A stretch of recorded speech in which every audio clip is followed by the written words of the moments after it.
Okay.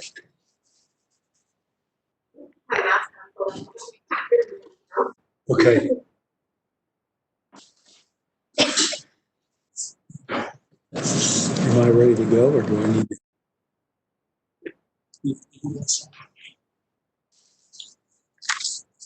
Good afternoon, everyone. This is the monthly meeting of the Sustainable Land Development Code Hearing Officer. My name is Richard Virtue. I'm the hearing officer. We have 3 cases scheduled for hearing today. Are there any changes to the cases that have been scheduled? Hearing officer. Thank you. We're going to be following the same rules for each of the 3 cases. And since we have a new virtual process here that we're going to be using, I'm going to go through a summary of that process at the beginning. We think we're set up. We may run into some glitches, and if we do, we'd appreciate your patience while we work them out. With a little luck, we should be good to go with this. In terms of the process, the order of presentation for each case will be first the staff, second the applicant, and then third, members of the public will be allowed to testify either for or against, or just make a general statement with respect to the project. I may ask questions as we go through the process also. In terms of questioning of witnesses, if a member of the public has a question of the applicant or another member, I'm going to ask that question before the particular witness is excused, because once the witness is completed, they will be muted and it'll be difficult to get them back on. For efficiency purposes, I'm going to ask you to ask any questions and identify yourself and ask to be recognized before a particular witness is excused. We have quite a few members of the public that want to speak today. I'm going to limit the presentations of each witness to 2 minutes, and I would ask the witnesses to please be focused and succinct in presenting your testimony. I do not intend to allow redundant, irrelevant, or harassing testimony, so that if someone who has preceded you in terms of testifying and has said the same thing you want to say, please just acknowledge that you agree with them or just let their statement stand. In addition, your testimony needs to be related to the Land Development Code standards that apply to the case, and I'm not going to allow any kind of personal attacks on persons who are part of the process. Tessa Jo Mascaneros with the county has prepared a list of members of the public who are interested in testifying either for or against today. At the public input stage of each case, I will call on Ms. Mascaneros and she will call on the individuals on her list one at a time. Once you've been called, please identify yourself by name and address. The reporter will then swear you in and you will be allowed to give your testimony for up to 2 minutes. At the end of that process, we will unmute all the participants and ask if there are any members of the public who have not testified, and give folks a chance to do so after we've gone through the first round of testimony. With that, let's turn to the first case, which is case number 25,000, Jack and Mark Elvinger applicants.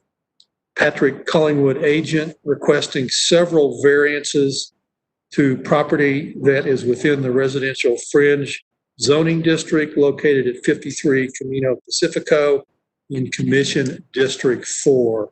With that, I'll ask for the staff report. Thank you, Hearing Officer Virtue. John Lovato, Building and Development Services. The lot was created in 1966 as Lot Number 2, Unit Number 2, within the Sunlight Hills of Santa Fe subdivision. The site is accessed through Camino Pacifico, which is a county-maintained road. The access is located on a ridge-top elevation on Camino Pacifico Road, where the property has a legal access point. In order to access buildable area on a lower elevation of the property, the access driveway would be a north-facing slope, disturbed 30% slope, a considerable amount of significant trees, and will have a driveway slope of 15% and greater. Therefore, the applicant decided to locate the house closer to Camino Pacifico to avoid scarring the hillside with the driveway and is requesting the proposed variances. The applicant requests to construct a 1,634 square foot house on the shoulder of a ridge. The house will be 24 feet in height. This is illustrated on the elevations of the plan set as Exhibit 2.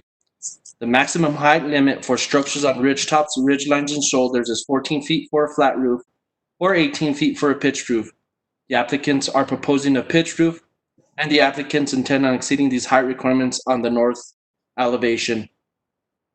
The house will be constructed on piers so less disturbance of 30% occurs, and the house can remain on one level. In addition, the proposed house will be constructed closer to the southwest property boundary to avoid as much 30% slope as possible and allow the house to be closer to the property boundary, not meeting the 25 required setback. Allowing the house to reduce the required setbacks also lessens the amount of significant trees to be disturbed and reduces the amount of cut and fill to the proposed site. The applicants request authorization to construct a residence on the shoulder of a ridgetop, disturb 387 square feet of 30% slope for the residence and 55 square feet of 30% slope for the septic system, and allow for a 7-foot instead of a 25-foot side setback requirement. Allow the house a height of 24 feet 6 inches on the downhill portion of the hillside to allow the home to be one level. The residence's finished floor will be 8 feet 11 inches above natural grade to maintain a single level floor and remove 2 significant trees within the building footprint. Constructing the house on piers causes the residence to exceed height requirements and increased finished floor elevations from natural grade, but also lessens the amount of 30% slope disturbance. The agent states, if we were to push down the slope, not only would a larger area be disturbed, but this area would remain visible from the local road being Sunlight Drive. With the house pushed down the hill from the ridge crest, a longer driveway would be needed and more grading surrounding the driveway and house would be created. Therefore, the disturbed area would be greater and visibility of the development would increase from this location. In addition, 100% of the building would sit on 30% slopes. There would be no space for a septic system, more significant trees would be removed, and the building would attain a greater height. The agent further states, the applicant requires a house on one level for aging in place and looking after already elderly parents. Having this flexibility will be essential to her longevity, allowing her to avoid moving to an assisted living community and protecting her from potential viruses which spread in shared living facilities such as COVID-19. The applicant has addressed the variance criteria and staff has responded to their requests and their criteria. Recommendation.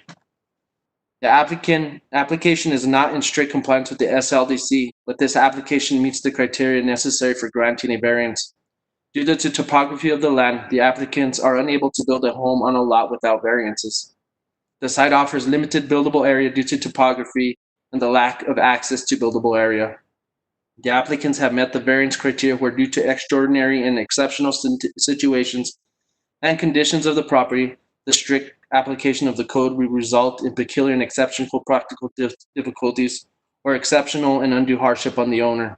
In order to construct any residence on the property, a variance request is necessary. This causes peculiar and exceptional practical difficulties and exceptional and undue hardship on the applicant's owners. Based on the proposed minimizing the amount of cut and fills and disturbance of terrain and minimizing the visibility of the residents, the spirit of the SLDC is met. Therefore, staff recommends approval of the variances requested, subject to the following conditions. Hearing Officer Virtue, may I enter those conditions into the record?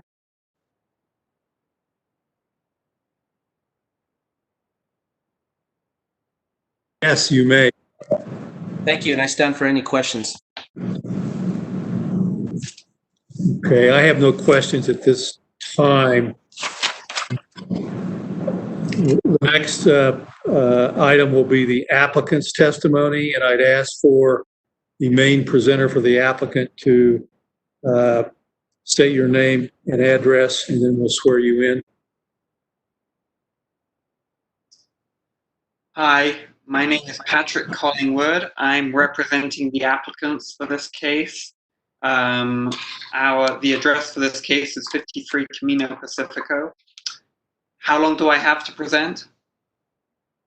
I'm going to give you 10 minutes to present the applicant's case in chief. Okay, perfect. Thank you. Okay, well, thank you everyone for joining this meeting and expressing concern for the neighborhood. We understand this is a sensitive issue. Neighbors building a house, it's never easy, and we want to offer assurances that we're building safely and responsibly, and we also want the character of the neighborhood to remain as it is. So I'm going to back up. Sarah Stark bought this lot. Excuse me, Mr. Collingwood, we need to swear you in. We skipped over that. Oh, no problem. Yeah, so I'll ask the reporter to swear you in. Mr. Collingwood, can you hear? Yes, I can hear.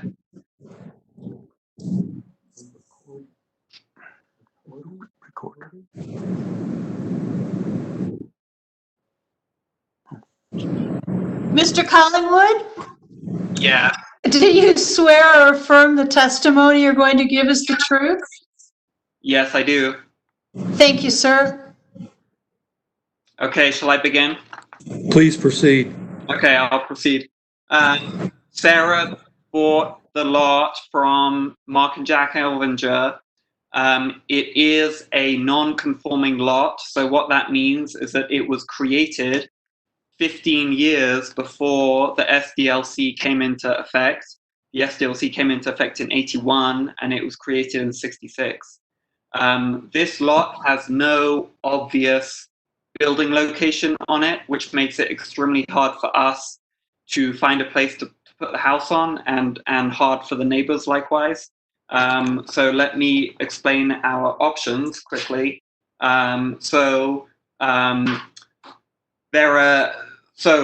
Firstly, we can look at, if any of you have the exhibits open, we can look at exhibit 33, which is a site plan. I don't know if you can see it. Just want to look at my screen. So essentially, you have a long rectangle, and the road is right up there. And there is a white area here. The white indicates the flat land, and that would be a good place to build a house and place a septic. However, you would have to build a 650-foot long driveway to access it. There's no access from this end of the property. There is a small corner right here of white, which again is the flatter area, and that's right next to the road. So essentially we have these two extreme options, and to us the only viable option is to build next to the road, because we do not want to build a 650-foot long driveway with a bunch of cut and fill, to access this area. You'll be removing. I have to dial 1.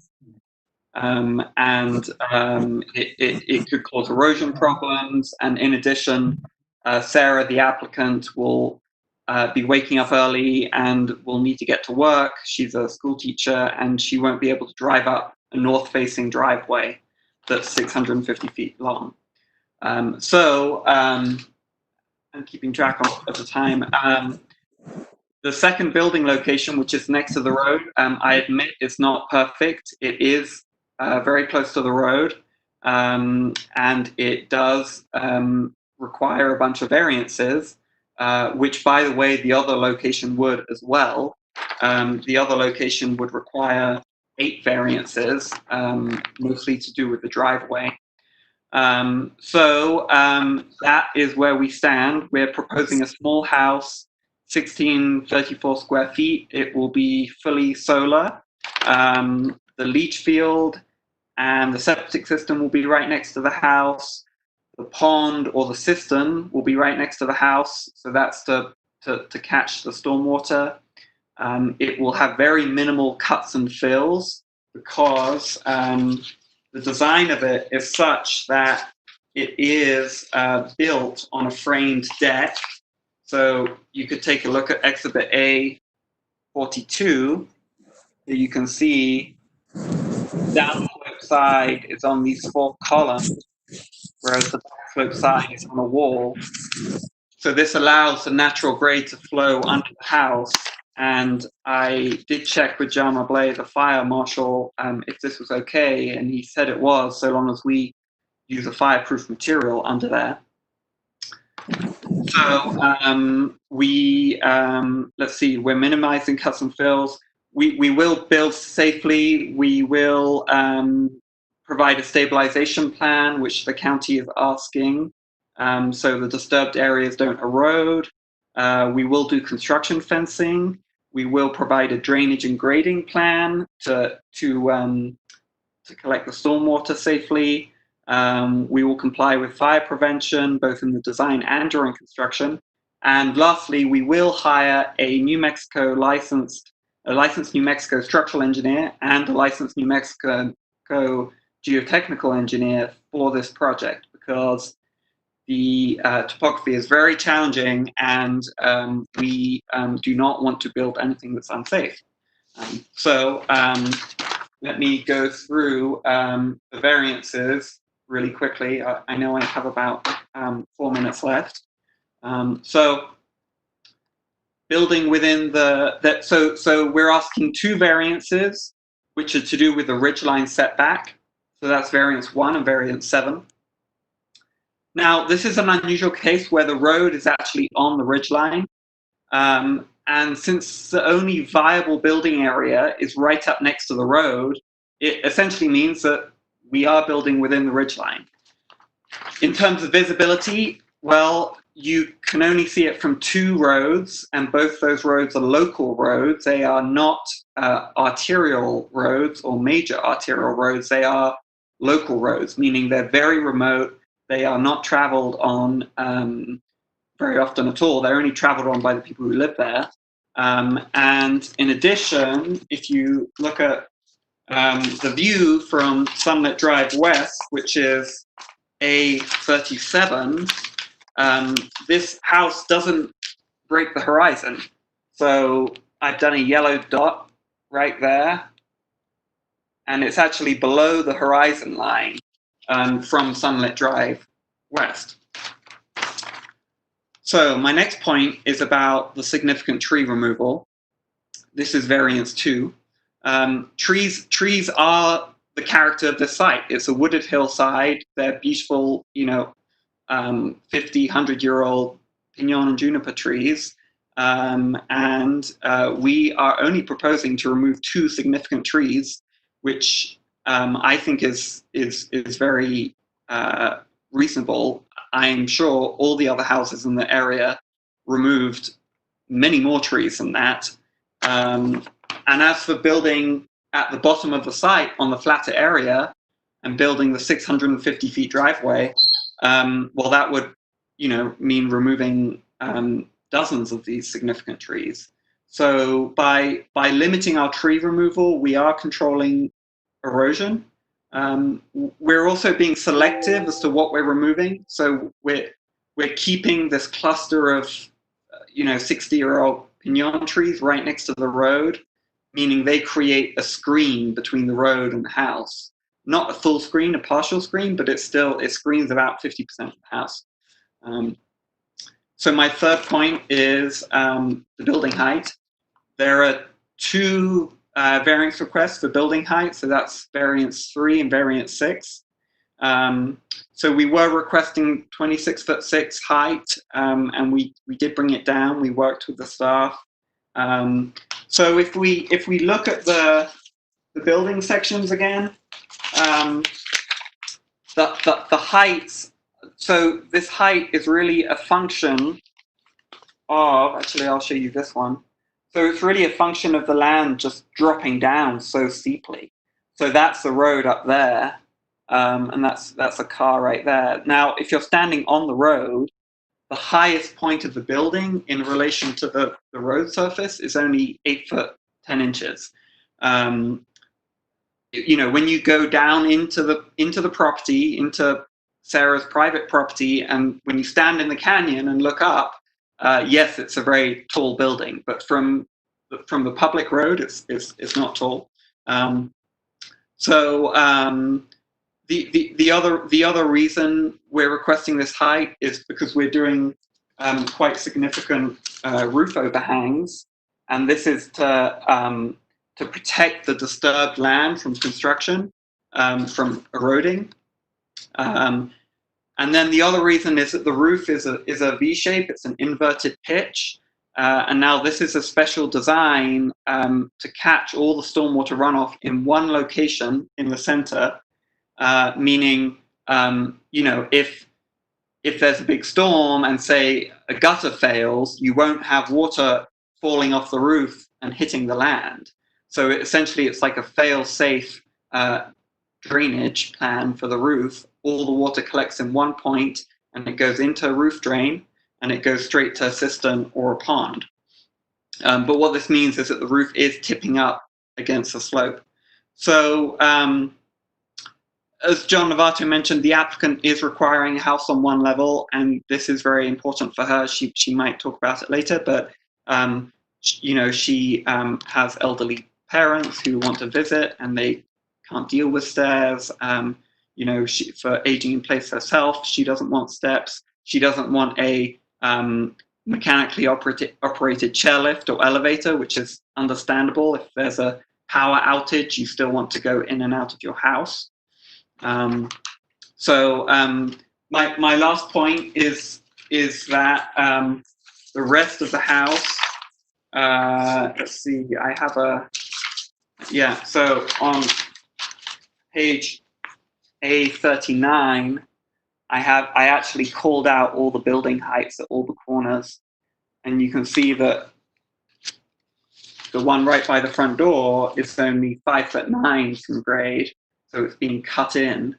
At the carport, it's 5'11" and 4'6", and elsewhere it's 17'9", 16'6", and 20'3".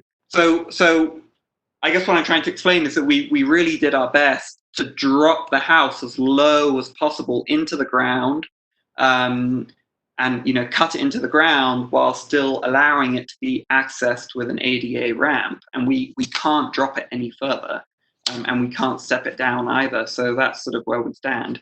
My last point is about the side setbacks. So I know this is a sensitive issue. So again, the position of the house is a result of this extreme topography. As you go towards the east, it gets even steeper. If you look at my my grading map, it just gets darker as you go east.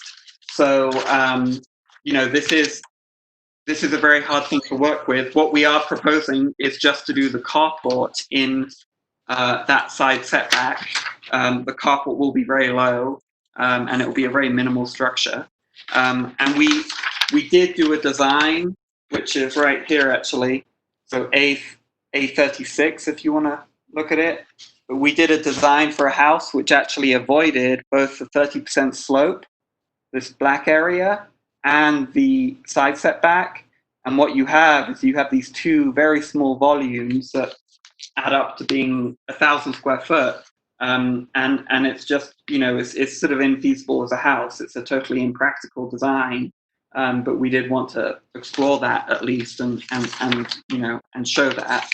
And this is back to our site plan. So as you go towards east, it just gets darker and darker, and we can't move that way, we can't move this way. So, you know, we're jammed into this corner.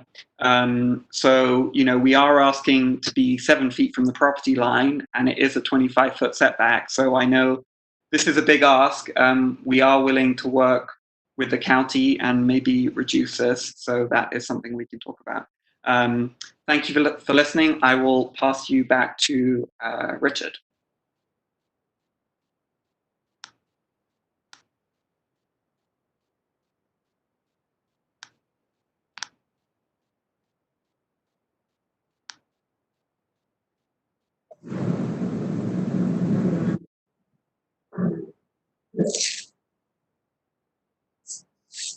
Unmuted? Okay. This is the hearing officer. I would like to ask if the applicant is present, and if so, if she would like to testify at this time. Yes, I'm here. Can you hear me? Yes, I can hear you. Can you see me? Name and address, and then we'll swear you in. Okay. I'm Sarah Stark, and you want my current address? Please. 545 Canyon Road, apartment 7, Santa Fe, New Mexico. Ms. Stark, can you hear me all right? Yes. Do you swear or affirm the testimony you're going to provide will be the truth? Yes, I do. Thank you. Thank you. I haven't prepared a formal sort of repeat of what Patrick just did, but I think I just wanted to speak to 2 points. And the first one was just this question of where we are locating the house. This is a lovely piece of land with beautiful rock formations and old pinon trees, lichen covering the rock. And it is very apparent when you're on the land that this is a place that you would rather not disturb. So despite the fact that it's possibly not ideal to have a house so close to the road and so close to the neighboring property line, even into that side setback, the greater good of not disturbing so much of this piece of land, which has sat, you know, undisturbed for forever, really speaks to me. And so it's important to me. And so I think that the work that Patrick has done to try to locate the house and figure out a way to make this work makes me feel really comfortable about where we're going to build. I am concerned about a long driveway. I am concerned about ice on a north-facing driveway, but more than that, I'm concerned about disturbing all those trees and all those rocks and all that habitat. So I really wouldn't feel great about that. The issue about having a one-level house, I think I am not elderly today. I am on my way, you know, and I do have elderly parents who come to visit. And I would, for a house this size, which is a smallish house, it makes a lot of sense, and to have it on one level. It seems, and it presents a lot of practical problems for me as I get older to have a multi-level house. So those are the main points. I am very excited about being part of this neighborhood, and I am sensitive to the neighbors' concerns. And I am very hopeful that whatever, you know, the construction that we do will be of limited inconvenience to all of them. I think, is there anything else I need to address?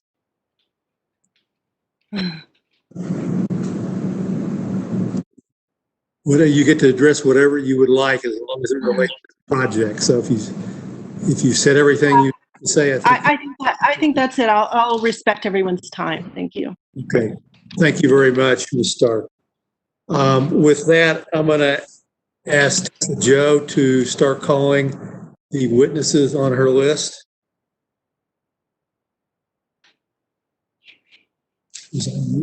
Absolutely. Just give me one moment.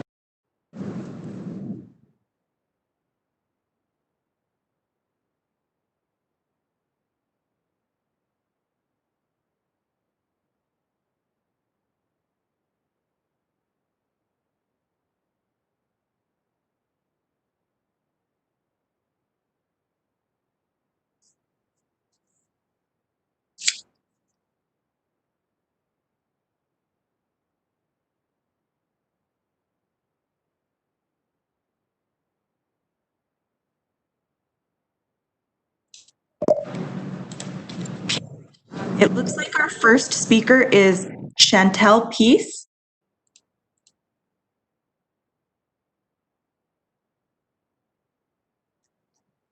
Chantel Peace, are you there?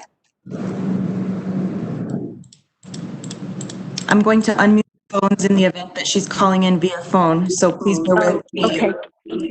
Can you hear me? Is this Chantel Peace? Speaking. Great. Oh, okay.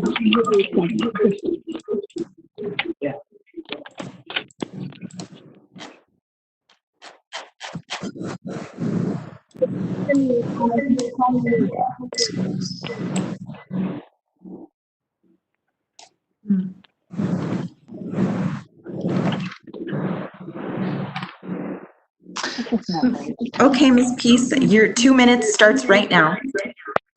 Ms. Peace, may I swear you in, please?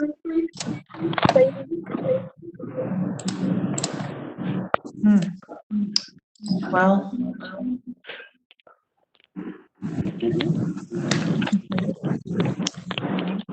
Ms. Peace, there's an echo on your phone, so if you turn down the sound from the meeting and just listen solely on the phone, it may help with your audio issues.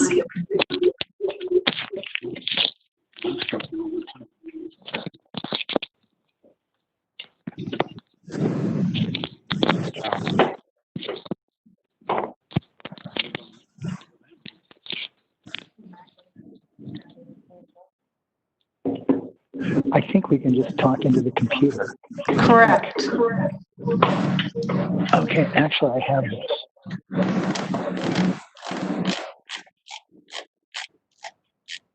Hello, Ms. Peace? Okay, this is on. See, did you hear me in there? We can hear you.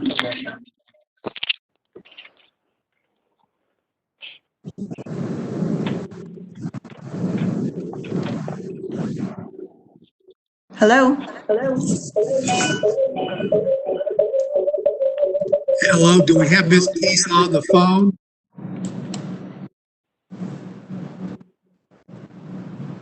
Tessa Joe, is Ms. Peace on the phone? I believe that she is calling user number 29. I see that on the screen, but I'm not hearing her. It looks like they're having issues with their computer. Shall we go, let's go to the next witness, and then we'll come back to her in the second round, or in a few minutes.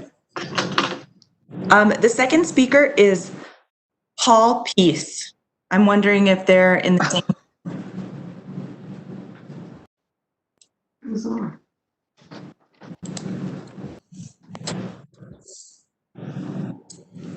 Mr. and Mrs. Peace?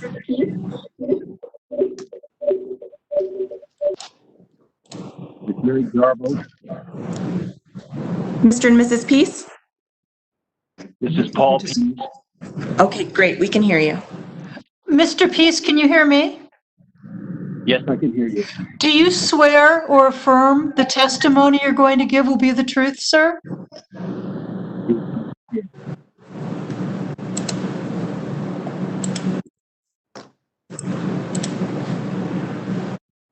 Paul Peace at 54 Camino.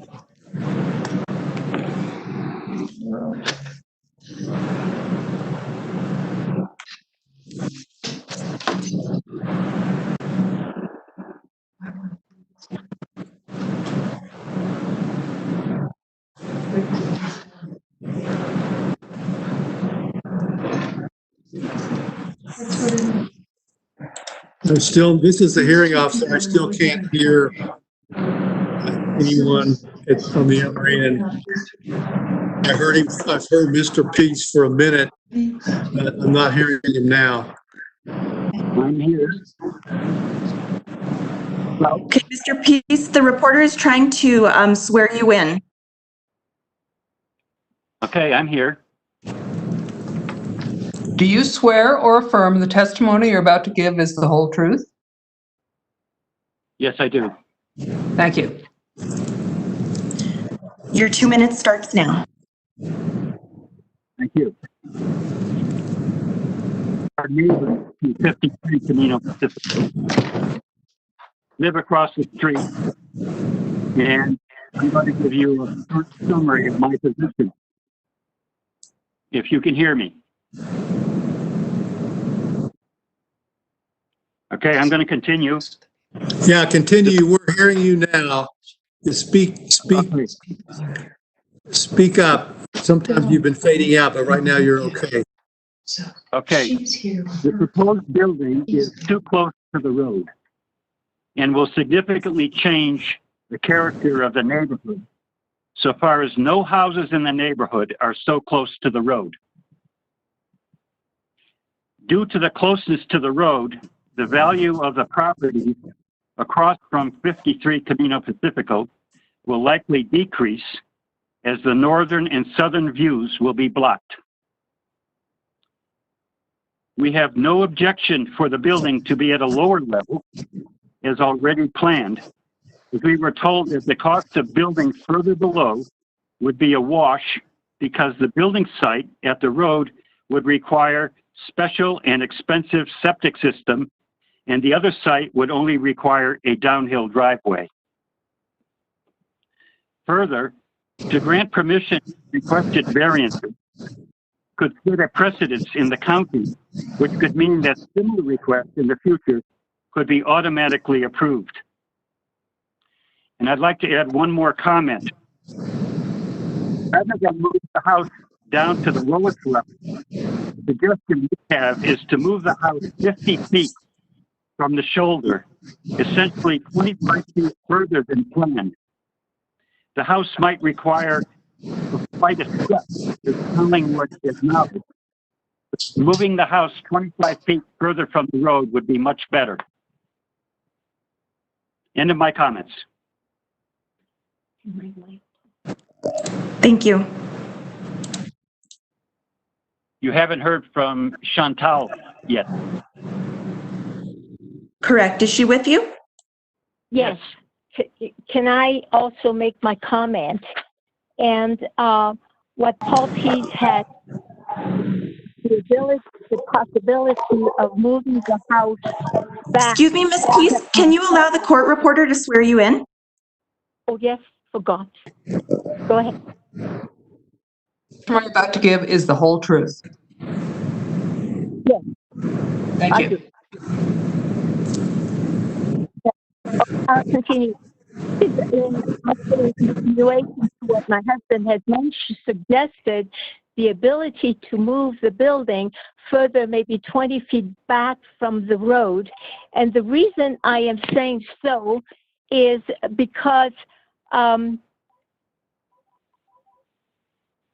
okay, to consider that. The advantages of moving the 20 feet back from the road is, would seem appropriate if we look at the design that Mr. Collingwood has shown on the ePDF, because if you look at that, and I'm sorry I don't have the video camera to show it to you, but there is around the proposed site, if we look at the color of the land, which means the light gray, and I don't know if maybe Mr. Collingwood can show that ePDF.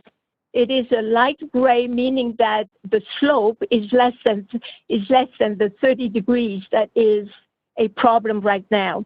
And so the way I look at the plan of the house, if it were to be moved further back, there will be more leveled area, and the advantages would be addressing the following variances. Significant tree removal, that is a problem, will not involve the cutting of the 2 red and yellow trees that he has in another design, but potentially cutting some others further back from the road.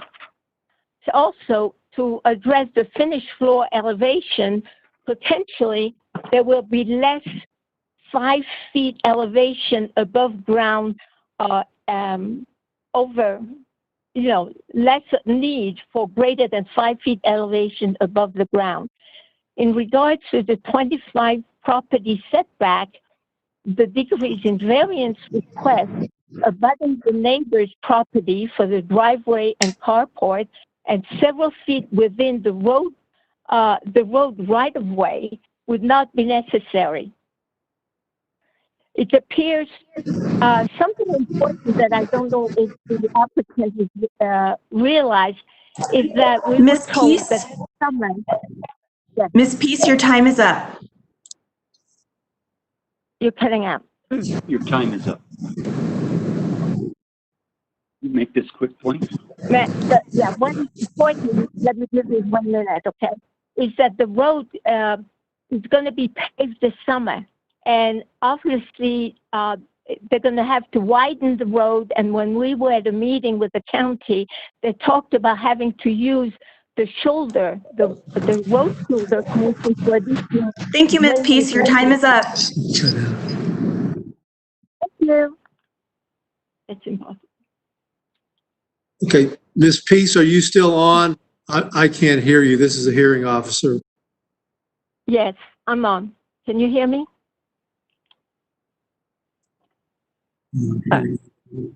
Oh, I can hear you. Tessa Joe, are you on?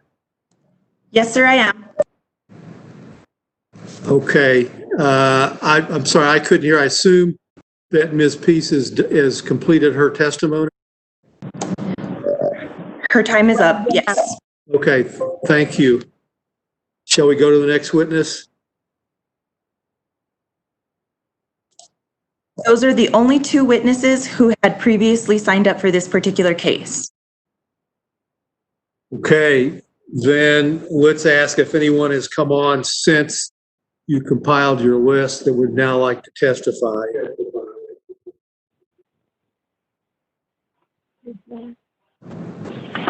Good.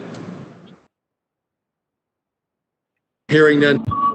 Anybody register with you?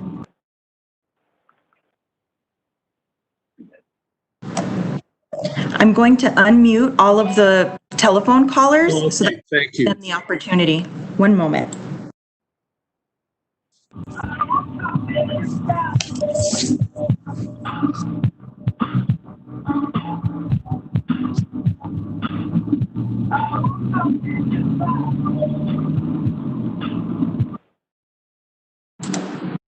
Is there anyone on the telephone that I've unmuted who would like to speak on this case?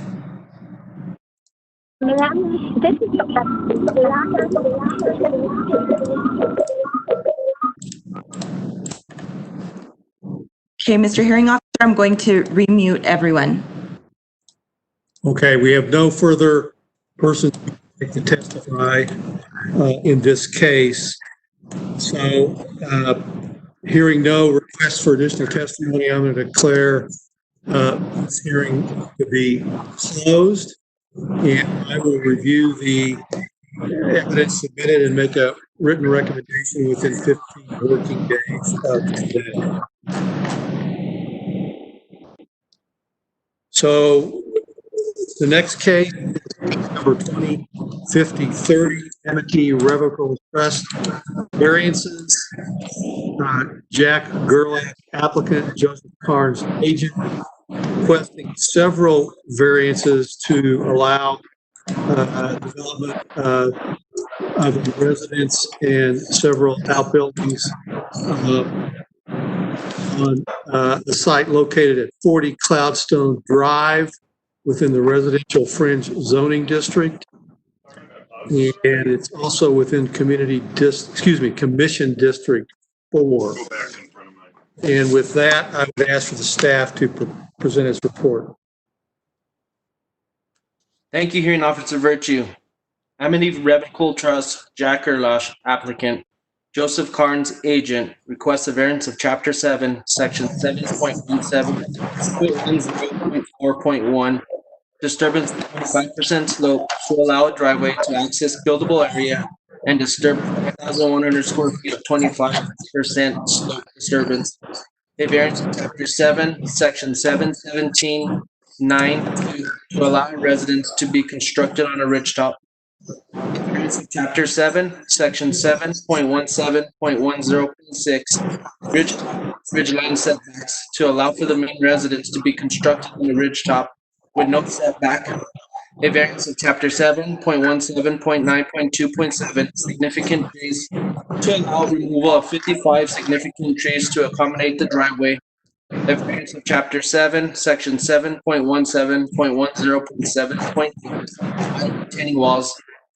Allow retaining walls to be 10 feet in height and exceed the maximum allowable height.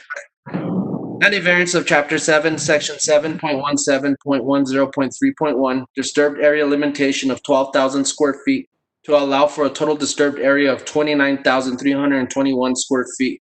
The site is within the residential fringe zoning district. The site is located at 40 Clownstone Drive within Township 16 North, Range 10 East, Section 6, SDA 2.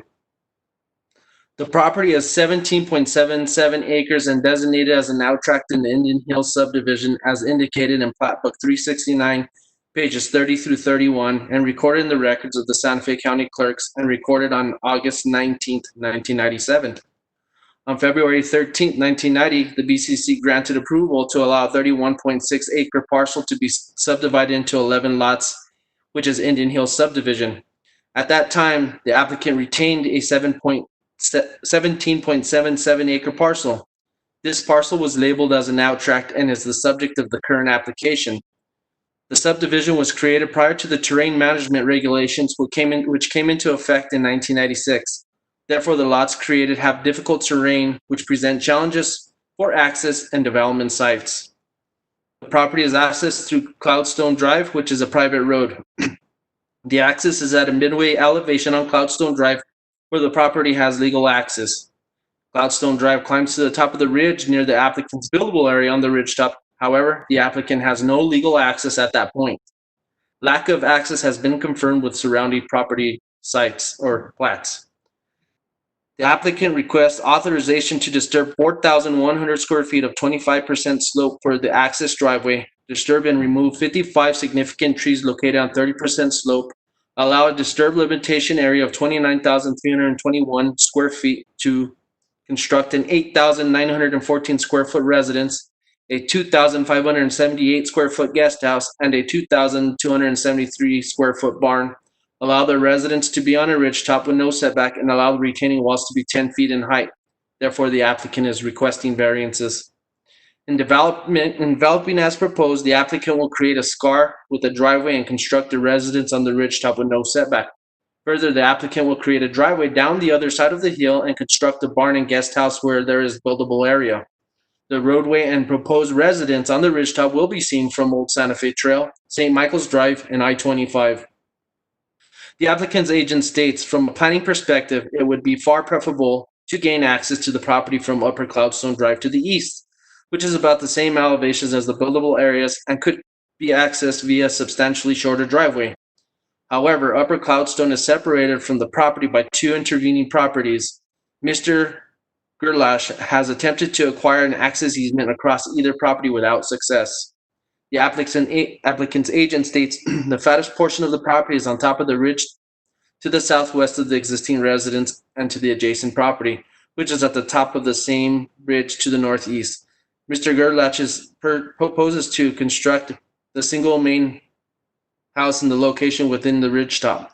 SLD section 7.17.9.2 prohibits structures constructed on a ridgetop, ridgeline, or shoulder unless there is no other buildable area on the property. SLD section 7.17.10.6 provides that Structures may be located within 100 feet from the rear shop if it can be demonstrated to the administrators that structures built within the default minimum setback would be non-visible and less visible from public right-of-ways than structures built outside the default minimum setback. The applicant's agent further states, Mr. Gerlach carried out a visual analysis and determined that by lowering the finished floor elevation by 5 feet from the existing grade, the structure would be effectively obstructed from the 2-point viewpoints identified by county staff, particularly compared to the existing house on the adjacent property to the east. The proposed house will have no material impact on the existing view shed.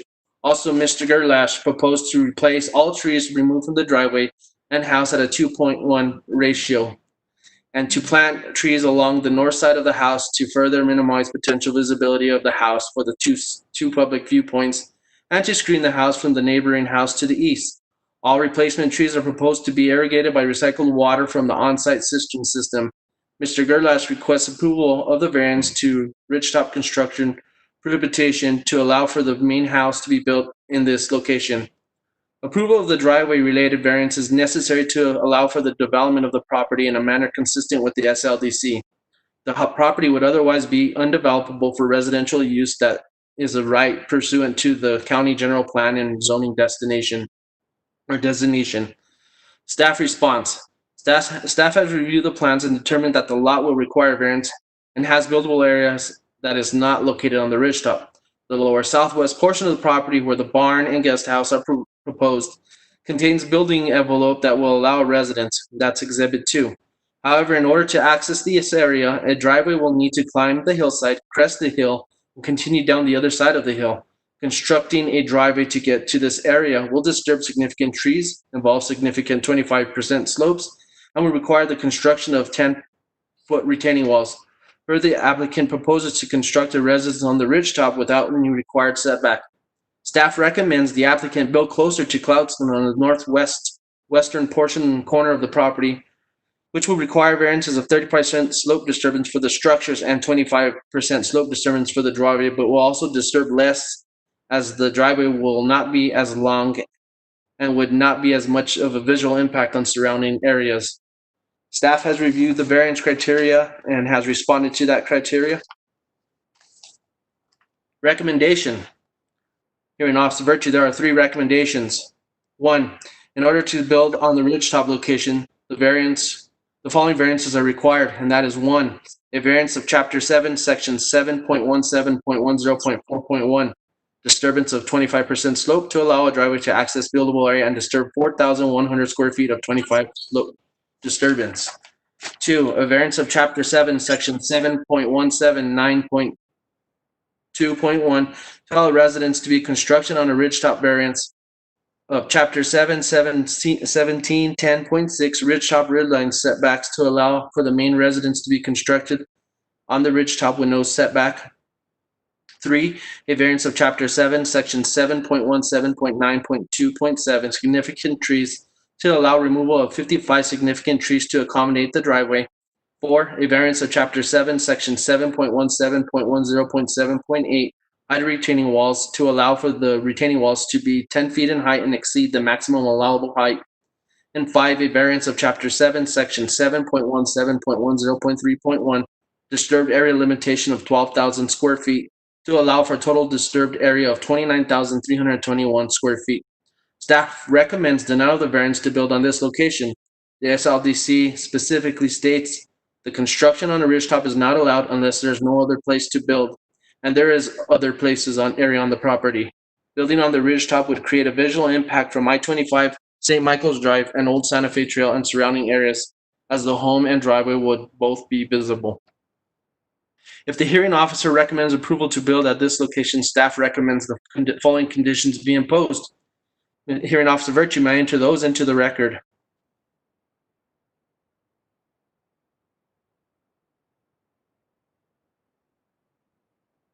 Yes, you may.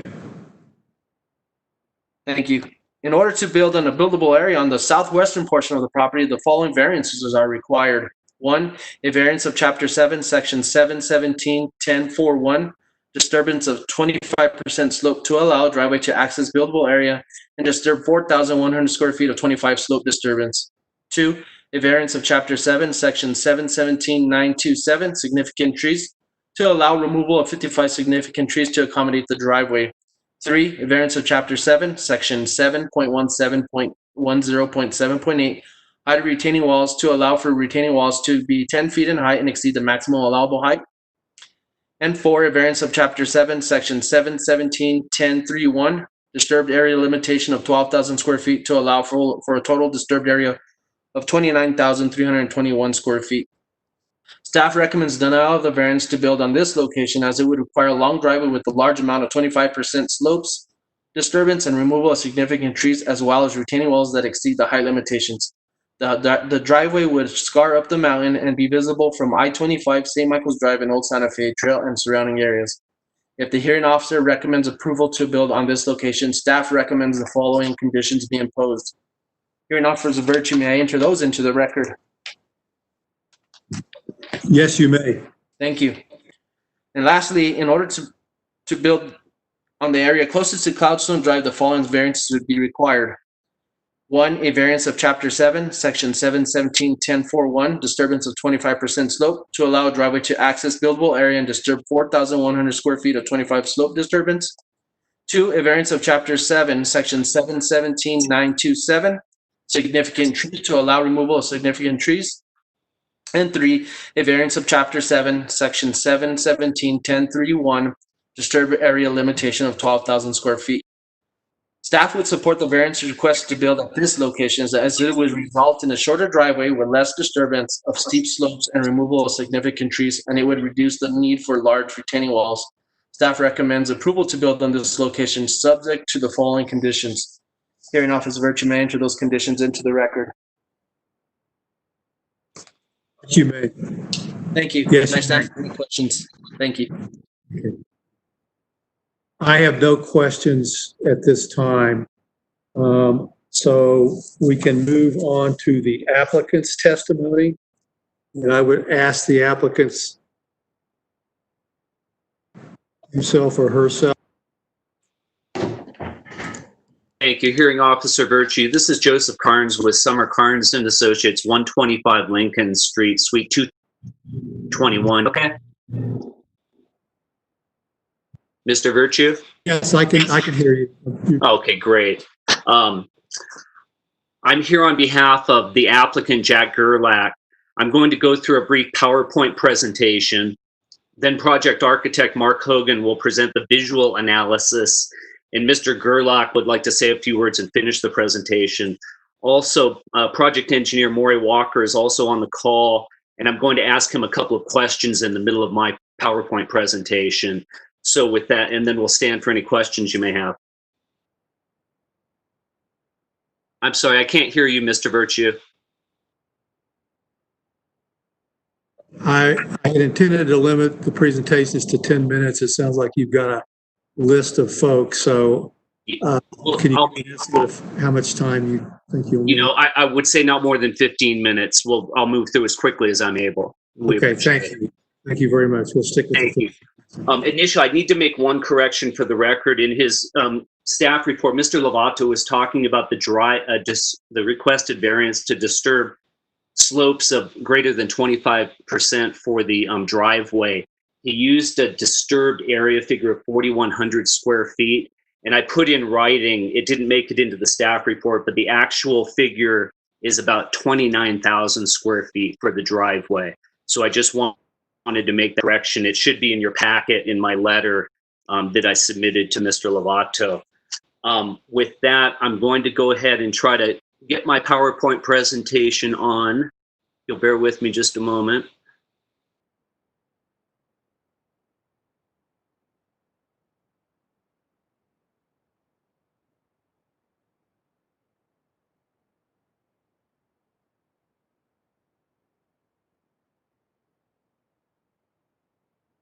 Earlier, I was able to share content. I'm not sure if Ms. Mascarenas can make me the host. Oh, here it is.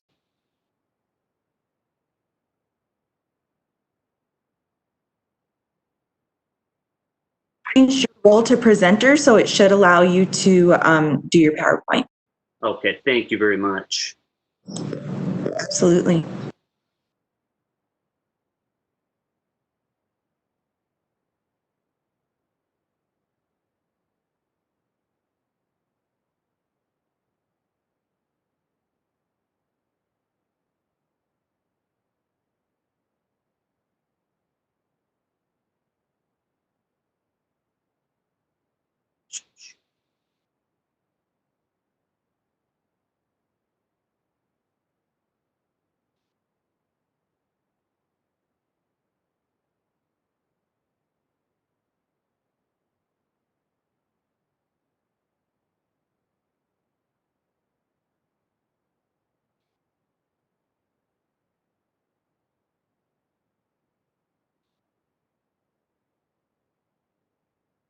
I'm sorry, I'm still not able to open my PowerPoint file. I have done these meetings on the county system before. I think we can see your screen. There's lot. Can you see my screen okay? Yeah, I think we can see it. It's lot 5 out track. Yeah, okay. It's unfortunately it's not up on my screen, so let me bear with me just a moment.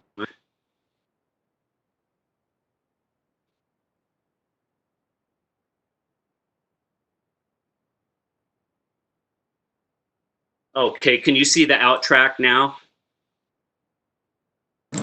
Yes, we can. Okay, wonderful. Thank you. As staff pointed out, the lots in the Indian Hill subdivision have difficult terrain that presents challenges to both access and buildable areas. With respect to the 17.7 acre lot that is the subject of this application, county staff and Mr. Lovato have recognized that approval of variances will be necessary for the lot to be used for residential use, which the county zoning ordinance recognizes as a permitted use that may be carried out as a matter of right, subject to compliance with applicable non-discretionary development standards. Mr. Gerlach proposes to construct a home and accessory structures for his family within the buildable area of this lot as defined and as required by the SLDC. As you can see, that Cloudstone Drive is at the upper left of this photo that was provided by the county's GIS department. The area in red is 30% slope, and the yellow and other colored areas are less than 30% slope. And you can see the outline of the 17.7 acre lot. Between, as you can see, between Cloudstone Joseph, Drive. I'm sorry to say, but we can't see the slide. No, we can see the slide. I just think it's not colored. No, you haven't moved to the next slide yet. Let's see, on my screen, let me see. On my screen, I'm moving to the next slide, so I'm wondering why we're stuck here. Mr. Carnes, when you go to share content and it brings the window up, are you able to see the different windows that you have open on your computer? I am, but unfortunately, you're not seeing my,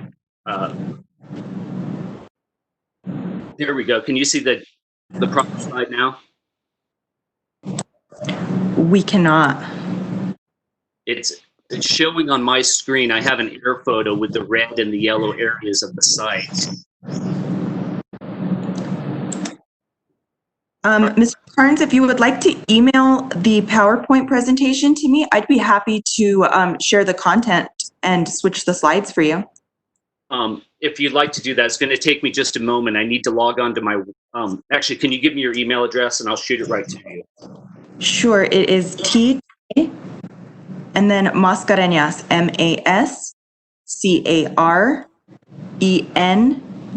MASCARENAS at Santa Fe County NM.gov.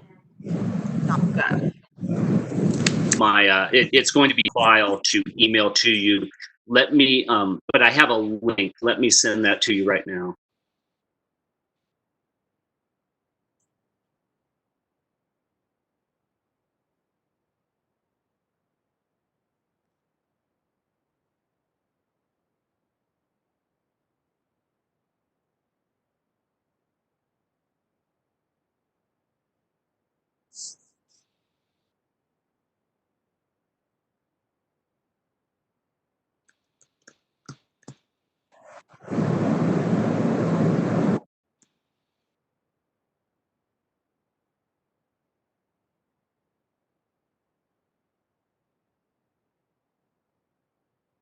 Okay, I just sent you, Ms. Mascareñas, a link to the Dropbox folder.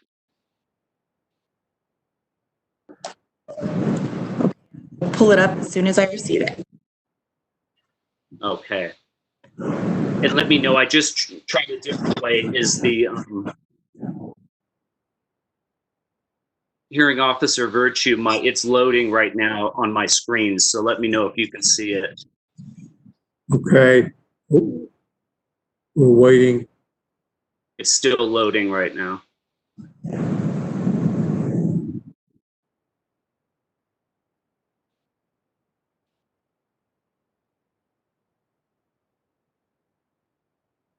Okay, can you see the file now? Planning Commission ultimately is not where the house should be located, but whether the application meets the variance criteria as set forth in the SLDC. And my written materials submitted with the application demonstrate compliance with the variance criteria. Staff's recommendation for the house site is contrary to the subdivision plat approved by the BCC in 1997, the express language of the county code, as well as sound planning principles.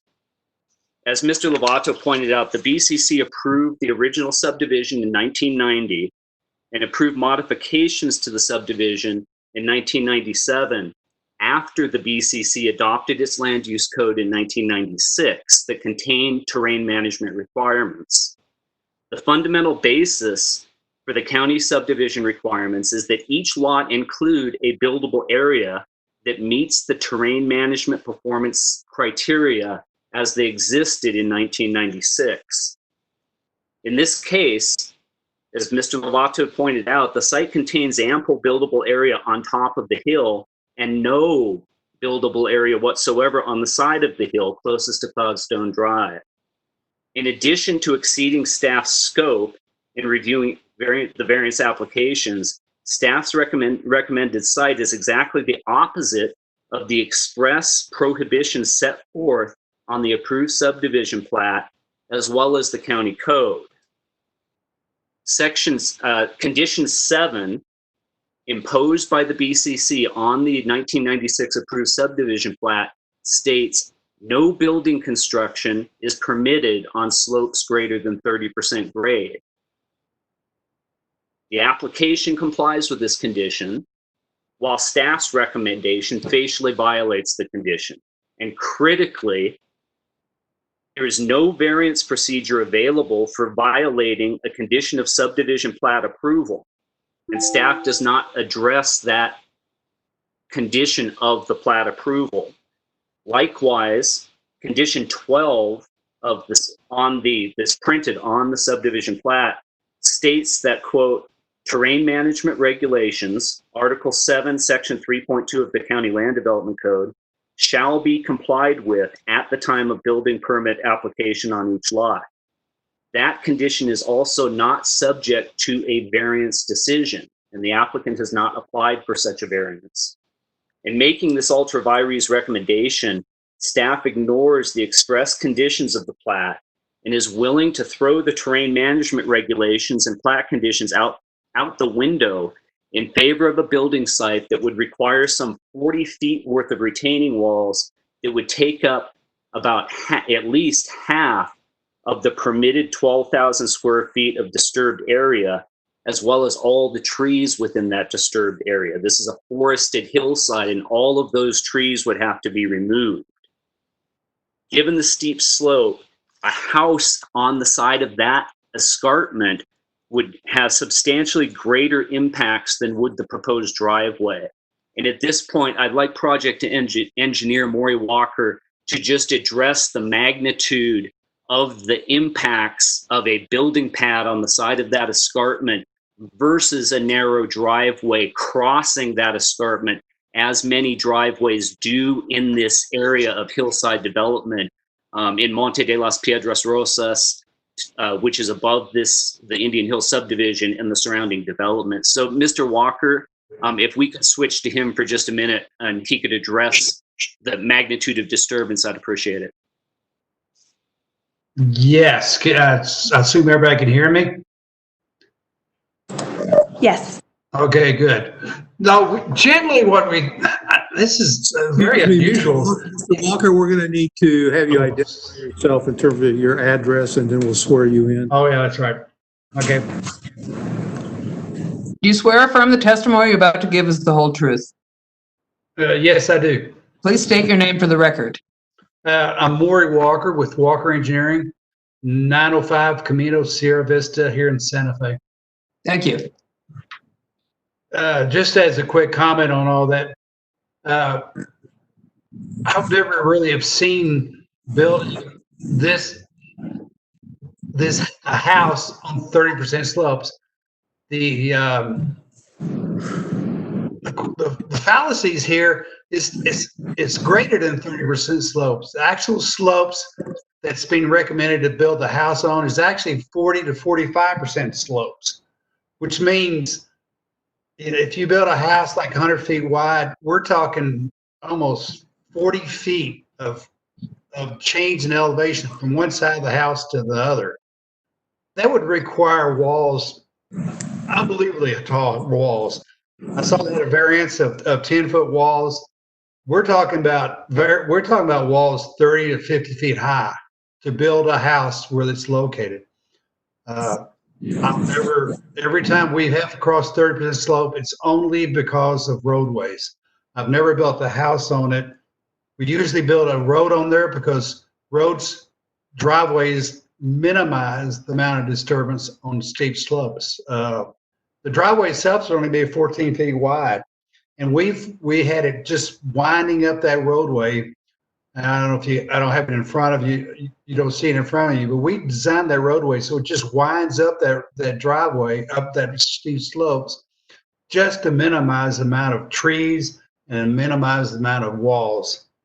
To build a house, it would be I don't know how you could do it. It would be almost unfeasible to try to build a house on 40% slopes. I just don't see it.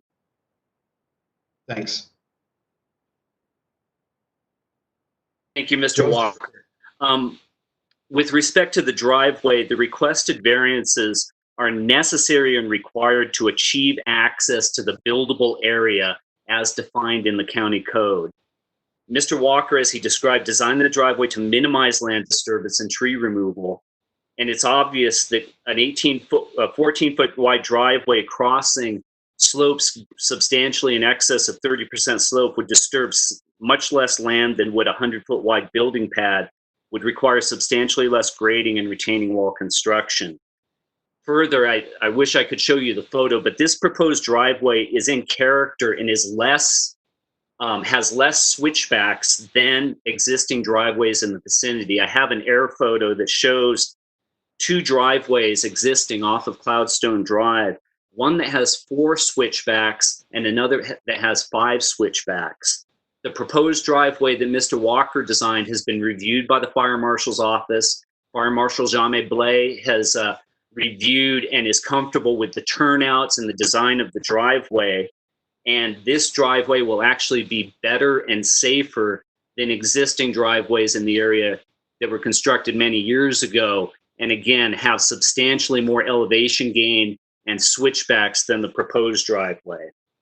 In sum, separate and apart from your recommendation with respect to the proposed buildings and the associated variances, we request that you recognize the driveway as being necessary to access the buildable area of the property as defined by code, and that you recommend approval of the driveway-related variances. I'm just going to finish up by talking about the buildings. With respect to the proposed buildings, Mr. Gerlach designed the main house, guest house, and proposed barn to meet the needs of his extended family. And I'll make 2 points relating to that request, to the request to exceed the maximum disturbance limitation. First, the county zoned the property residential fringe with a 5-acre minimum lot size. That density permits 3 lots and a total of 36,000 square feet of disturbed area as of right under your code, which is substantially more than is proposed by this application. Second, the property is located in an area that was substantially developed many years ago. I have a chart that I was planning to show you that shows that there are properties in the vicinity with relatively large homes and accessory structures on much smaller lots. This 17.7 acre lot is, and the proposed intensity of development is less than half in terms of intensity of development compared to the property next door at 60 Cloudstone, and even less compared to other identified properties in the chart that I have. I'll submit my PowerPoint to Mr. Lovato when we get done, and I'm sorry that we're not able to show it to you, but I took the figures from the county assessor's records. So my point is that this is a large house on a very large lot compared to lots in the vicinity. There's no other lots that I could find of anything close to 17 acres. The proposed structures are not located on steep slopes and will be compatible with the existing development pattern given the size of the lot and the intensity of development.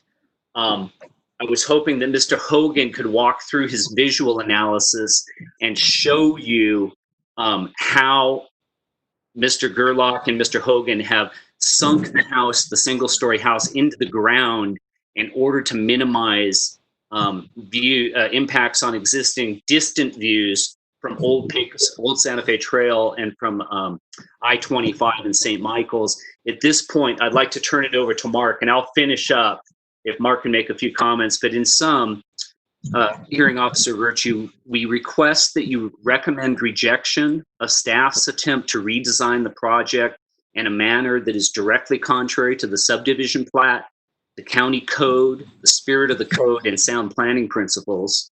We ask that you recommend approval of the variances necessary for the driveway, and we ask that you recommend approval of the variances to the disturbed area limitation and ridgetop standards. And Mr. Gerlach is going to speak for a minute on his openness to work with staff on the location of the house. But my point is that the driveway up the hill is absolutely essential to comply with the county code requirements.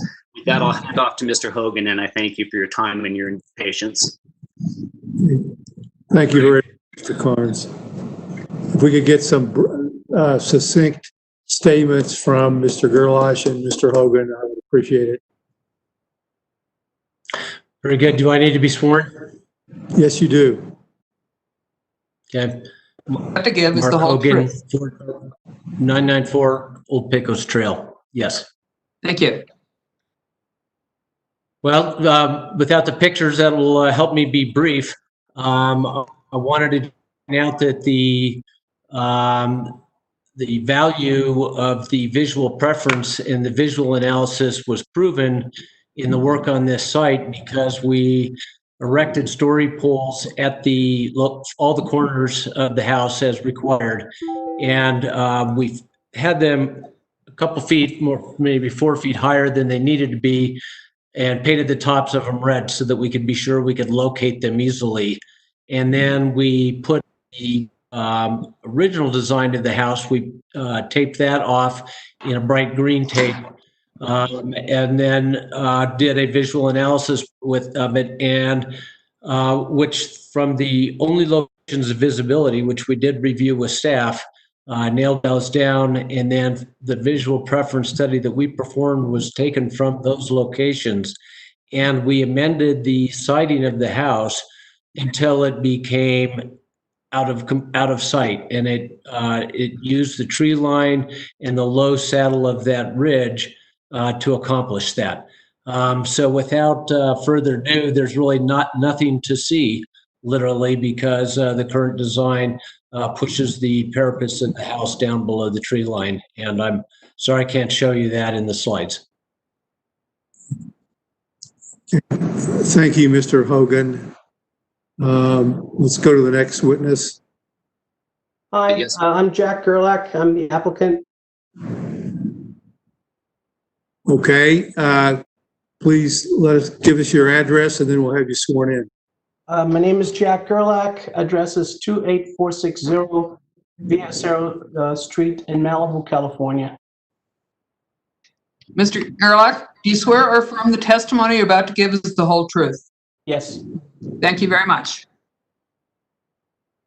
First of all, thank you for joining us all. My name is Jack Gerlach. This is my wife, Heather. We are applying for this variance, and I just wanted to touch on a few points about the project. I've had the pleasure on introducing this project to the neighborhood. We had 2 neighborhood meetings. Some of them were friendly, others were more confrontational. I just wanted to clarify something that I read in the letters that were submitted as a concern. People are accusing me of designing a spa. I just wanted to clarify that this is not a spa. This is a single-family home for family use and for my family, and no intention of creating a spa on a parcel that's designed residential. Yeah, nor do I have a spa business, or am I involved in a spa business. The design of the house, as you know, particular as it is for multi-generational use. We plan to occupy it as a family, including mother, grandparents. The idea here is also to have a one-level house without stairs to accommodate that need. Then the thought was, okay, how can we make that happen without going 2-story, but really flattening it out so it is not visible, so it's not sticking out like a sore thumb. And that's kind of how that footprint, sort of grew and originated. The house is for a family use. The guest house obviously is a guest house, and the barn that is proposed would be an art studio for art storage and art making. There's 2 small gatehouses that are proposed, both of which actually are not security buildings, but they will be disguised as gatehouses to house the machinery necessary for the property, like water pumps, electrical panels. And the idea is to disguise that and make sure it's so soundproof that no sound can be heard if a pump turns on and off. The house or the project will be off of public water. We have a water meter set for that, and the water will be pumped up the hill to accommodate the water needs of the house. In addition, because of the roof size, we are obviously required to put in a cistern, which will be an underground water tank that will collect all the water through rain or snow, melting water. And we will use even some of the gray water from the house. We're going to have a very complex plumbing system in there, and the water will be used to irrigate the areas that were disturbed. My commitment is to replant trees at a 2-to-1 ratio. For every 1 tree that we need to remove, I will plant 2 trees in replacement, responsibly sourced and watered through this cistern water, so there will be no impact on water usage as it may be, perceived. And I know that there was a concern too about additional disturbed area. Anything that is outside the footprint of the house that may be disturbed because a septic system is installed or an underground water tank or a utility line, that area will be replanted with natural plants that are part of the environment, and it will be put back into its original form and setting. I understand that there is a concern, obviously, due to the disruption of this project, but like Joseph Cranes pointed out earlier, in relationship to the size of the parcel, we're talking 7.7 acres, and to the permitted disturbed area, if it was split into 3 different parcels, we are still under that area. Other homes in the area that were built previously did not meet that standard. Some of them even seem to have a large disturbed area. And we're trying to make sure that any area that can be replanted or was disturbed will be, recovered with natural and plants that are growing in the vicinity. The other thing that's really important to point out, this is a view lot. It's a large property. It is an expensive property. And in order to, purchase this property, to take on this project, it also needs to have a value that can be created in order to justify this cost. And so a house with views in a view lot area is sort of a requirement in order to make this lot worth, what it was and what it represents. It's also important to point out, I shared this during some of the neighborhood meetings, I've collected a few different materials on the property, rocks, stones, even some rusted metals. And the idea is to use these materials on the exterior of the house to truly blend it into the environment in such a way that it will have the least visible impact and feel as if it is organically part of the environment. And that is something that I'm very passionate about. I even plan to use some of these color patterns inside the house to really connect to the surrounding area. I'm going to wrap it up. The other important thing is that we are going to have only non-flammable materials on the outside of the project. Nothing that is flammable. I have personal experience 2 years ago, actually, about 2 years ago, the Woolsey fire here in Malibu. I personally fought the fire and was involved and saw many houses burn down. Concerning that, we are going to go far and beyond any fire standard. Obviously, the house will have sprinklers inside, but it will also have sprinklers on the outside and the exterior. There will be no flammable materials on the exterior, and there will be a draft hydrant for the fire department to connect to and use the water from cistern and underground water tanks to mitigate any concerns that may happen or any danger that may happen due to fire. To finish off my presentation, I would like to say that, again, that this is our family home. We plan to have a family there together and to care for our family there. And I know that there's opposition in the neighborhood, and I respect that. I just want to say that I look forward to, and I've always said that, to having a neighborly, friendly, and caring and respectful relationship in the future. And even though some people may be opposed to the project, I still hope to stand up to that, and I look forward to a harmonious future together. Thank you. And back to you, Mr. Richard. Okay, thank you, Mr. Gerlach. If there are no other speakers on behalf of the applicant, we'll close this portion of the hearing and go to public testimony. Tessa Jo, would you like to start on your list? Sure. Mr. Carnes, would you mind unsharing your screen? Certainly. Thank you.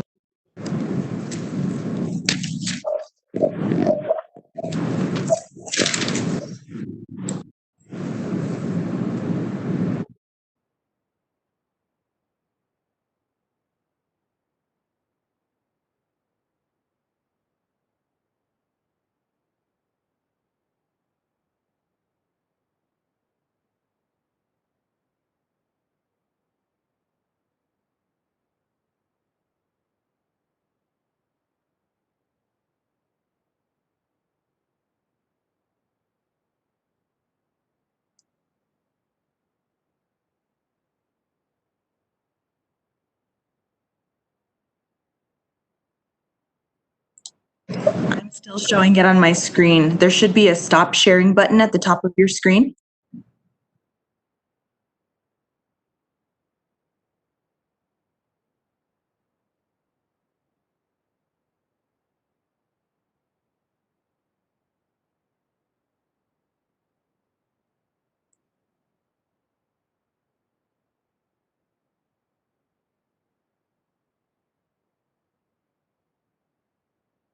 Is Mr. Carnes hearing Tessa? I am, yes. Okay. Are you working on her? I just signed out of the meeting and signed back in. I couldn't use my presentation, but now I can't get it off, apparently. Sometimes that's the way it goes. It's that kind of day. I think it's off now. It looks like yes, I believe that worked. What I'll do is I'll share the timer for each speaker, which is going to be at 2 minutes. Our first speaker is Leslie Conway. Do we have anybody on the line? I'm going to unmute all of the callers, so there may be some distortion, just so that he's not calling in by phone. Do we have Leslie Conway? Yes, I'm here. Leslie Conway? Yes, I'm here. Okay, great. You have 2 minutes to speak, Miss Conway.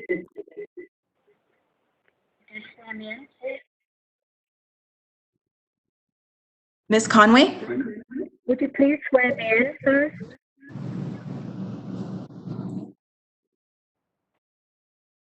Excuse me? I understand. I need to be sworn in. Yes.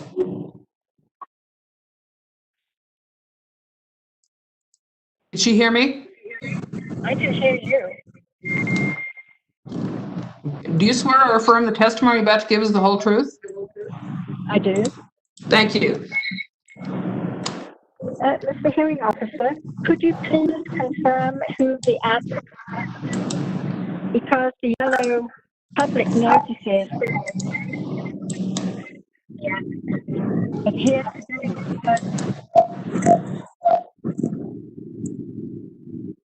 Can you confirm? Conway, you were cutting out. Can you restate what you were saying?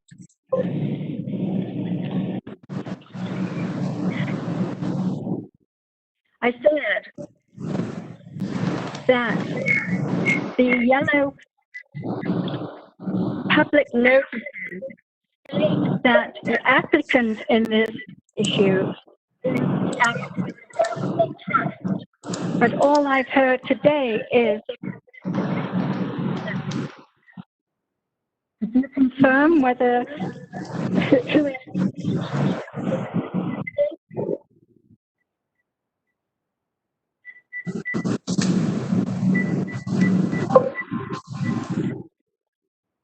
I'm sorry, Miss Conway, this is a hearing officer. I can't hear you.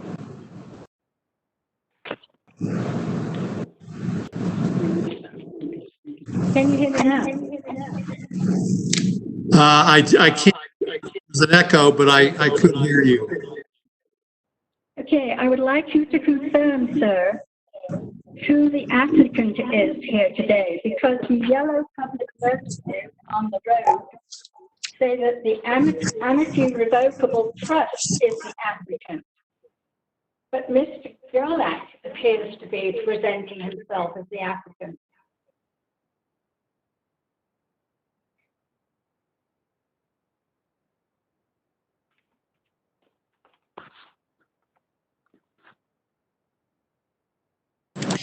Mr. Virtue, you're muted.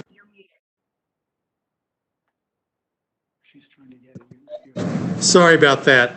I would ask Mr. Carnes or Mr. Gerlach to explain the relationship between the applicant. I mean, the applicant is the Amity Irrevocable Trust. Mr. Gerlach's name is in parentheses. I'm sure, assuming he's got he's the trustee or the beneficiary or has some relationship with the trust, I would ask him to explain that. Or Mr. Carnes.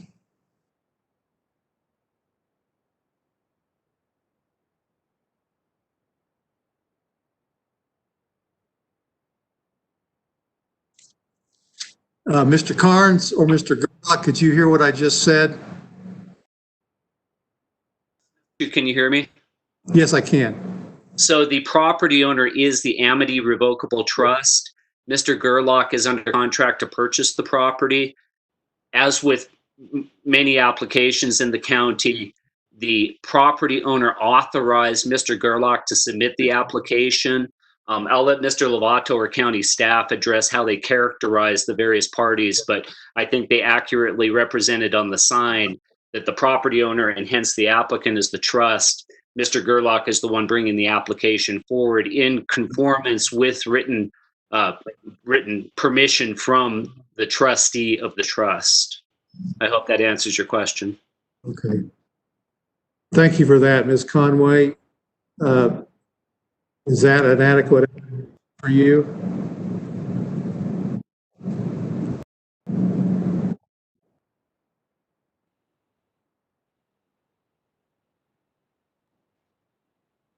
Ms. Conway?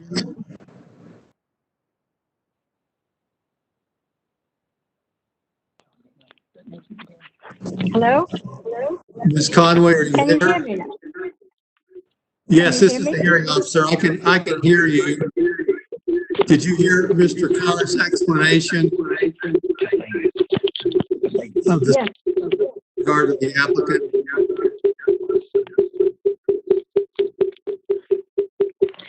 So, when Mr. Gerlach filed the abstract owned by the Amity Trust, my home became unsaleable and lacking value.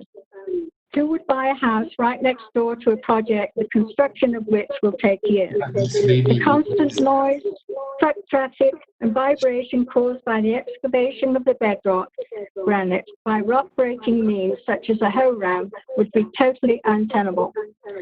Two studies have been compiled, one on the applicant by Florentine Engineering and one on my behalf by North Geo Engineering Services. Both studies warn the contractor to be aware of the potential for vibrational damage to adjacent or nearby structures when using heavy impact equipment during removal of moderately hard to hard cement and materials granite. The North Engineering study goes further to point out the structural and vibration impacts on my property will be moderate to severe. Such excavation work would also pose danger to my well, my propane tank, gas lines into my home, which are located within feet of a planned driveway. The vibration from high-powered excavational equipment would also endanger the wells of my neighbors and the aquifer. If wells are not only my property, but those of my neighbors would receive cave-ins or reduced water pressure, the liability factor of depleted property values would be huge. The proposed developer, Mr. Gerlach, has taken poetic license when it comes to pushing the boundaries of the property. He intrudes to my property line for his driveway, thereby endangering and killing trees on my property. Pinyon trees are fragile and irreplaceable and take years to grow to be considered significant by the SLDC code specs. The multi-generational compound is huge and totally out of keeping with other properties in this neighborhood. My neighbors and I are very fortunate to live in this pristine environment amongst the native trees which provide privacy and tranquility. It's why we choose to live here. The proposed Gerlach project will change all of that for not only me, but many of my neighbors. I am a 76-year-old woman, and I hope to live the rest of my days in my lovely home, which I shared with my husband for over 30 years, until his death in 2017. Mr. Khan keeps referring to my home as the reason for his client to be able to build on the ridge line. My home was built in the 1970s. For my husband and I purchased it in 1986. We were told later that my house has influenced the rules that are now in place by the SGMD and SLD code. My home was shown as a reason why they didn't want that to continue. Mr. Collins wants to roll back the clock, but his client has to abide by the rules as of the date of Mr. Gerlach's application. Many people have questioned the intent of this so-called single-family residence, but described by Mr. Gerlach as a multi-generational compound. Some of the questions were, is it a spa? Is it a rehab center? Is it a hotel? This question is not surprising, as where do you see a portico out front in this neighborhood other than the downtown Santa Fe Hilton Hotel? This project proposed project will significantly change my life. It Ms. improves Conway, my your 2 minutes is up. my security, my well-being, and greatly devalues my property. It should not be allowed for them, for one Ms. person Conway, seeking to your 2 glorify minutes his is up. lifestyle, and in so doing, destroy that of others. Ms. Conway, Yes? your 2 minutes is up. Okay. Okay. Thank you, Ms. Conway, for your testimony. Can we go to the next witness, please? The next witness is Dr. Robert Russell.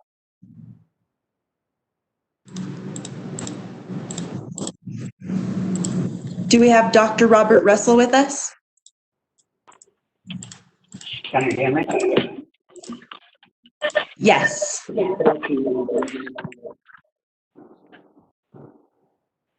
Dr. Russell? Can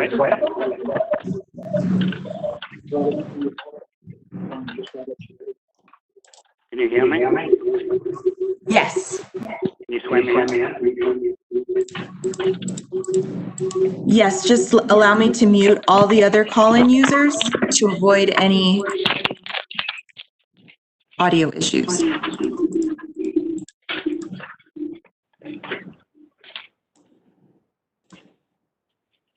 Dr. Russell, Hello, yes. do you swear or affirm the testimony you're about to give is the whole truth? I do. Thank you. This house is 250 feet long over the entire ridge top. It is so egregious that it cuts into the slope on the southern side. The statements by Mr. Mark Hogan are incorrect, but it is correct that this house will be visually disturbing over the entire west of Santa Fe. The remedy to go deeper 5 feet is not allowed under the code.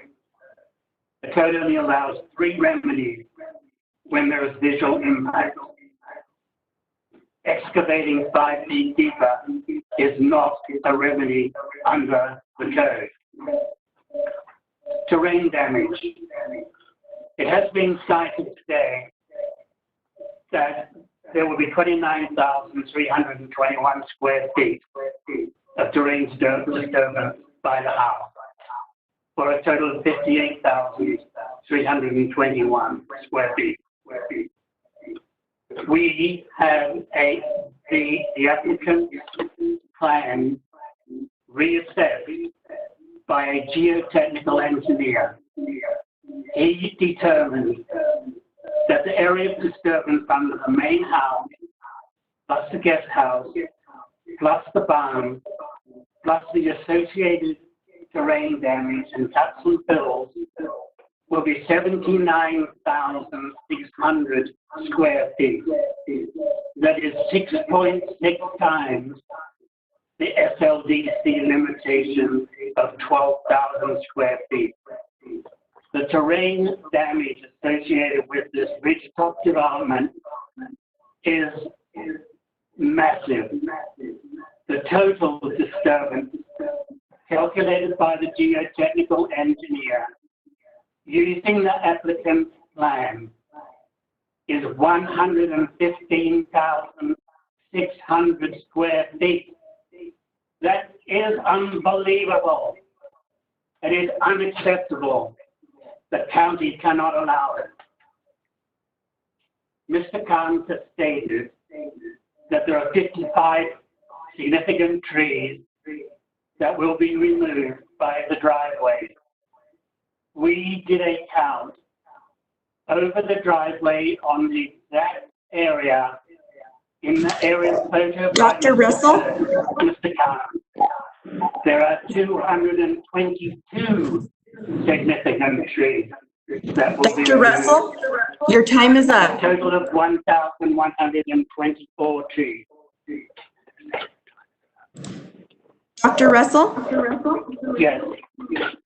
your 2 minutes is up, sir.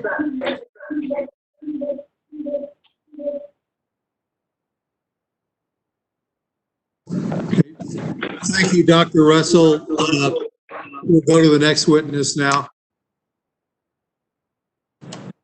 The next witness on the list is John Alstrom.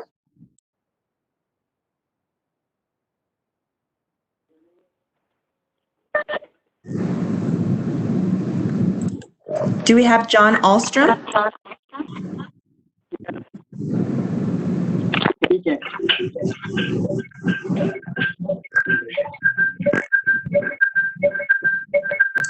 John Alstrom? Speaking. Great. Please state your name and your address, and our recorder will swear you in. Okay.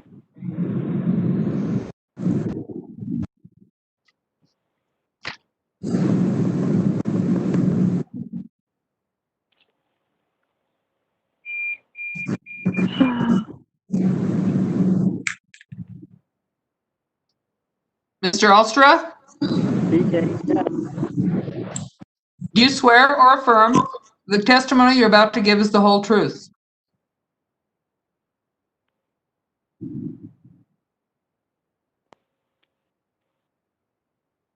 Mr. Alstra? Yes.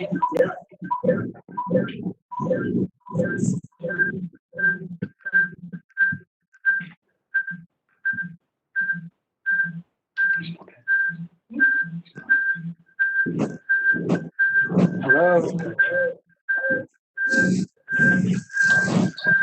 We can hear you. There's just some reverberation on your end. Yes.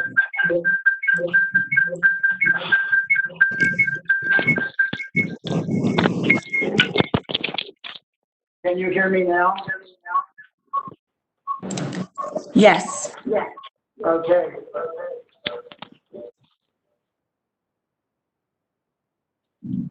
So may I begin? Yes, please go ahead. Okay, I'm property owner adjacent to the southern boundary of this development. And my concern primarily is part of it is visual, part of it is that where the barn, a 24,000 gallon cistern, and the septic tank are located is on a huge rock outcropping, which we happen to look at from our home. It is immense rock, and with a flat area on top, which is basically 2 feet of granite breakup and then bedrock granite. There, with the septic tank, if they put in a leach field, it would be draining into a small arroyo, which then goes down into an intermittent creek.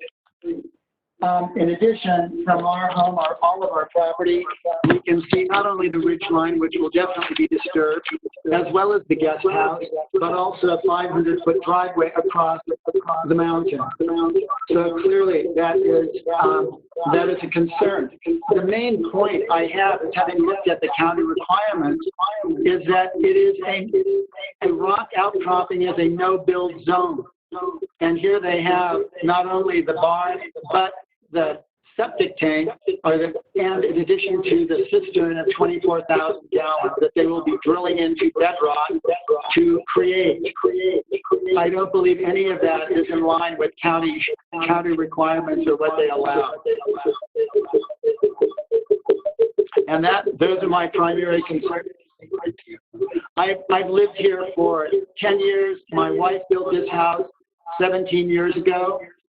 And part of what we enjoy is having a pristine mountainside. The 500. Thank you, sir. Your time's now up. All right. Thank you so much. Thank you. The next speaker on our list is Lee McLeod. Hi, can you hear me? Yes, we can.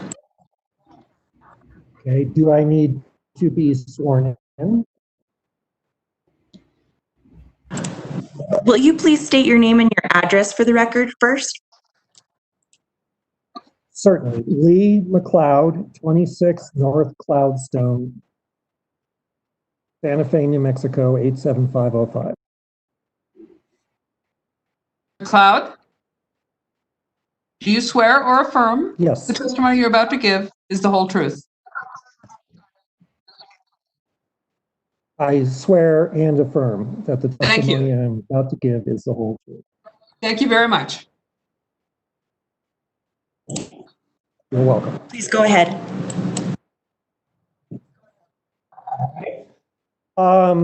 Considering the limitations on time, I will try to make this as brief as possible, and I understand I'll probably get cut off, which is not a problem. I would like to say that I think that the amount of disturbed square footage for this project is absurd. I think the numbers that Robert was trying to get across, and I think it was very difficult to hear him, should be taken into consideration. The numbers that we've been hearing were produced by the applicant, and the numbers that Leslie's engineer produced were considerably larger with respect to the amount of square footage that's going to be disturbed. I also want to talk about the amount of land which is going to be moved out to create this project. The construction plans delivered to the county show, under the heading earthworks, a design cut of 14,099 cubic yards, a fill of 4,237 cubic yards, and the removal of 9,862 cubic yards. In a letter dated 6/9/2020, responding to the questions from Leslie Conway, who lives adjacent to the project, who we've heard from, Joseph Carnes wrote that no rock will be leaving the property. So does that mean there will be no rock in the material that goes out? Does that mean that all 9,862 cubic yards will be nothing but existing vegetation and debris? It seems unlikely for a number of reasons. First, in a geotechnical investigation prepared for Jack Gerlach by Florentino Engineering, the engineering firm found that granite fractured bedrock is Mr. below McLeod, the surface, just feet. your time is up, sir. Okay. Wow, that was fast. Thank you. The next speaker is Cecile Harris. Not fast. Do we have Cecile Harris? Yes, sorry, I was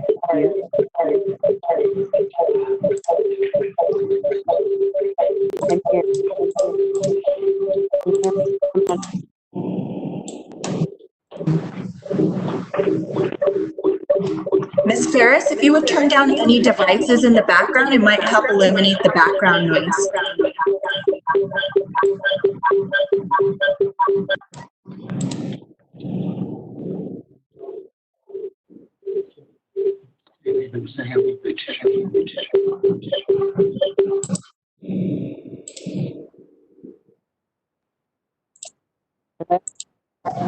Ms. Ferris?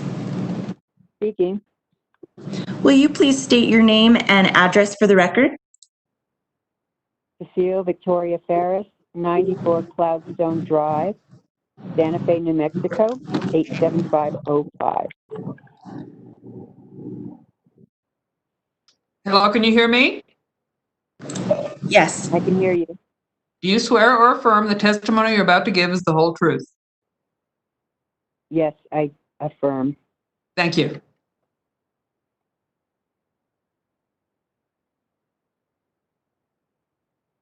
Can you hear me? Yes. Go ahead and start.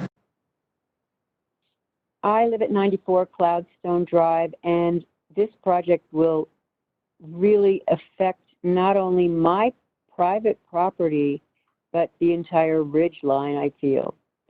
I feel that it's going to interfere with thousands of trees that are old, and I don't know how long it will take to actually grow them back. I feel that it's going to destroy lots of animals as well.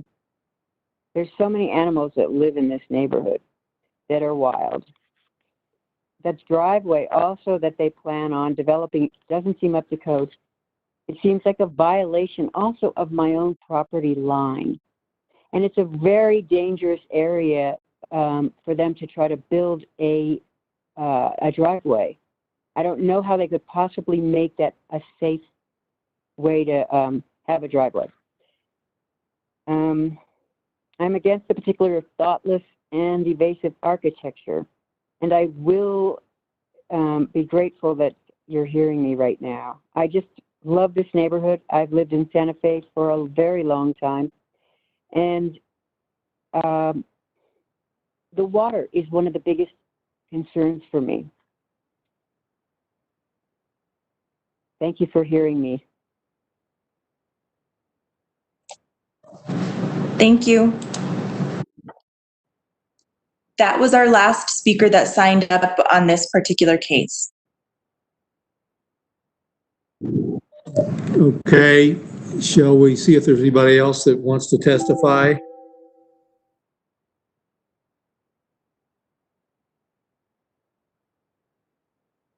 Can you unmute Tessa Joe?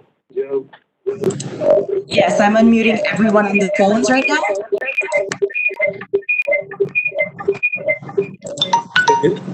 Is there anyone else attending who would like to testify on this case? Any members of the public? Yes.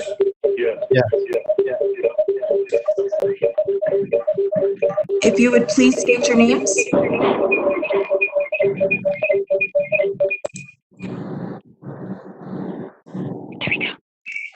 Patrick Sims. Okay, Mr. Sims, will you please state your address? 138 Cloudstone. 138 Cloudstone Drive.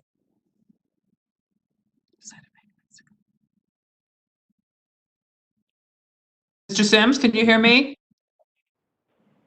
Yes, I can. Do you swear or affirm the testimony you're about to give is the whole truth? I swear. Thank you.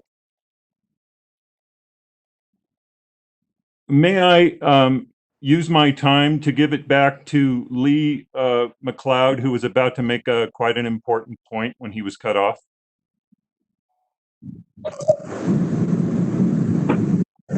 Yeah, this is the hearing officer. You may do that.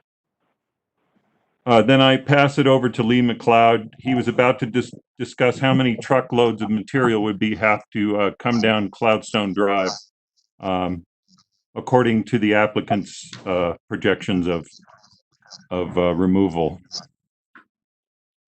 Can you take it, Lee? Yes, I think, and I'm going to try to do a little bit better, quicker job, let's say. Can you hear me? Yes, we can. Okay, so what I was going to say is that the engineer that is working for Mr. Gerlach has figured out that there is granite 2 to 3 feet underneath. Mr. Gerlach is proposing to go down 5 feet into the ridge so as to minimize the impact. That's at least 2 to 3 feet of granite across the entire length of that house, which is a total of 16,000 square feet under roof, with 5 feet of preparation required around it. That granite has to go somewhere, and it cannot necessarily be reused as fill. If we assume that in a best case scenario, only 1/3 of the 9,862 cubic yards is exported, which I think is fairly generous, with the trucks being limited to 5 tons, it would require 325 trips out or 650 round trips just to dispose of the stone, to say nothing of the other material.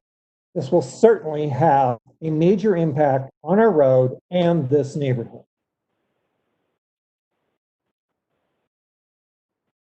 I would urge the county to deny the variances based on the fact that this proposed project is in direct opposition to the aims of the county's desire to facilitate sustainable development in this area and to minimize the disturbance required by construction up here. Thank you.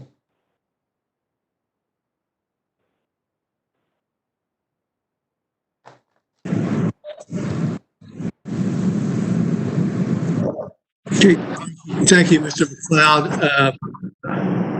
Is there anyone else who's on the call who would like to testify?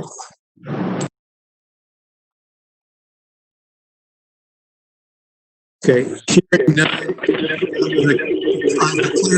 the public hearing closed, and we will, I'll get a recommended decision within 15 working days of today, and we will proceed to the final case on the agenda today, which is case number 20-5040, Casitas de la Tierra Conceptual Plan, New Plan Development District, Map Amendment and Variances. Santa Fe West Investments LLC applicant through its agent Jenkins Gavin, requesting approval of the above listed items. The property is located at 233 Camino La Tierra, east of Las Campanas and west of the intersection of Arroyo Calabaza Road and Camino La Tierra, and it's within Commission District 2. And with that, we're ready to receive the staff report. Thank you, Hearing Officer Virtue. The applicant is requesting approval of a conceptual plan to create a planned development district under sections 4.9.9 and 8.10.2.2 of the Sustainable Land Development Code and request a zoning map amendment in accordance with Chapter 1.15 to rezone a 44.57 acre parcel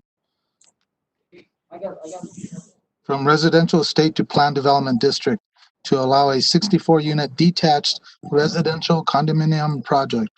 The applicant is also requesting variances from SLDC section 7.11.3.1 connectivity and 7.11.11.3 access to multifamily developments to allow a secondary access onto Arroyo Calabazas to be gated and used for emergency access only.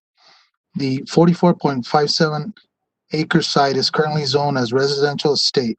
The density within residential estate zoning allows for one dwelling per 2.5 acres, which would allow a total of 17 lots. The applicant states, we are requesting to rezone Tract E comprising 44.57 acres from Res E to a planned development district to permit the development of a 64-unit detached single-story residential condominium project, age targeted to active seniors. The project aims to provide low-maintenance housing options for active seniors, including existing area residents who wish to downsize, yet remain in their community. The proposed homes are modest in size, averaging approximately 2,400 square feet, inclusive of garages. In addition, the cluster design protects 33.11 acres of open space and common area, or 74.28% of the property. This proposal is for a 100% residential community, and therefore per SLDC Table 8-19 dimensional standards, plan development, we will provide 1 TDR in lieu of non-residential development. Furthermore, 5 additional TDRs will be acquired to achieve 64 dwelling units. As this application makes its way through the process, an amendment of the future land use map of the SGMP will be required through a resolution. In addition, an ordinance amending ordinance number 2015-12 zoning map ordinance will be required to be approved by the Board of County Commissioners. These 2 items will be heard alongside this case by the appropriate bodies. That would be the Planning Commission and Board of County Commissioners. The request for a proposed map amendment and rezoning will allow the rezoning of 44.57 acres to create a new planned development district and a zoning map amendment to amend the SLDC zoning map to change the zoning designation of Tract D from residential estate to a planned development district. The applicant has addressed Section 1.15.6.2 text amendments or zoning map amendments, review criteria, and staff has responded to the applicant's response. The applicant has addressed section 4.9.9.1 conceptual plan review criteria, and staff has responded to the applicant's response. The applicant has addressed section 8.10.2 plan development districts conceptual plan review criteria, and staff has responded to the applicant's response.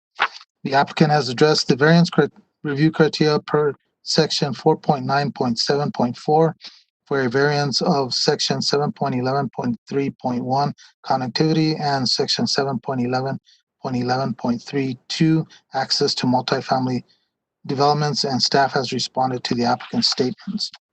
The applicant submitted an environmental impact report, an adequate public facilities and services assessment, a water service availability report, a traffic impact assessment, and a physical impact assessment. Staff has determined that the studies, reports, and assessments prepared for the proposed development meets the intent outlined in Chapter 6 of the SLDC.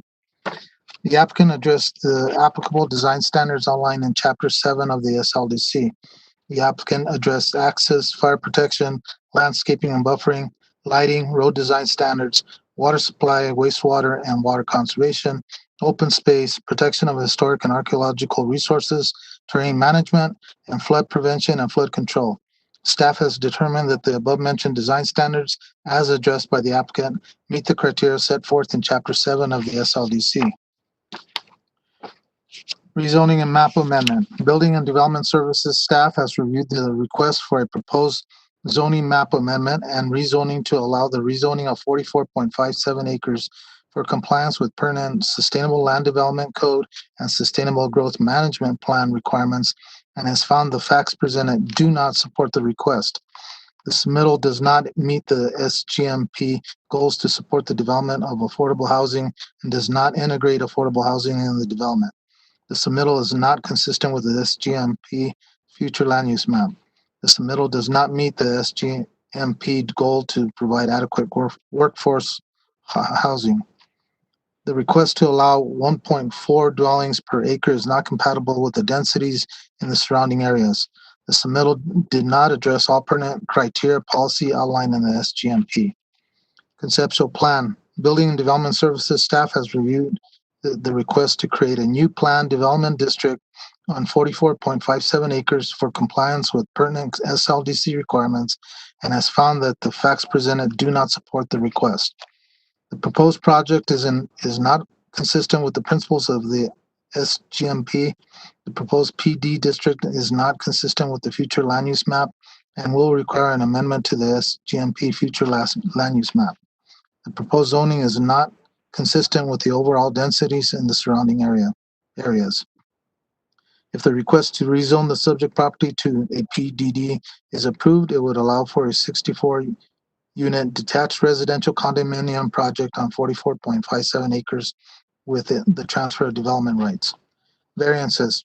Building Development Services staff has reviewed the request for a variance of section 7.11.3.1 connectivity and section 7.11.11.3.2 access to multifamily developments for compliance with pertinent SLDC requirements and has found that the facts presented do not support the request. The development shall provide reasonable means of ingress and egress to surrounding property. Major subdivisions with 31 or more development units shall provide access to existing county roads and shall provide a minimum of 2 access points to the reference roadway. The conditions of the site do not hinder the development from installing 2 full access points. Gate at these access points are not necessary. A development of this magnitude is required by the SLDC to maintain 2 access points as per the SLDC requirements. These access points shall not be gated. Staff maintains the language in section 8.10.2.4.4, which states private roads and gates may be approved as part of the application, but are not required. Conflicts with other sections of the code which prohibit gates for this type of development. Roads within the subdivision shall not be gated unless the road is a dead-end road serving no more than 5 lots. The existing zoning on the property allows for 17 homes. This would not require a second access point. 2 non-gated entry access points will be beneficial in avoiding traffic congestion and assuring easy access for emergency vehicles. The review comments from state agencies and county staff have established findings that technically this application is in compliance with state requirements and design standards set forth in the SLODC, with the exception of gated access points and secondary access.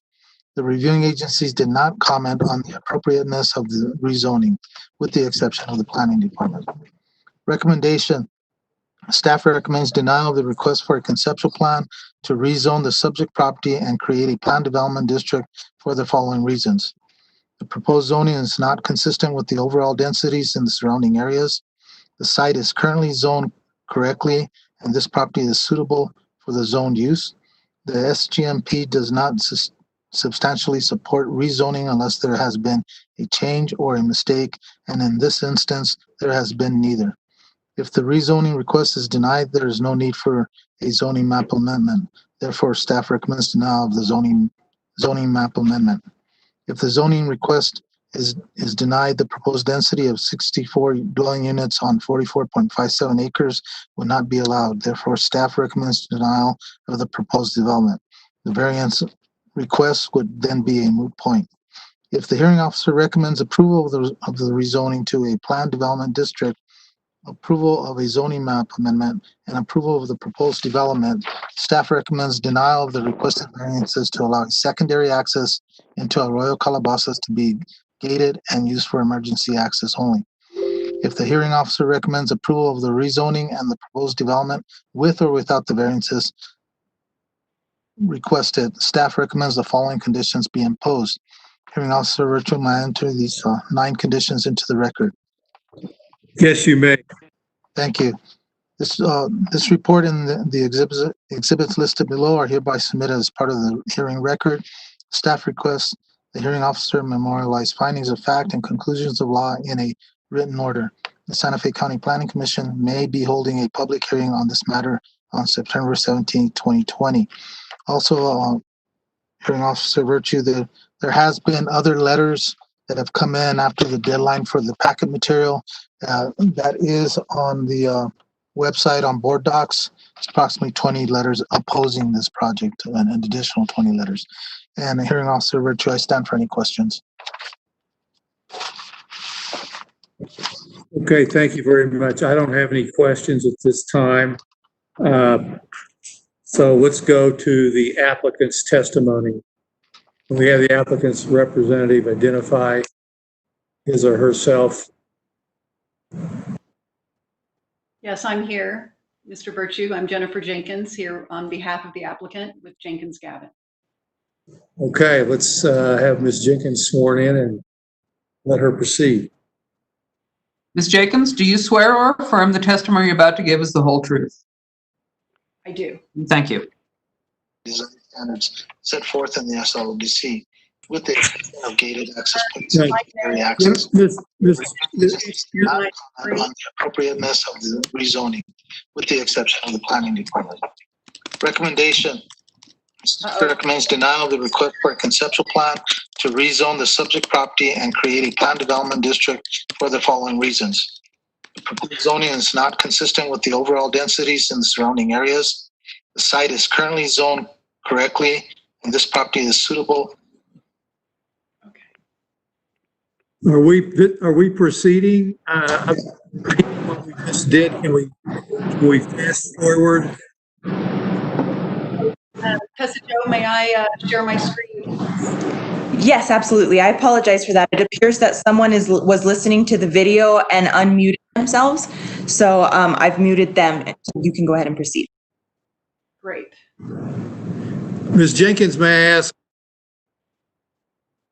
Oh, Mr. Virtue, I'm sorry, sir. I can't. You're muted, apparently. Sorry about that.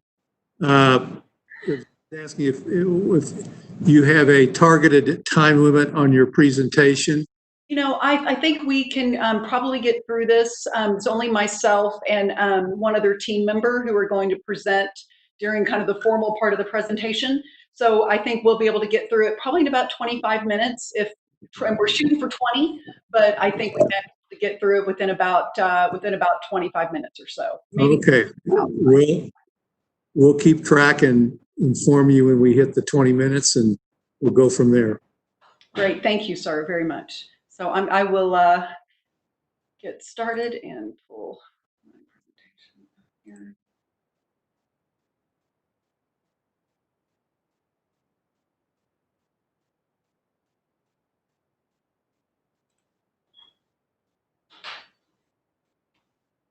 Okay, can you see my screen?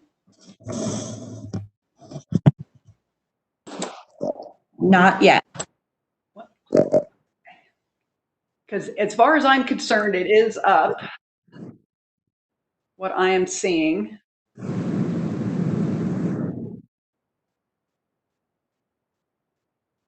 Let me just double check. Oh, it looks like it's still thinking. It's still connecting to share.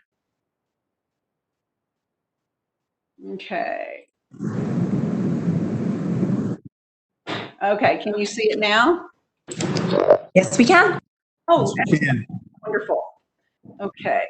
So again, I am Jennifer Jenkins with Jenkins Gavin here on behalf of Santa Fe West Investments in request for rezone, conceptual plan, and variance approval for the Casitas de la Tierra project.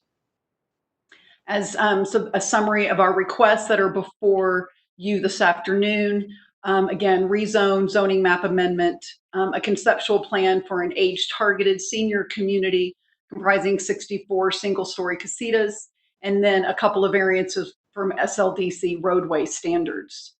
With me today, not in the room, but with me on participating in the meeting is the rest of the project team. I have Orlin Guerrero-Ortiz with Design Ingenuity, who is the civil engineering consultant on the project. I have Eric Rage and Melanie Bishop with Bohannon Houston, who are the traffic engineers. Claudia Horn with Design Office, who is the landscape architect.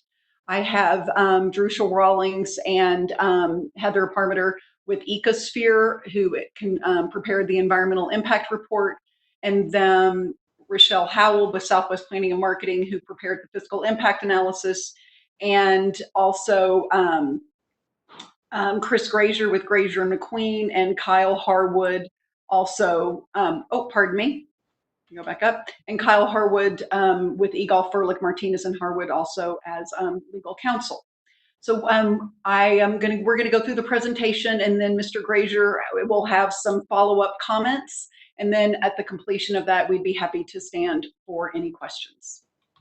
So this is an aerial of the subject property. It is a little over 44 acres located here. It is directly accessible from Camino La Tierra. And what you have across the street is the commercial center that houses the Arroyo Vino restaurant, as well as a couple of offices. This is the Santa Fe County Fire Station here. This is Arroyo Calabasas that intersects with Camino La Tierra and wraps around and serves the Arroyo Calabasas neighborhood to the south of the project. And the properties to the west and to the north and also to the east, most of which are part of the Las Campanas master plan. So this is the current zoning map. This area of the county is in Sustainable Development Area 2. Here's the subject property here. Again, as mentioned, there's an existing commercial center across the street, and also the vacant property directly to the east. Both of those parcels are zoned commercial neighborhood. We have residential estate, which is the subject property, as well as some properties in the Arroyo Calabasas neighborhood to the south. And you can see a little more residential estate here moving off to the east. The purple is a planned development district that is based upon the Las Campanas master plan. The particular 40-acre parcel that is adjacent to the property to the west, per the Las Campanas master plan, is actually zoned for 1 dwelling per acre. So this is a map of the Las Campanas area, and I thought this would be useful just to sort of get a sense of the relationship of the subject property, which is here, to the entire Las Campanas master plan. This area here to the west of the subject property is part of the Las Campanas master plan, but it is currently undeveloped. And the Arroyo Calabasas neighborhood is actually kind of tucked in behind the legend here. So this is the conceptual site plan for the property. And so so what's going on with the property as far as the terrain? Again, we have frontage on Camino La Tierra, but the Arroyo Calabasas goes underneath. There's a culvert underneath Camino La Tierra, and the Arroyo Calabasas kind of traverses across the north and through the west boundary of the subject property. The property is, the terrain is quite gentle, and but the only sort of any steep terrain is along this small little interior drainage area that leads to the Arroyo Calabasas. There is really great tree cover and grasses, and the natural vegetation is really quite lovely. We have assessed that there are some invasive species, especially along the Arroyo and in this sort of meadow area that we do want to address at the time of development. So the vision for the project is to create a very low maintenance residential community for seniors, and really looking at the La Tierra and Las Campanas neighborhoods for residents who might be interested in downsizing as they mature, and are finding they really don't desire to maintain a large property, be it 2.5 acres, 5 acres, and a large 5,000 square foot house that would go along with that. But in the interest of downsizing, however, they do want to stay in their neighborhood. This is where their friends are, their community. They could be members of the Las Campanas Club, and they would like to maintain that. So based upon our research, we have found that there is a lot of desire in the community for this particular type of housing option. We are proposing relatively modest size homes that would, probably range from anywhere from 2,200 square feet to 2,600 square feet, and all single story. We've set a maximum height limitation of 16 feet. So we will not be creating any view impacts. And we are proposing a condominium style project here. And that was very intentional with respect to creating a very low maintenance environment and low maintenance community. So each home, of course, will have its own private outdoor space. But beyond that, all of the ground and the landscaping and roads and everything will be maintained by the Condominium Owners Association. So, for example, if there was if one of these dwellings was a second home for a resident, they could, leave for half the year. They could lock their doors, and when they come back, everything's going to be maintained in their houses. So again, it really creates a low maintenance environment that is very desirable for seniors, especially as they're downsizing. We are proposing the requisite 75-foot setback here along the Arroyo. And also per the code requirements, we have a 50-foot setback here along the west. We have a 100-foot setback here along the south, essentially along the Arroyo Calabasas roadway. And then we have another 50-foot setback along the property to the east. There are some existing footpaths on the property that primarily the existing footpaths are here along the Arroyo, as well as along the southern boundary. And we are looking, a few of those footpaths will need to be relocated, but we are looking to preserve as many of them in their current location as possible. And we also want to improve them and extend them. So what we've created is basically kind of a looped trail system that would go here, and it would follow along the riparian corridor here, and it would snake through this 100-foot setback here, and then connect to what would be potentially happening here in the future to the east.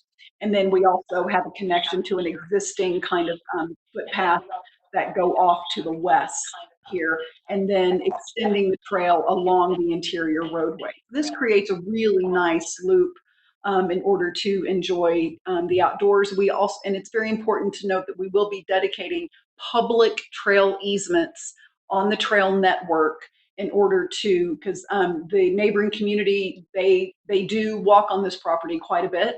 And so it is our desire to preserve that public access to the trail system.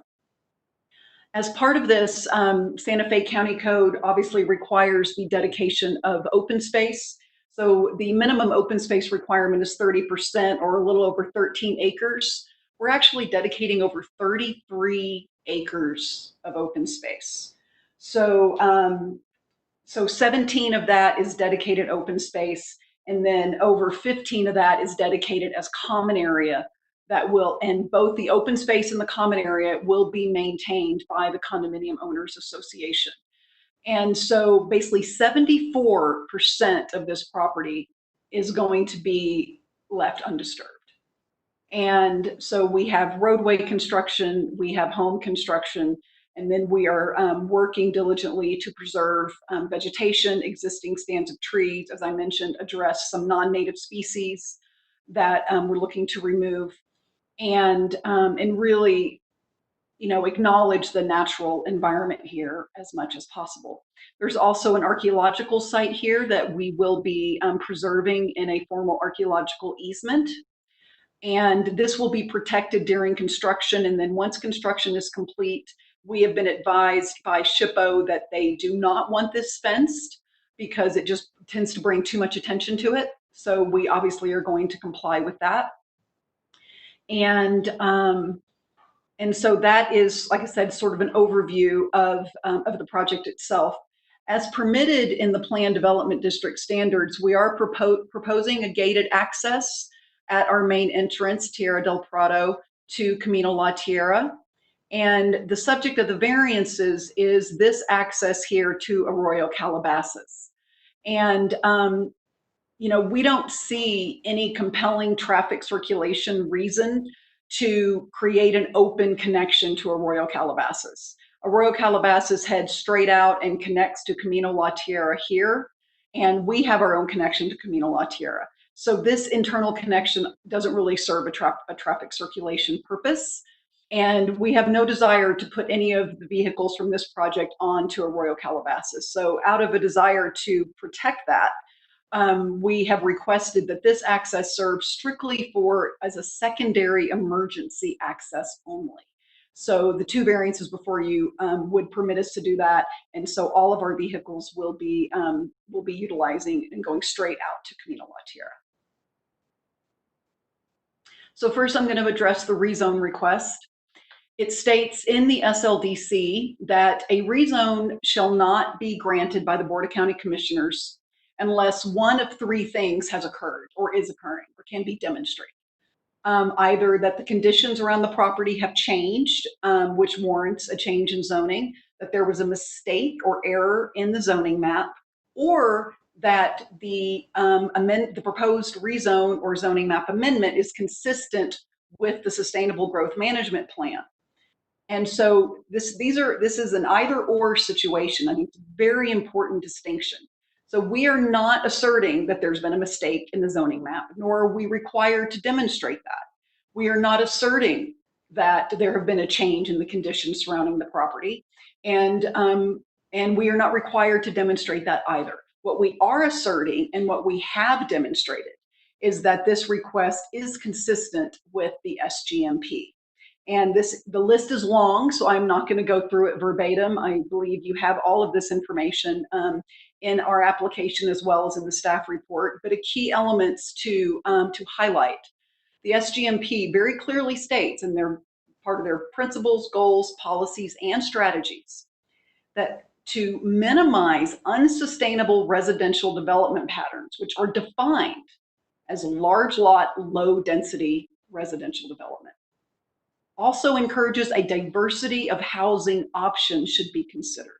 So that is really what this project is about. This project is about providing an additional housing option for this community, as well as the wider Santa Fe community, but particularly for residents in the surrounding area, again, who would like to remain in their neighborhood. It's sort of this concept of aging in place. It's like, if you want to downsize, why should you have to leave your neighborhood and your friends and community facilities that you are taking advantage of in order to have a more sustainable residential environment as you age. And so that's what this project is about providing.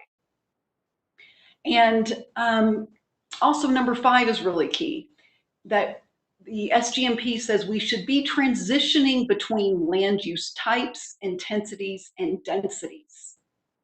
Also conserving environmental assets like 33 acres of open space, using standards to preserve open space and to limit impervious areas. And so when we talk about transitioning between land use types, as shown on the previous zoning map, we are bordered by commercial zoning directly east and directly north. And the property directly west is actually zoned for 1 dwelling per acre. So the requested density of 1.4 dwellings per acre actually serves as a very natural transition from commercial zoning to 1 dwelling per acre zoning. Also, as mentioned in the staff report, we are proposing a transfer of development rights, which is consistent with the goals of the Sustainable Growth Management Plan in order to support the preservation of sensitive lands in the outlying areas of the county. Also, the SGMB states that it should be supporting clustering provisions and encourage alternative compact development patterns such as cluster development.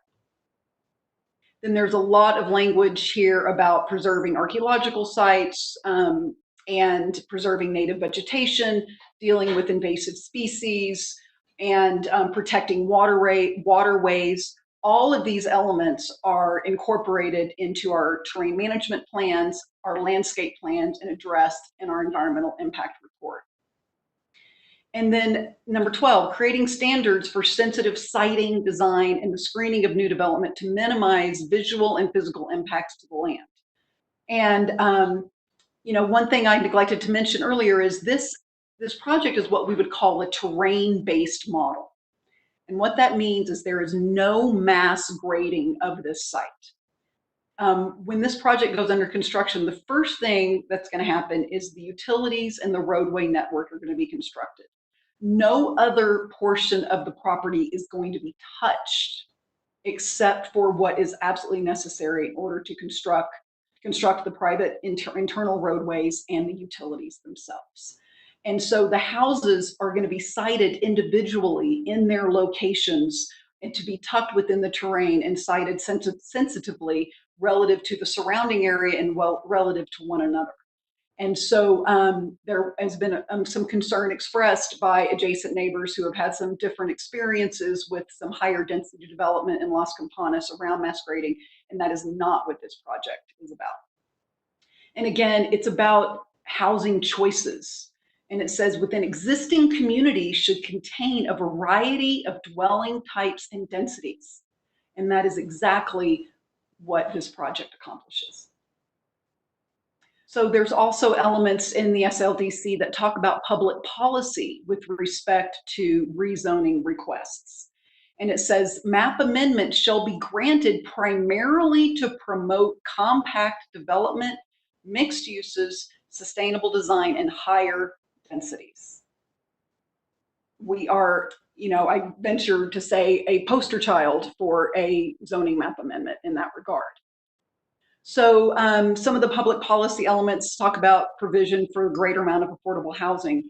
And you probably noticed in the staff report, there is a lot of mention about this, which seems a little disingenuous since per the code, affordable housing doesn't actually even apply to this project. Affordable housing applies to subdivisions of over 5 lots. We are a multifamily project.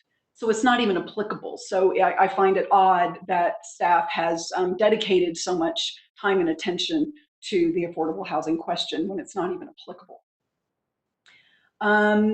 Talk about economic development. Obviously, we did a fiscal impact analysis that addresses the positive economic impacts of the project relative to gross receipts and property tax revenue, employment in the real estate construction industries, et cetera. And another piece of this is this as a housing option also encourages people to remain in Santa Fe County.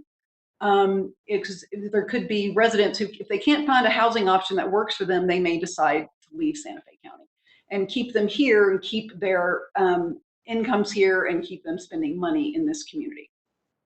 So talks about advancement number C of public facilities and services. No deficiencies in public facility services have been identified, and staff has concurred with that. Then D talks about infill and compact mixed-use development. The great thing about this project, even though internally we are proposing 100% residential, we're already in a mixed-use environment. There is a commercial center across the street. There is an approved commercial project directly next door. So providing a moderately higher density of residential next to these commercial uses actually is incredibly supportive of a mixed use environment. So, Ms. Jenkins? Yes. Just a reminder that your 20 minutes is up. Oh, but then I undershot it. So I will move along as quickly as I can. My apologies. I did not actually time myself on this, so I was venturing a guess. So moving through this again, 33 acres of open space, and on F, developing at higher densities is a model of sustainability, making efficient use of public infrastructure and providing for significant open space preservation. Nowhere will you see 2.5 acre lots being held up as a model for environmental sustainability. And so again, as we talked about transitioning between land use types, as mentioned, we have existing commercial across the street. We have the Placita de la Tierra commercial project that is approved for over 43,000 square feet of office and retail use directly to the east. Then here is the Casitas project in the middle, proposing 1.4 dwellings per acre. And then per the Las Campanas master plan, the property directly west is zoned for 1 dwelling per acre. So this is the approved development plan for Placita de la Tierra. This drawing is oriented differently. So this is Camino La Tierra, and the Casitas project sits directly here. There were some questions raised about whether or not the Placita de la Tierra development plan has expired. It actually has not. So this letter from Santa Fe County identifies back from 2010 that the final development plan has not expired. And then additionally, the SLDC states that properties that have received final development plan approval but have not recorded the plan may complete the recordation process under the terms of the final approval. So this development plan is approved and not subject to expiration. And then again, referencing the Las Campanas master plan, here is the subject property and the property next door. This is difficult to read, so I have enlarged that text for you, which says 1 acre lots on the 40 acres. And then in Las Campanas itself, they have a variety of housing types. They do what they call their cluster housing. And the density for their cluster housing is actually 3 to 8 dwellings per acre. And so what we're proposing at 1.4 dwellings per acre for a clustered type product is significantly lower than what is permissible via the Las Campanas master plan. And then again, going through the conceptual plan, I've already revisited this, and we don't need to go through the conceptual plan approval criteria because that is in the staff report as well as in our application. And then again, I think I've already spoken to the variance requests and why we feel the variance requests are important to permit the access to Arroyo Calabasas to be gated for emergencies only. Would like to point out that in the staff report, they state that the secondary access may be beneficial to the Arroyo Calabasas neighborhood as an egress in the event that the intersection of Arroyo Calabasas and Camino La Tierra is impassable. Obviously, if such a situation occurred, the emergency responders of the fire department could easily open the gates to allow traffic to move through the Casitas project if necessary. And staff also points out that a 17-lot subdivision permissible under the current zoning, a second access wouldn't be required. So they don't seem too concerned about evacuation under that scenario. The traffic study findings, there has been some concern expressed by neighbors and community members regarding traffic. Luckily, Santa Fe County requires a traffic study, so we have empirical data that addresses what will the traffic impacts be. And kind of the bottom line is you can see the levels of service here on the existing intersection at Camino La Tierra and Wildflower, are levels of service A and B. Once the project is constructed, the levels of service at the Camino La Tierra and Wildflower intersection, as well as at our entrance, also are levels of service A and B. So it's clear that there are not going to be any negative impacts to levels of service. A question was raised that what if there are buyers in the community that aren't seniors, that are maybe still working and traveling during those peak rush hours? Well, we had that assessed as a traditional single-family detached housing community as opposed to a senior community. The levels of service are still A and B. And we were also required to do a horizon year analysis to 2044. Levels of service in the horizon year are still levels of service A and B. So again, this is just math. And so I think the traffic study itself has demonstrated that there is not going to be a negative impact on traffic flow. Environmental protection measures I've already touched on: open space, no mass grading, preservation of trails, and protection of the archaeological site. There's also not going to be any lighting except for lighting on the homes themselves. There will be no site lighting, no street lights of any kind in order to protect the night skies. I also mentioned, already talked about the plan for the condominium and the maintenance of all of the open space and common areas in order to create a low maintenance environment. And then this is just architecturally sort of the concept for the homes themselves. And we're really modeling our design standards after Las Campanas because we think they have done it, and we were asked to consider that. And we think it's a great idea. They've done an excellent job in developing their architectural design standards, and we really are looking to use those design standards as a model. And with respect to the staff recommended conditions of approval, they are requesting that the access not be gated. We do oppose that because gates are expressly permitted in a PD district, and they're only prohibited in subdivisions of 5 or more lots. And then we also are opposed to condition number 5, where they want to put a cap on the home sizes. There is no basis in the code to do that. We've been very clear and transparent about our intent with respect to the sizes of these homes, but we have not designed them yet. So to create that kind of restriction at a conceptual plan stage is unwarranted, and again, not supported by the code, but we are in agreement with the remaining conditions of approval. And so I do have one more supplemental item to share, and I will again be quick as I can. Again, my apologies, I did not time myself earlier. So with respect to the staff recommendations, it was a voluminous staff report, and I only received it on Monday, so it's taken a few days to really digest everything. And again, on staff's recommendations with respect to the rezoning, again, they're touching on that we don't meet affordable housing goals, yet affordable housing is not even applicable to this project, so that does not appear to be a proper or appropriate basis for recommending denial. Would they make the same assertion for a commercial project because they weren't providing affordable housing when affordable housing isn't applicable to a commercial project? And with respect to their assertion that we need to amend the future land use map in the SGMP, first, there's no provision in the SLDC that mandates that.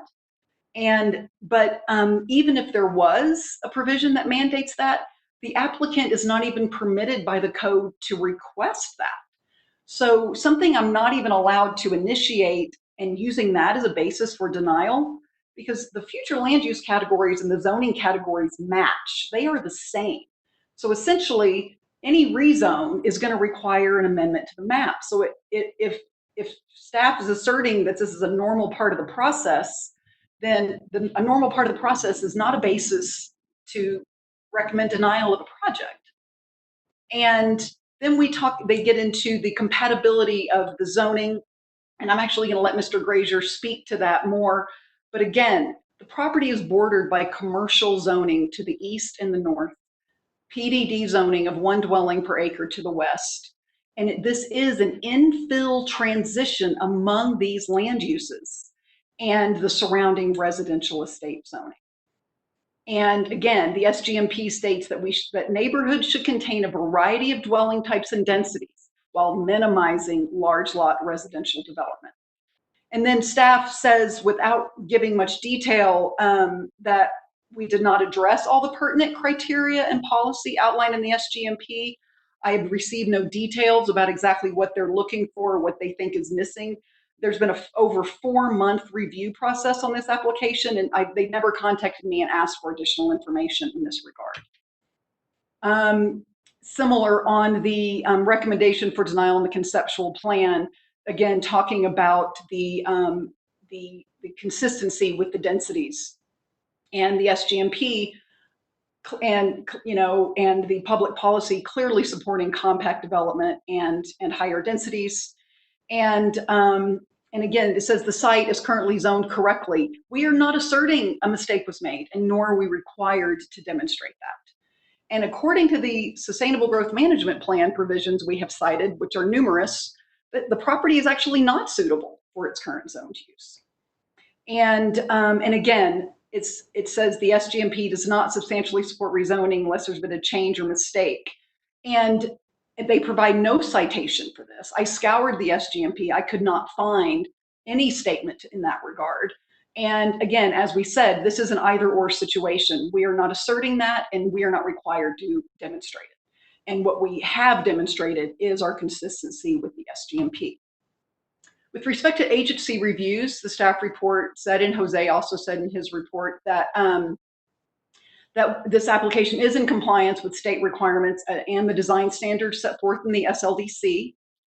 And the only staff review that recommends denial is from county planning. So on April 21st, I received this memo from the planning division. And the memo states in the highlighted areas that the application for a PDD for Casitas de la Tierra generally meets the purpose and findings section for the establishment of a PDD as outlined in those sections. The application has shown that the criteria for establishment of a PDD has been met. The application is in general conformance with the SGMP goals and policies. Planning staff recommendation. Staff recommends approval of the rezoning and zoning map amendment for Casitas de la Tierra. Staff also recommends approval of the conceptual plan with the following conditions. Subsequently, on June 30th, I received this memo from staff, also with the exact same date as the previous memo, dated April 21st, and yet this memo is different. This memo recommends denial of the rezoning and denial of the conceptual plan. So what changed? What is the new basis for denial in the revised memo? The revised memo references the fact that the future land use map would have to be amended. As I've mentioned, the SLDC does not require it, but even if it did need to happen, staff's already said that's going to be done as the process moves forward via resolution. So something that staff is going to take charge of handling is an inappropriate basis to recommend denial. Again, affordable housing. It's not applicable, so it's not an appropriate basis for denial either. And then it talks about mixed use objectives. As I've mentioned, we are already in a mixed use environment. So the code permits us to provide one TDR in lieu of the 5% commercial requirement in a PDD. The code allows that. So if we are complying with a code provision, it is inappropriate to use that as the basis to deny the project.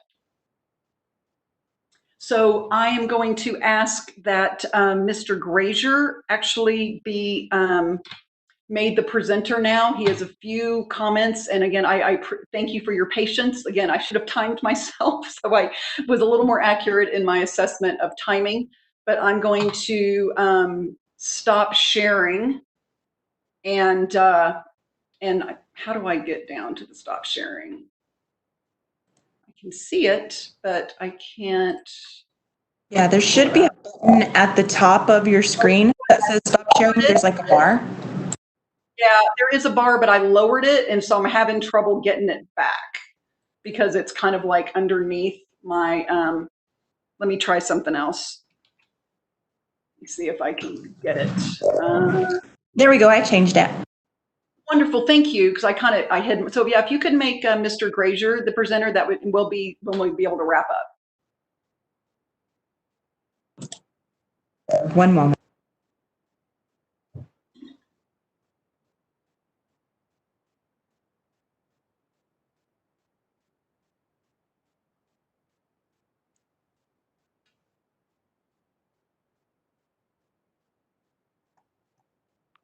Okay, I'm on? Yes, you are on. All right. Thank you, Jennifer. Thank you, Mr. Hearing Officer. I did draft up my comments. I will submit a copy after the hearing, so I won't dwell on them to any significant extent. I do want to call your attention to a couple particular points. The first being, as Jennifer mentioned, the use of the term compatible, both by county staff and by counsel for the opponents. And they use compatible in the sense of the same as. You have to be the same density as surrounding properties. That is manifestly not how that term is defined in the code itself. The SLDC defines compatible and defines it as, it does not mean the same as. The fact that development is not within the same zoning district or has a different area and use characteristics does not make it incompatible. Rather, it is an inquiry for you to exercise your independent judgment on in light of the evidence in front of you. The second is the term sustainable, and this appears throughout many of those 620 letters that I'm sure you read. And I guess everybody has their own definition of sustainable. However, the SGMP has its own definition of sustainable, specifically stating that large, low-density residential development is not sustainable. And it is the more compact, higher density development that is sustainable. And that was a major intent of the Sustainable Growth Management Plan. That was a reason for allowing rezonings under the plan, for allowing the use of TDRs, etc. The second, Ms. Jenkins touched on as well, what staff and opponents are looking at as a requirement to provide affordable housing and mixed use. And those requirements are not found in the code. And there are two fundamental flaws with that approach. First is that the code specifically has specific provisions for affordable housing and for multi-use development, and we fully comply with those code provisions. The second is this idea that you need to not only address every aspect, every goal, every policy within the Sustainable Growth Management Plan, but you really need to achieve those or further those policies, and that's absolutely not the case under either the code or the plan or under applicable law.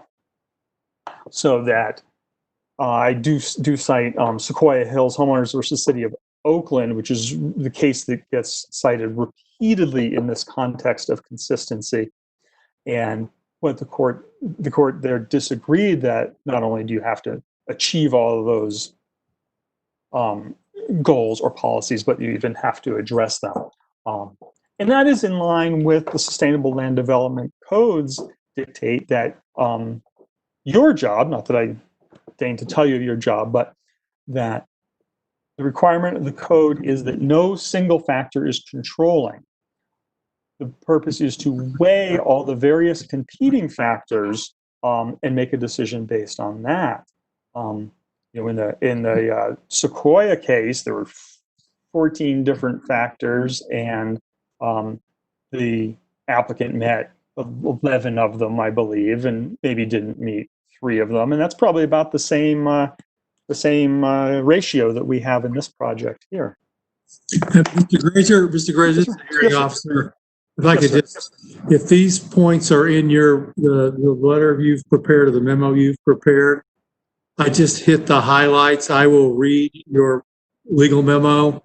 We've got a lot of members of the public here. We're going into the evening that want to have the opportunity to speak, and I want to make sure they have an adequate opportunity.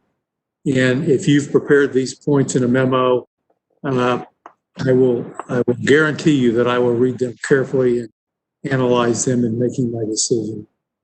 Mr. Virtue, I appreciate that guarantee, and I will do you the respect of finishing up now, and I will submit the memo. Thank you for your time.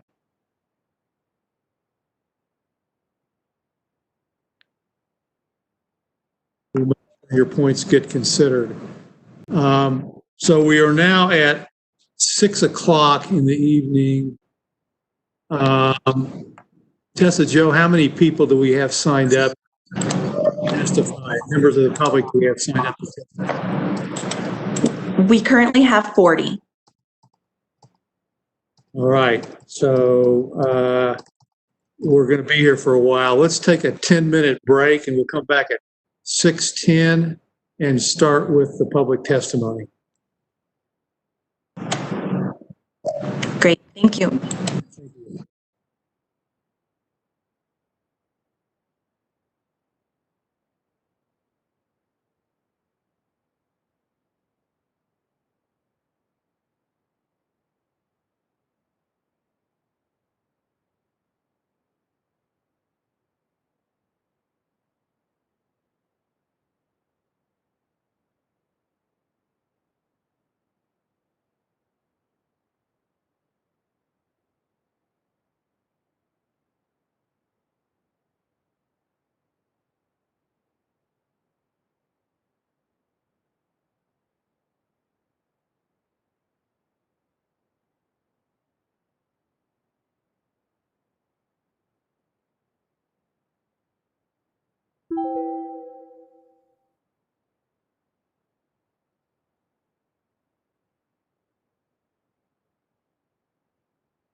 Oh, and a lot of them are.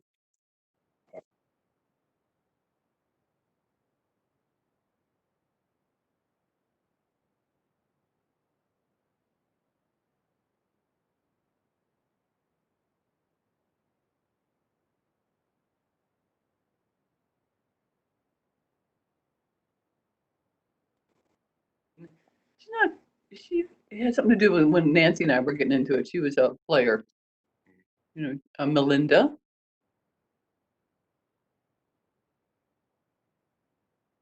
Jonathan.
Thank you everyone for your patience. I'm going to place a list of people who've signed up to speak thus far. If your name is not on the list, if you would please let me know so that we can make sure and get you signed up.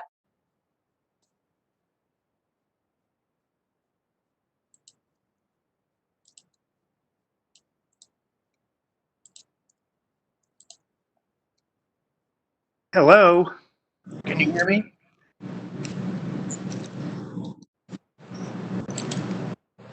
Hello? Yes, we can hear you. Yeah, this is Louis Baxter. I signed up and even sent in a brief of what I was going to talk about, and I'm not on the list. I don't know what happened. I will add you. Yeah, I mean, Mr. Jose Larinaga, who's been great. He and I've corresponded a lot, and he got all this, so thank you.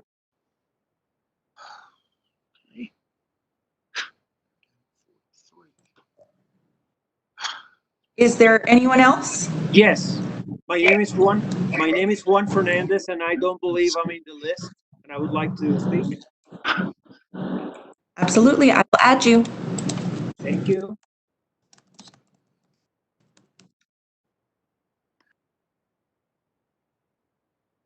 Is there anybody else that can see the list and has not been added? We will allow time for anybody who hasn't signed up later on. I just was hoping to get everybody on there.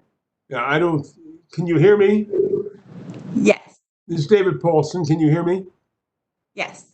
Yeah, I should be on there as well, please. And I don't see my name.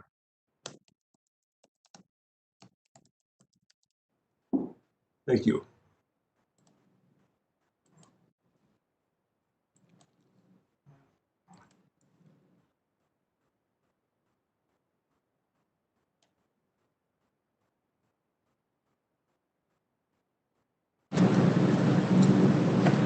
Okay. Okay, Tessa Joe, have you got everybody on that that is requested to be added? Yes. Okay, well, let's then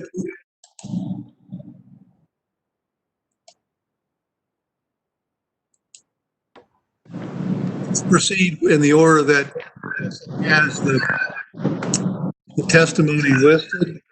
And I would just ask folks to please be succinct and don't repeat something that's already been said.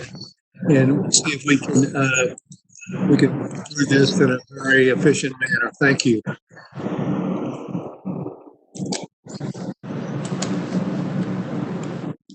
Okay, the first person who has signed up is Brian Weiss. I'm present, Brian Weiss, 6 Via Pampa. Great.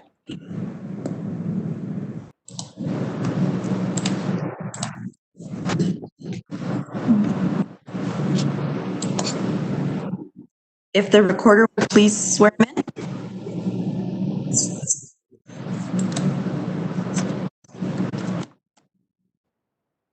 in. Tessa Joe, can we swear everybody in at the same time? Just have them acknowledge they've been sworn in when they testify?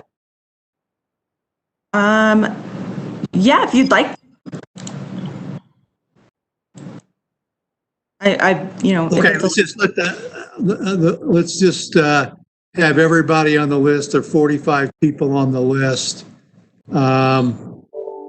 Just ask them if they're sworn, and then when they get up to testify, they can acknowledge that they were sworn at the beginning. Okay, great.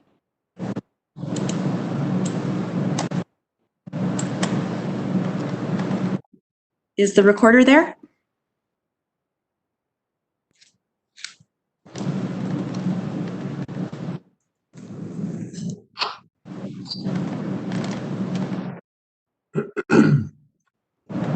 Hello, I believe you're muted if the recorder is there.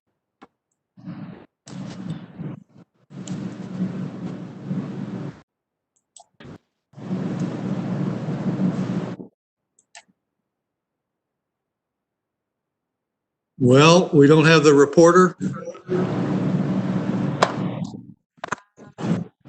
It looks like they are on. Can you hear me? Yes. Okay. Is everybody ready? Ready. Ready. Ready. Testimony you're about to give is the whole truth. Yes. Yes. And before you speak, let us know that you've been previously sworn. Will do. Thank you. Could everybody turn off their devices?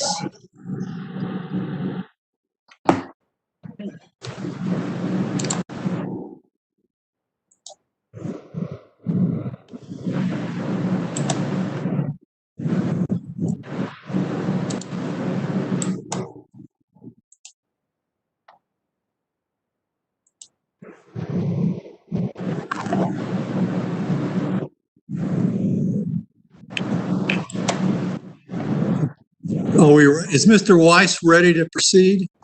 I'm ready to proceed. Okay, please do so. Thank you.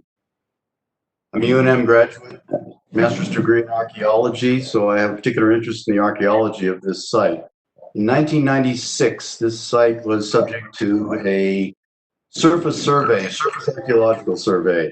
The conclusion of Stephen Post, a well-known archaeologist who's done much of the work in this area, and I quote, "The future residential portion contains LA 115085, which is the site designation, which should be considered significant. No further development of the future residential portion of Plazuelas de la Tierra, which was the designation at that point, should occur until a data recovery plan has been implemented." There then followed a 10-page data recovery implementation plan, none of which was ever put into action. Further on, Mr. Post said, "The artifacts primarily remain from the late Archaic or early basket maker 2 occupation. LA 115085 is a multi-component site with evidence of occupation and use from 800 BC to AD 1945. That is a 2,700-year record of human occupation. It's recommended that LA 115085 be considered a significant site under Santa Fe County Land Development Code, Article 6, Section 3. A data recovery plan is included with this report. I want to emphasize to the hearing officer that a surface survey consists of several people walking across a site in a transect and recording what is visible on the surface of the site. In the presentation, a circle has been drawn designating that as the archaeological site. This would be roughly comparable to walking up to an old growth redwood, drawing a circle around the base of the redwood and saying, "This is all there is." You do not know what lies below because nobody has looked.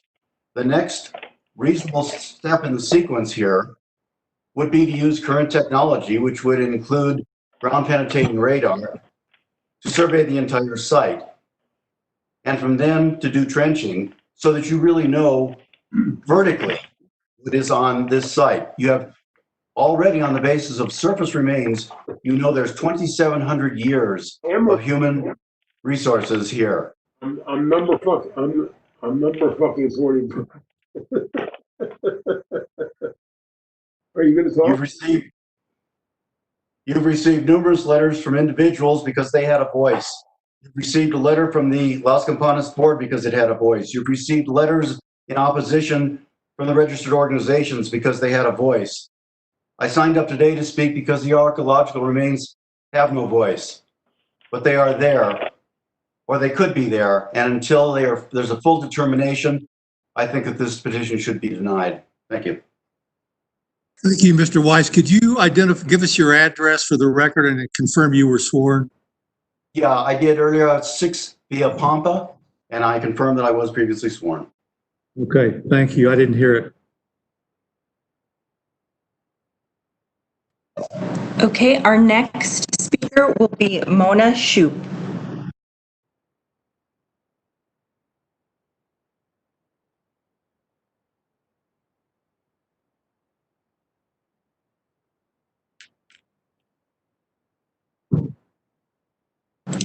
Mona Shoop. One moment.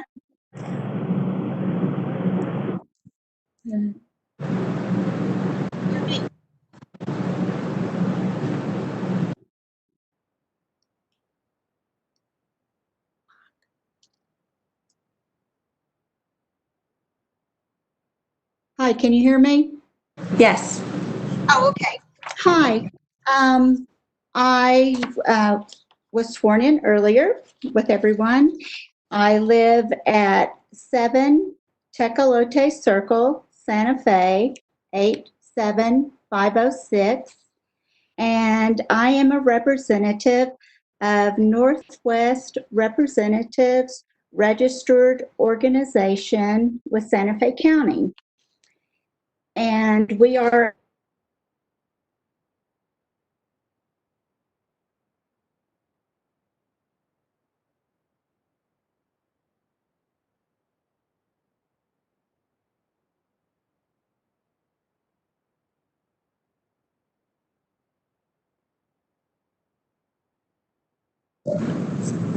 I'm sorry, this is a hearing officer. I can't hear Ms. Shoup. right. See if I can turn off.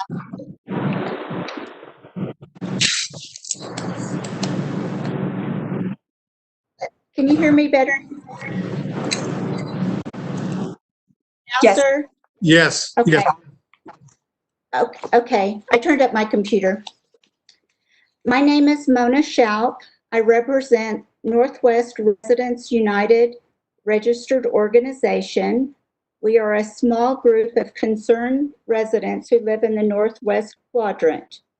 We are grateful for the 2016 Sustainable Land Development Code and the protections it provides Santa Fe County residents and the county's natural resources.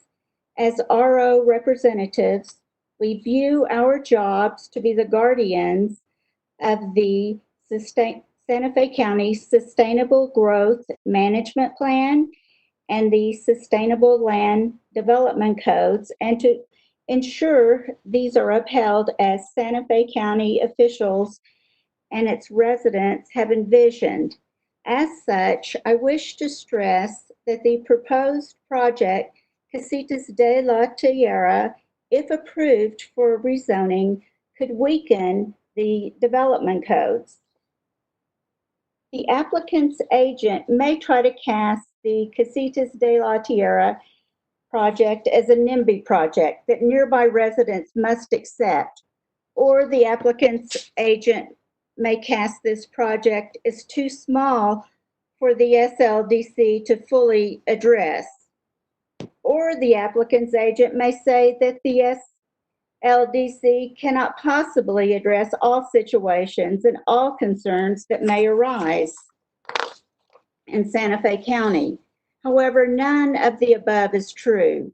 This is no neighborhood fight. This is a fight to protect the integrity of the Sustainable Land Development Code for future generations and the future of Santa Fe County. The full repercussions of attacking the Sustainable Land Development Code are much larger than this one rezoning project. Should this parcel be rezoned from residential estate? Ms. Shoup? Yes. Your 2 minutes is up. Already? Oh, sorry.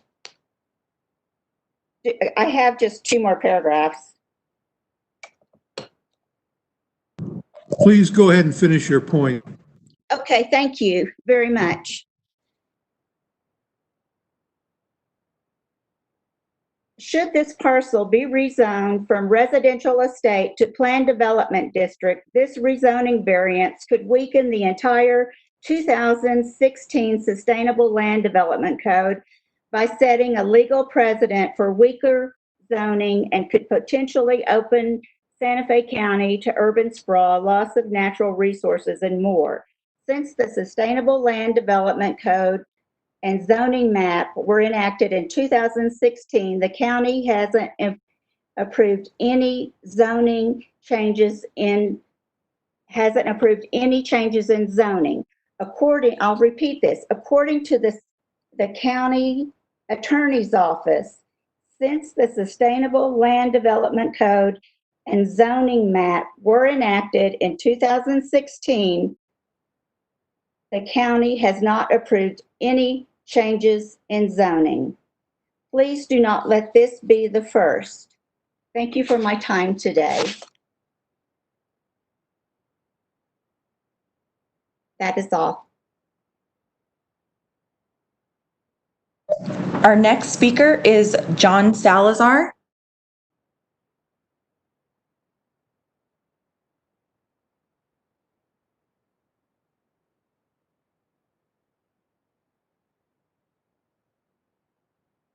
Okay, I'm going to unmute the call-in users. Is there a John Salazar who signed up to speak? This is John Salazar. Hi, Mr. Salazar. Hello, can you hear me? Yes, let me just mute the other lines.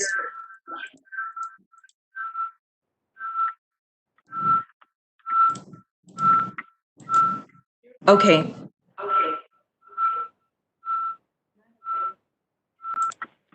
Mr. Salazar?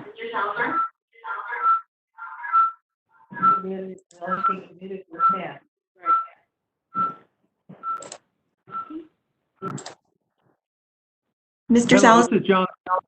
Yes. Okay, great. Please go ahead. Okay, can you hear me? Can you hear me? Yes. Okay. May I proceed then? Yes, please. Mr. Hearing Officer, my name is John Salazar with the Rhodey Law Firm, and we represent the Lee family, Courtney Lee, Roberta Lee, Willis Lee, and Sean Lee, all of whom are property owners immediately adjacent to the parcel at issue. We do support the staff recommendation of denial of the application. And I do want to compliment the staff on the terrific job of organizing the massive amount of documentation submitted in connection with this matter. I do want to refer you, Mr. Hearing Officer, to our letter stating our position, which commences at page 155 of the record. And I would like to speak to a couple of points in that letter, but I think I can summarize the problem here and the reason there is so much objection to this particular application, and that is because in sum, the applicant is really trying to cram a square peg into a round hole. This is simply the wrong location, absolutely, for this particular project. And despite applicant's desire to try to meet some sort of market niche to sell its product, this is not the correct location to do so.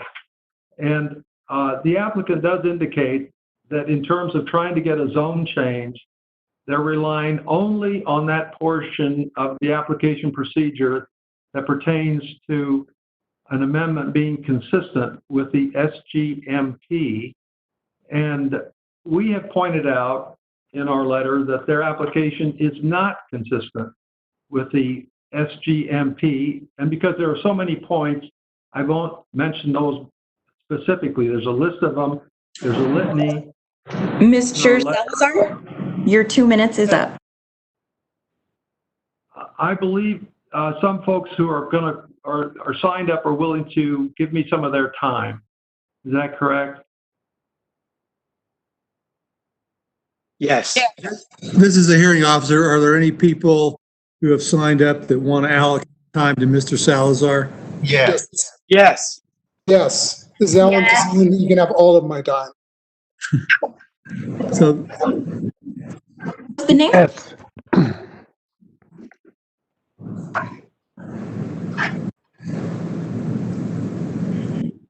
My name is Courtney Lee, and I would like to yield my time to Mr. Salazar.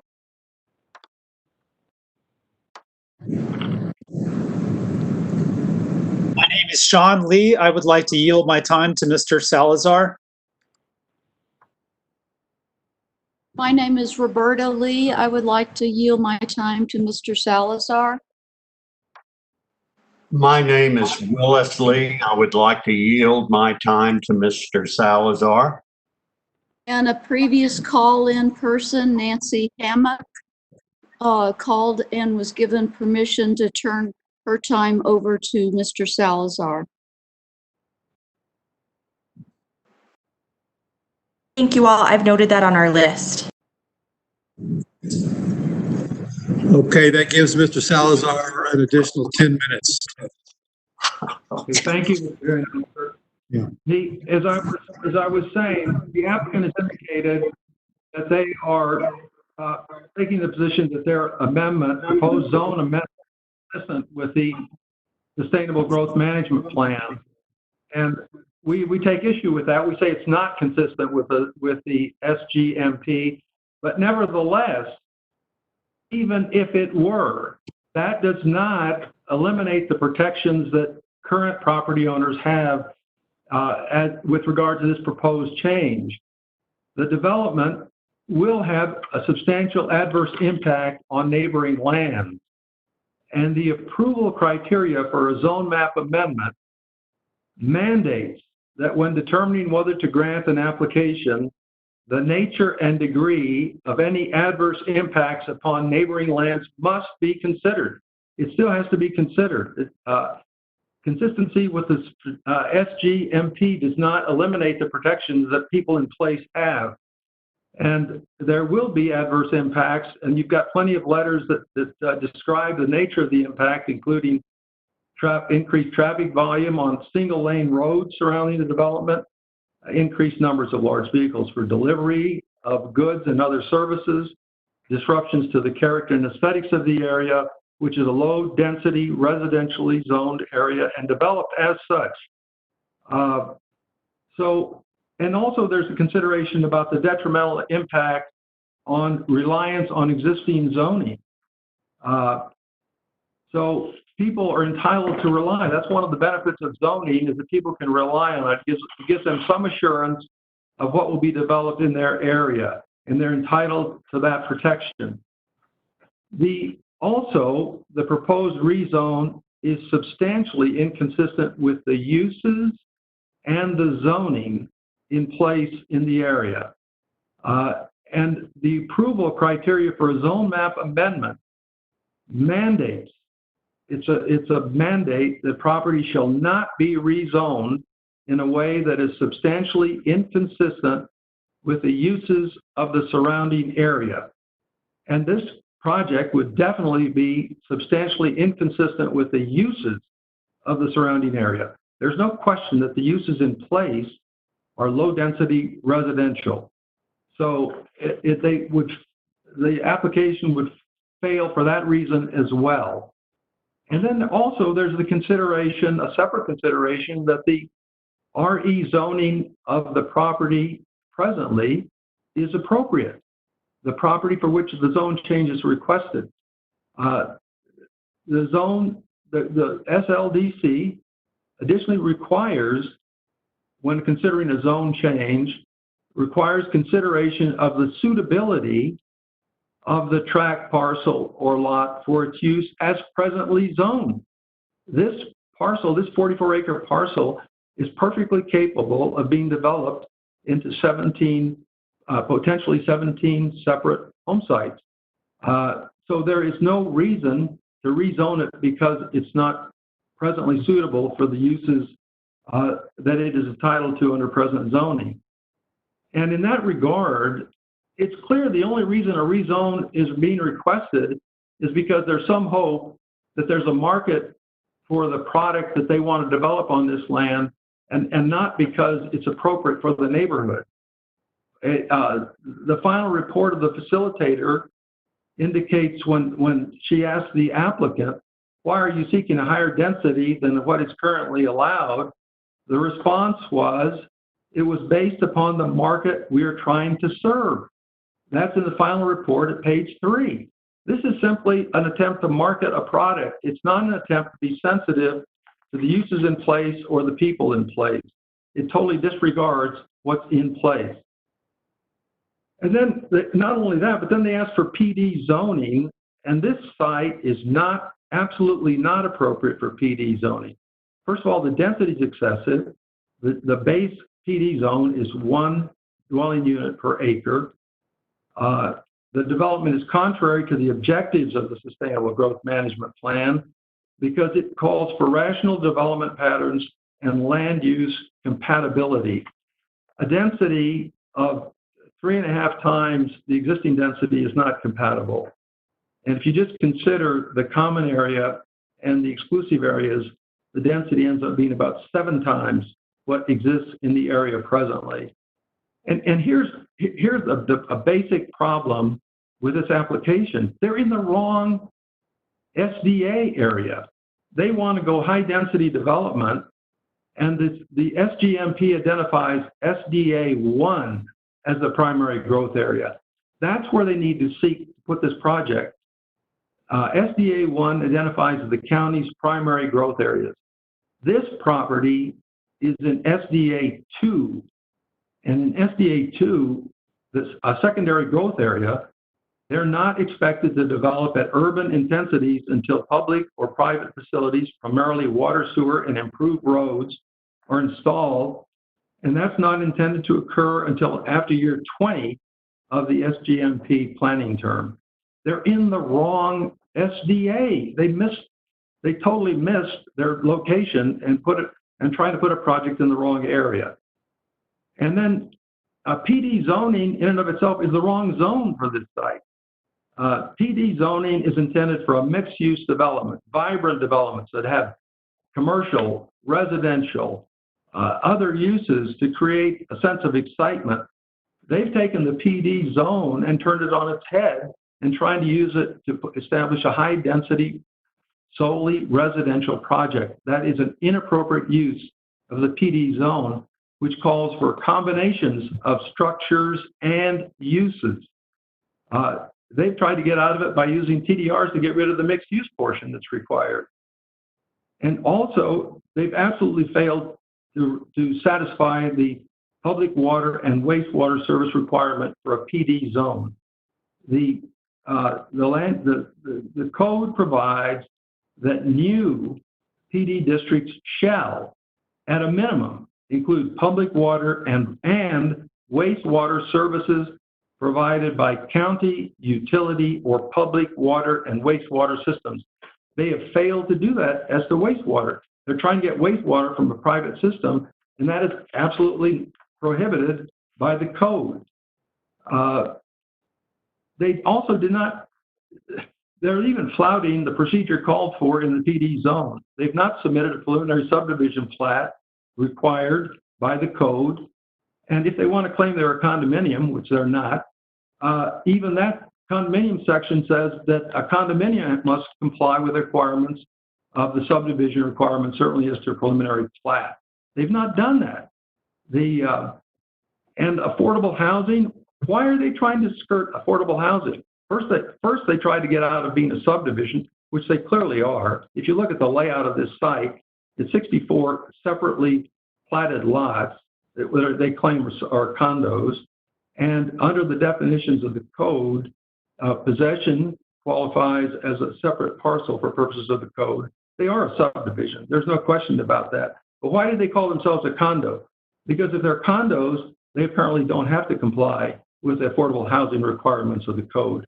And then they go on to say, well, we're really not a condo. We're a multi-family project or multi-unit project. There are 64 separate units, and they can't change that by calling themselves something else. And it appears to be a blatant attempt to escape the affordable housing provisions of the Santa Fe Development Code, which is pretty deplorable that they're going to that length to recognize their responsibility to the county of Santa Fe, especially when they cloak themselves in how they're promoting all the public purposes of the Sustainable Growth Management Plan. And then they hide from the basic human requirements of the county of Santa Fe to provide affordable housing for the people of Santa Fe. These units are expected to be cost $900,000 per unit. That is not meeting the affordable housing needs of the county of Santa Fe. This project is designed for out-of-state buyers who want to live in Santa Fe. It's flaunting the provisions and the goals of Santa Fe County, and they should be ashamed of themselves. And they're certainly, to ask for a variance is just ridiculous. They're asking for a variance because they say they may impact the Arroyo Calabasas Road if they don't get the access to Arroyo Calabasas. But the problem is the test for a variance is not how they might affect other property, but whether their property has an extraordinary and exceptional situation which would then require a variance. The property has no exceptional or extraordinary situation. It can be developed as zoned. There's no problem. If it could not be developed as zoned, then they could say there's an extraordinary condition which might justify a variance. They're unable to even meet the very first leg of the test for getting a variance. And then there's another problem. They're trying to get access onto a private road.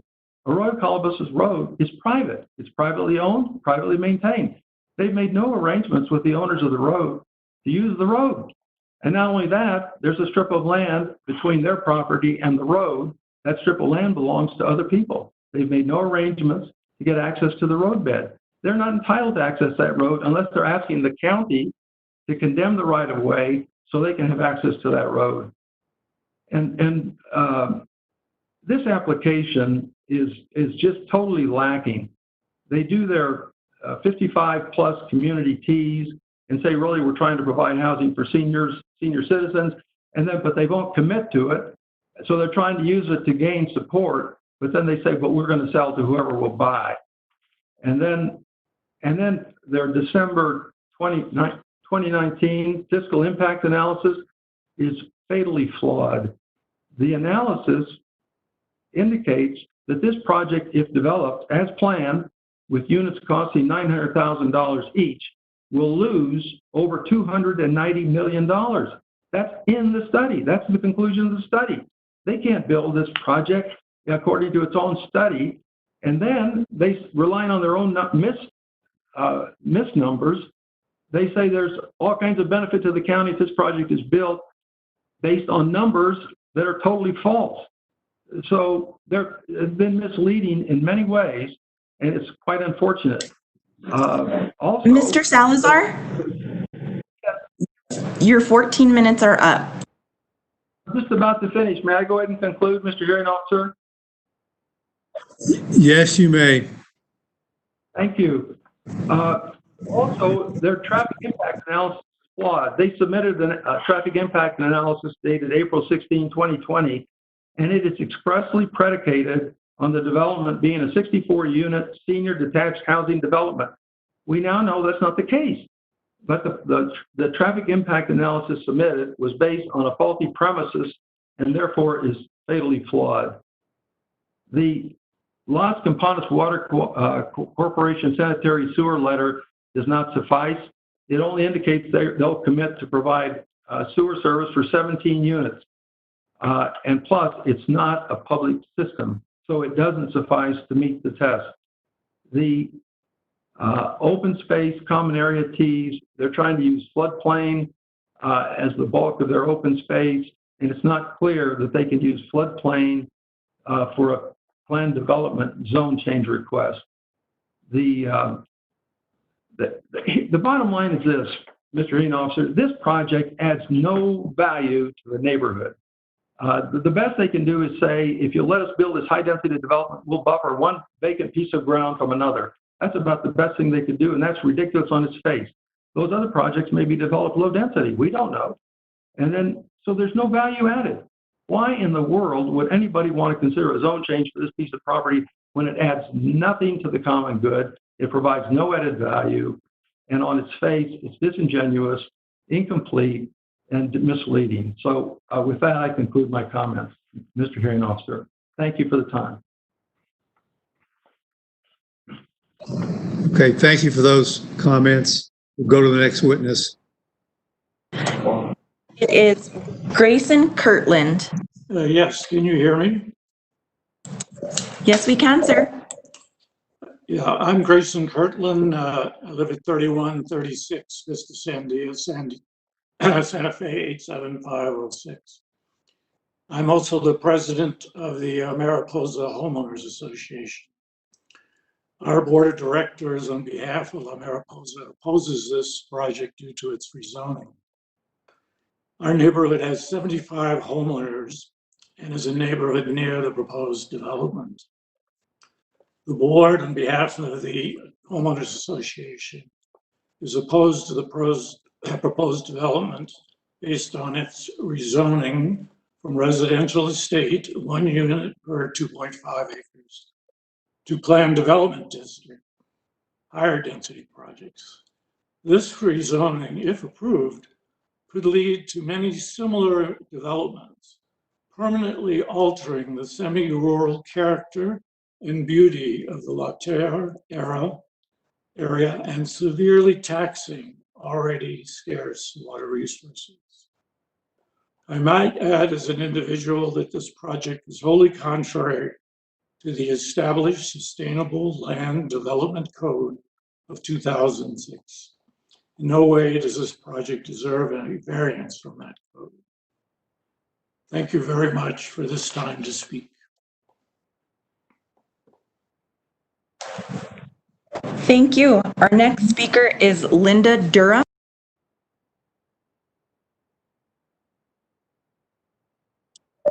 I believe I'm going to have to unmute the phone lines for this one, so please bear with me.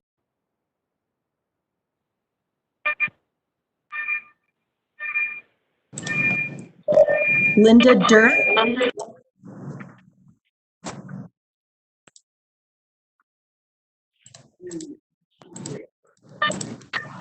I know. Linda Durham, are you there?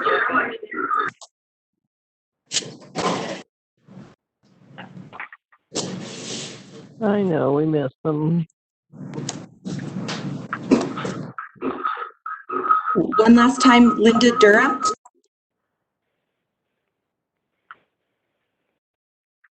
Okay, our next speaker is Francois Marie Piton.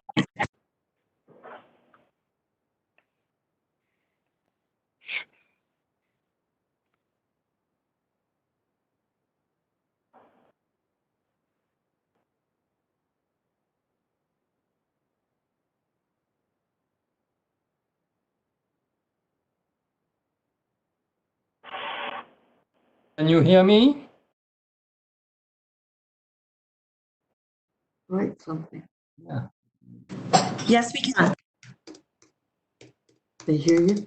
Can you hear me? Yes, we can. Yeah, just to clarify, Linda Durham had yielded her time to Mr. Salazar. So continue. Did you get Okay. that? I am François-Marie Patorni, 28 Arroyo Calabasas in Santa Fe. And I co-own this property with Linda Durham. And we are among the most impacted owners as we are adjacent to the development and possibly being encroached by the development.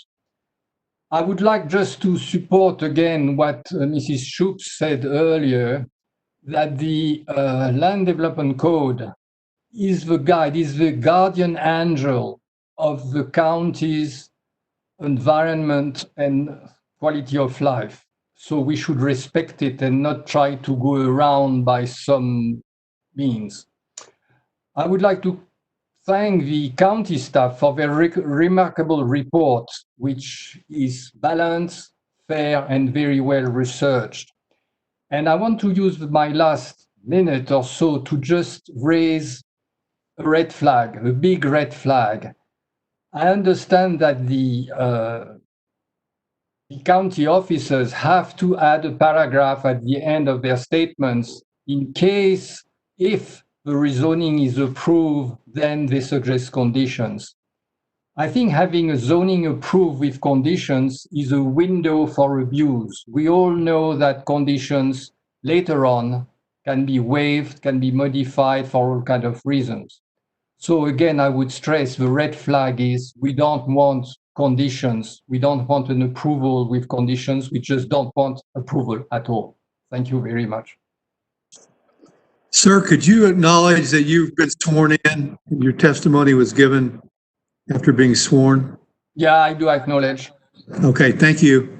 I'd like to ask the witnesses going forward to please state that after you identify your name and address, please state you've been sworn in.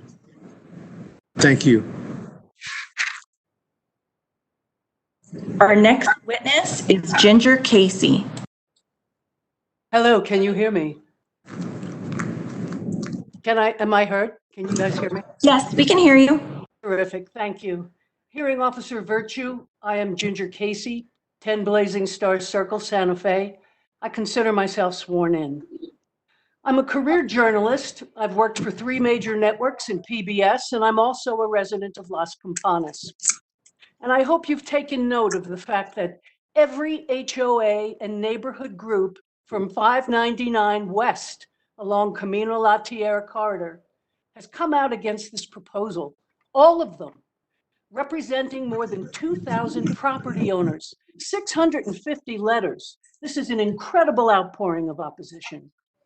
These residents are against this rezoning for the same reasons the staff of the county itself has recommended the application be denied. And may I add that the report put together by Jose Larrañaga and his team is deeply researched, highly detailed, and to be commended. I agree with them. The application should be denied for all the reasons they mention. However, I would also like to address what I see as the developer's lack of integrity throughout this process. Just moments ago, you heard Jennifer Jenkins call this a senior housing project. In the application, it's called an age-restricted senior housing project or a 55-plus community. These are actual HUD housing designations. These terms come with specific federal restrictions and guidelines on age and income. But this proposed project is not age-restricted, nor is it senior housing. Anyone can buy a unit.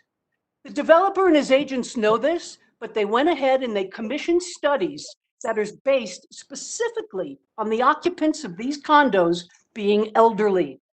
On the first page of the traffic study, it says they're trying to develop a 64-unit senior detached adult housing development. And they had that study use a specific Institute of Transportation Engineers code for senior housing, ITE code 251, and it's on page 7 of the traffic study. In last year's public meeting, once the developer's agents admitted there would be no restrictions on who could buy a unit, they agreed to do a traffic study on standard. Your 2 minutes is up. I have one or two more remarks, please. I'm just trying to say this is page after page of misleading information designed to frame the project as something it is not. They're senior washing it to create a smokescreen. The traffic assessment, environmental impact study, and fiscal impact report they're using bogus demographics, and this is serious. It's not empirical data. The studies are designed to deliberately deceive you. They're fraudulent, and they tell us all we need to know about the integrity and character of this developer and his agents. For this alone, the application should be denied. So as the staff recommended, I urge you to also recommend that this application be denied. This kind of development and this kind of developer have no place in our beautiful area. Thank you. It's quite articulated.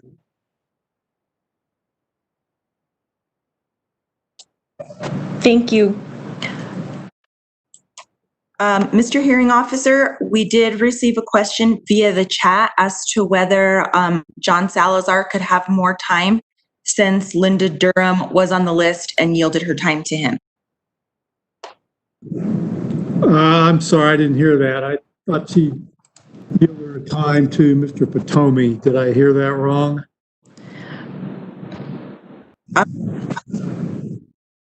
I was under the, I'm not sure.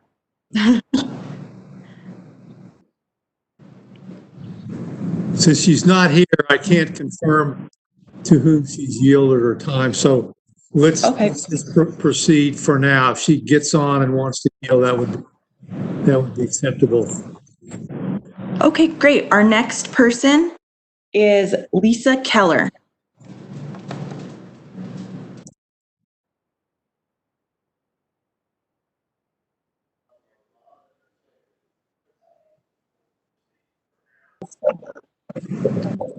I've unmuted you.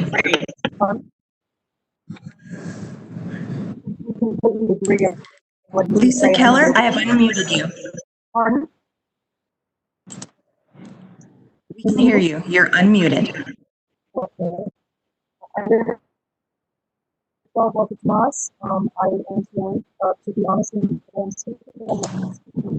Ms. Keller, can you speak up? I'm asking the hearing officer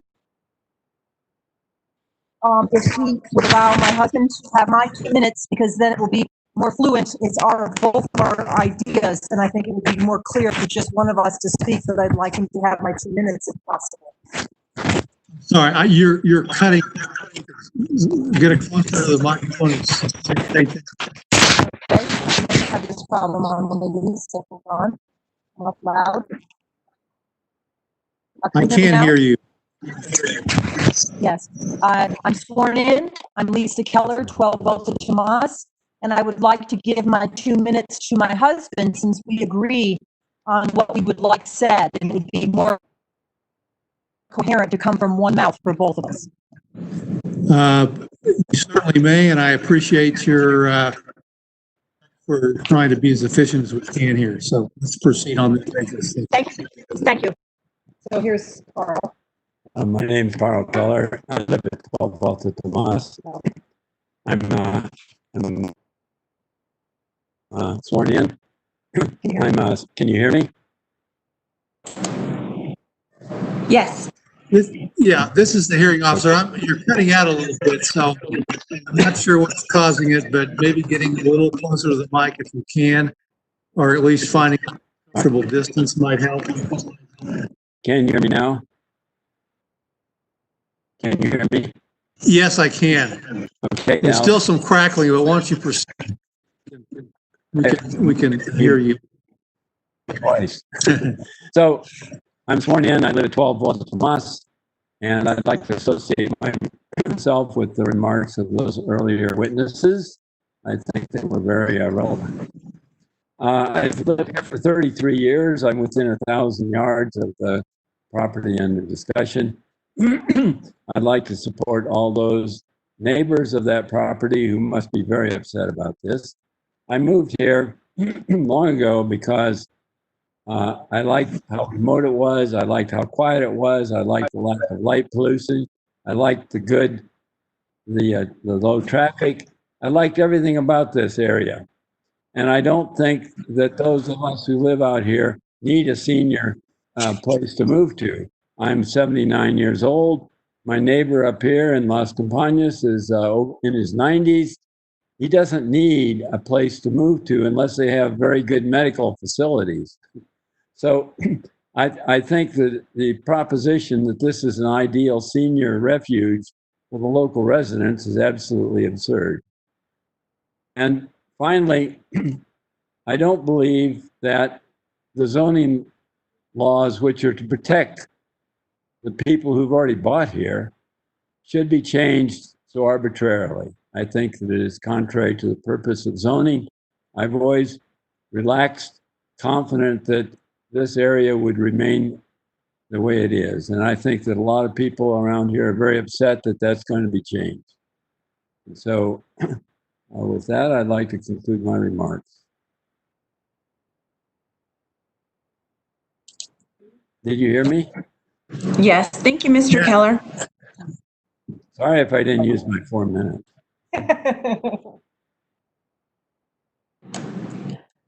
Okay, our next person is Ken Kirk.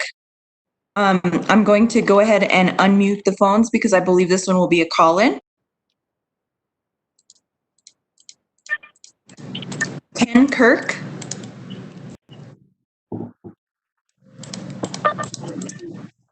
Yes. Ken Kirk, are you on the phone?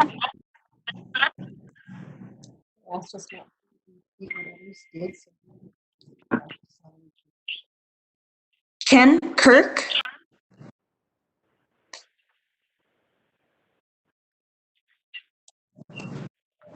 All right, last time, Ken Kirk. Okay. Okay, we'll move on to Norman George. Yes, I'm here. Okay, please go ahead. My name is Norman George. I have been sworn previously. I live at 4 Lilac Circle, which is in the Salvatierra neighborhood, which is diagonally across from the proposed project. Diagonally across Camino La Tierra from the proposed project. I'm here to speak in opposition to the application for the rezoning and in favor of the Sustainable Growth Management Plan and the Sustainable Land Development Code. These two documents represent many hours of work by many hundreds of people, both county residents and county staff.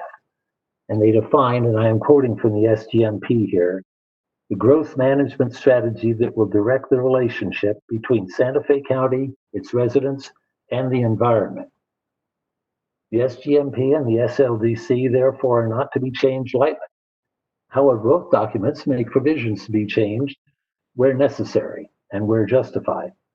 But to support his application, this developer has picked and chosen words from both of those documents, taking them usually completely out of context, and therefore fails to address the specific enumerated conditions which would permit the requested change in zoning.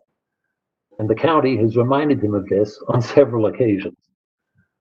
Let me be clear, I have no desire to object to an owner doing what he wants to do or he or she wants to do with his or her property, provided it is in compliance with statutes, codes, and laws. However, that's the point. This developer wants to bypass the codes to make changes which are specifically disallowed. This requested zoning change is not permitted by either the intent, the spirit, or the letter of the SGMP and the SLDC and must be rejected. Thank you.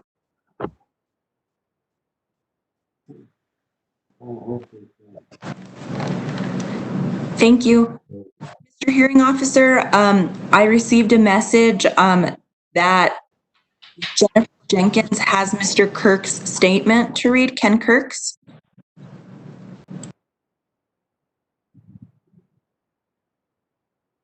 Okay, we can do that. If somebody wants to read it in the record, or can we just introduce it and make it an exhibit?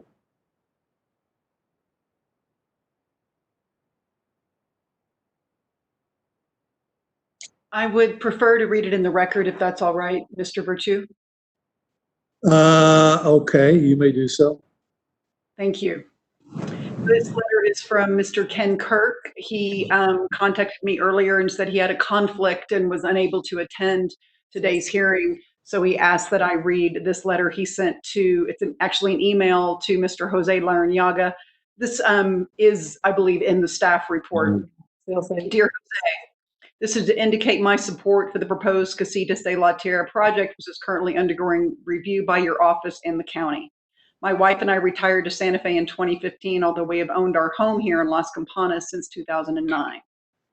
I believe that the requested rezone to a planned development district and associated residential density is an appropriate transition between the commercial neighborhood zoning to the east and the one dwelling per acre designation to the west, which is in accordance with the Las Campanas master plan. Furthermore, the project is being served by the county water system and the Las Campanas Water Cooperative for sewer service, which Mr. Kirk is the former president of the Las Campanas Co-op. The project is within the service area of the co-op, and overall the project would support the efficient use of public and quasi-public infrastructure through moderately higher density. There's a letter from the co-op to the developer acknowledging the responsibilities of the co-op in this regard. I also believe that the age-targeted community is a valuable housing option for the Las Campanas and La Tierra communities. Indeed, I have heard from several of my friends in Las Campanas who are getting older and live in big homes that the opportunity to downsize and still stay in the neighborhood would be most appealing. And while some folks have stated concerns about traffic, the traffic study submitted to the county clearly demonstrates that the road network will continue to operate at excellent levels of service. I drive into Santa Fe about once a day, and there is just simply no way that this proposed project is going to negatively impact traffic. I'm also impressed with the developer's proposal to set aside 33.11 acres of open space common area on the site. This comprises over 74% of the site, which includes the dedication of public trail easements and other amenities for the future owners. Ms. Jenkins, Yes. your 2 minutes are up. Okay, that pretty much got me to the end. So thank you very much. Appreciate it. But this is a hearing officer. I just want to note for the record that what was just read in was not sworn testimony. And so we'll let it into the record, but I will give it the weight that I deem appropriate given the fact that it wasn't sworn testimony.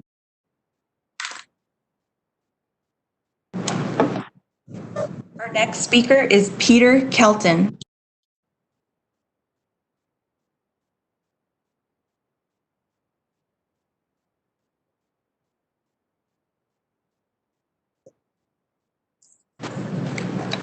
Okay, I'm gonna attempt to unmute those who are joining us by phone.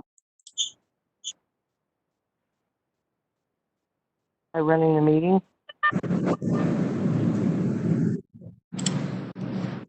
Peter Kelton? Peter Kelton. The difficulty are the people trying, technology, because nobody's in the Excuse me, room. is Peter Kelton in? Peter Kelton is on. Okay, go ahead and speak. Thank you. My name is Peter Kelton. I'm an attorney at the Rhodey Law Firm. Like John Salazar, we represent the Lee family. I had a couple of points that I wanted to discuss, and I also wanted to note that I have been sworn in, and my address is 201 3rd Street, Suite. Perhaps what's most concerning about this development is that it has a presidential effect for rebuilding efforts, but it also has a presidential effect for the affordable housing position of the SLDC. Essentially, the developer is trying to characterize what on its face appears to be an ordinary subdivision plan, and is instead trying to cloak it as a condominium in an attempt to avoid the clear requirement that subdivisions of 5 units or more adhere to the affordable housing requirements of the SLDC. Essentially, any future developers will be able to use this plan to completely remove themselves from any sort of requirements that may exist to comply with affordable housing. If this development is approved and if this zoning amendment is allowed on the basis that this is a condominium, essentially the county may as well completely remove all the affordable housing requirements that are part of the SLDC. Additionally, despite characterizing this as a condominium, there's really no benefits associated with this being a condominium rather than a neighborhood association. A neighborhood association could very easily maintain the trails and other networks that the developer is trying to maintain here. And in addition to this, despite characterizing the neighborhood, this development as a senior housing area, there's really no benefits that would be unique to a senior housing. Mr. Kelton, your 2 minutes are up. I thank you for your time. Thank you. Our next speaker is Jeff McElroy. Yes, I'm here. Can you hear me? Yes, we can.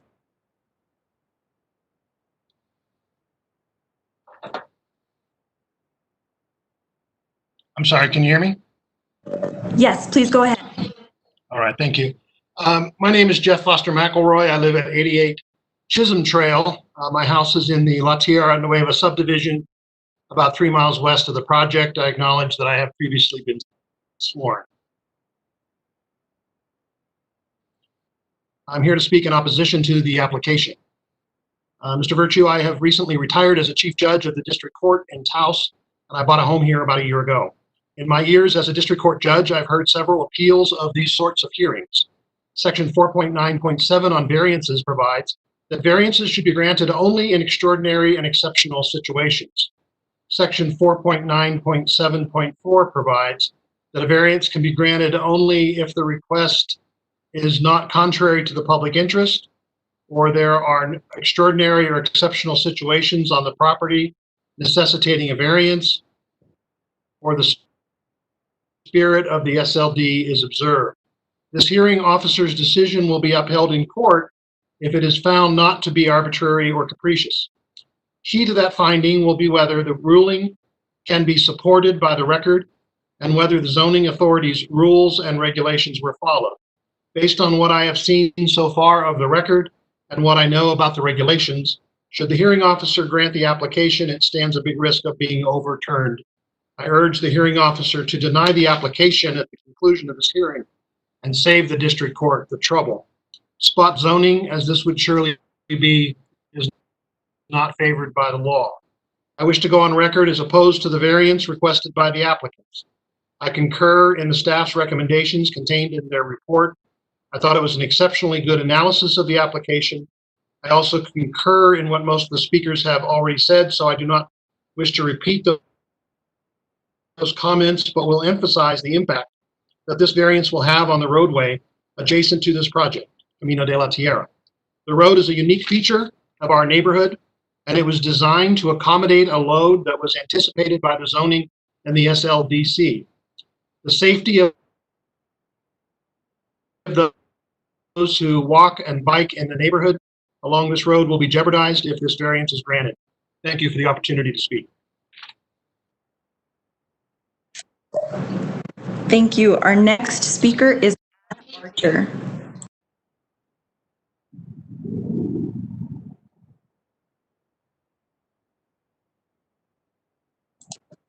Okay, I'll attempt to unmute the phones so that in the event that Ms. Archer is trying to join us via telephone.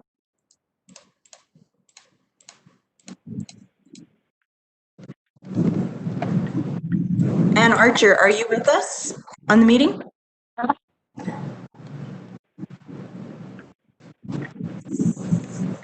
Ann Archer?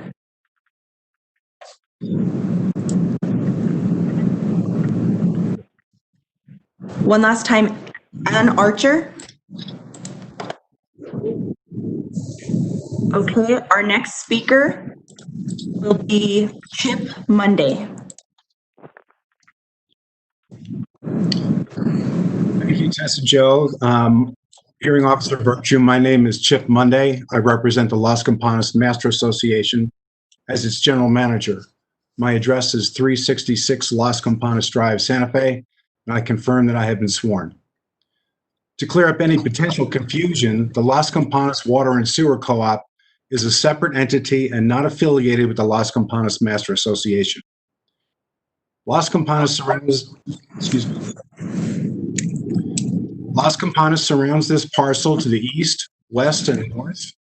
It is the position of the Board of Directors of the Las Campanas Master Association to maintain the current RESE zoning for reasons, some of which have been mentioned earlier, and I don't feel compelled to be redundant. We're also concerned that if the zoning change is allowed, the developer would have a significant advantage if an attempt is made to develop a different project later that would be allowed under PDD and considerably different than the project under consideration. That's all I need to say at this time. Thank you. Thank you. The next person on our list is Wayne Carson.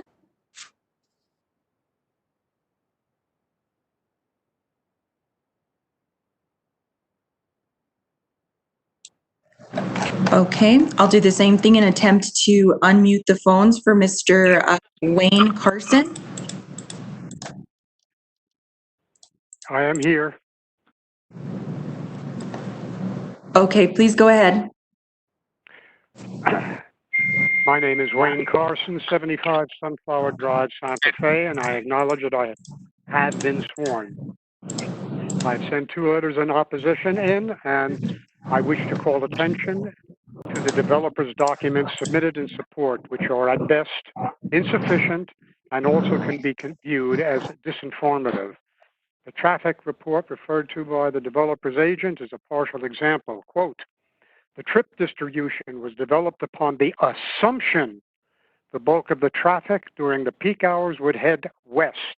That assumption gives absolutely no facts to support it, except it aligns with the conclusions the developer wishes to convey. The report further states that the figures were based upon the fact, quote, a small amount of traffic was also assigned to the west. Note, there is in these assumptions and assignments nothing to support them, either by fact or reference.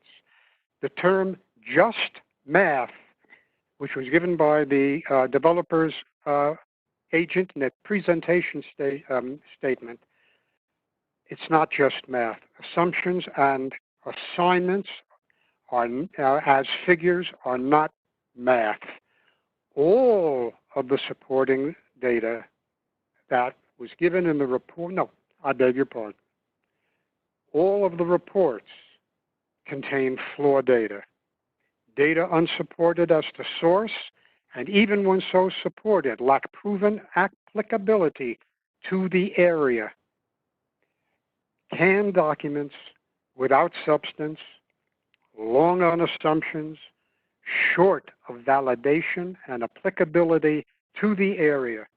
They do not carry the burden the developer is required to obtain what it is seeking, and the pernicious request should be denied.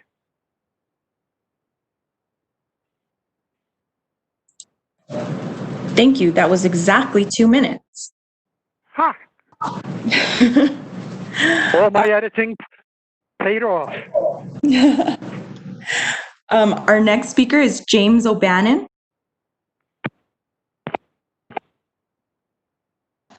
I believe I'm on now. Can you hear me? Yes, we can.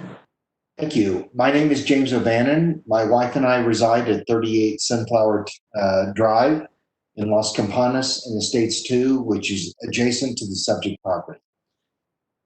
I want to reiterate and I support the statements made by the council to the Lee family. This is a Mr. O'Bannon, can you confirm if you've been sworn? Oh, yes, I'm sorry. I have been sworn in and I testify to that. Thank you. Thank you. This is a 64 lot residential development disguised as a condo development. There is no way that this property is consistent with the neighborhood. This is not a senior development. And when the speaker for the proponent noted that there are properties in Las Campanas that are on smaller lots, when my wife and I bought this property at 38 Sunflower Drive 3 years ago, we looked at those lots and they are all adjacent to the golf course, which is miles from where we are today. So I am opposed to this development. I am not an NIMBY. I completely support and understand that the current development permitted by this development are 17 properties. I would allow that. I have no complaint about that. But I will tell you, 64 properties on this property is completely inconsistent with this neighborhood. Thank you very much. I will yield the rest of my time. Thank you. Thank you. Our next speaker is William, excuse me, I'm probably going to butcher your last name, Fierison? Fireisen. Fireisen, excuse me. No worries. Thank you, Mr. Hearing Officer. My name is William Fireisen. I live at 3217 Kai Celestial in the Mariposa development, and I acknowledge that I have been sworn in. I strongly oppose this rezoning request. The character of this entire area was set decades ago with the current zoning of a residential estate. Hundreds of homeowners have bought into this area over the years because of this. It is not fair to the community to allow a developer to change the character of this area when so many people have already invested hundreds of millions of dollars over the decades specifically to build the community that we now have. Thank you for allowing me to express my views, and I yield back the rest of my time. Thank you. Our next speaker is Christina Nethaway.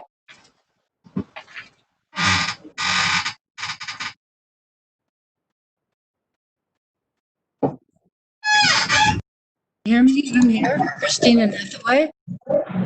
Yes, we can hear you. Good. I live at 49 Arroyo Calabasas Road, right next door to this proposal.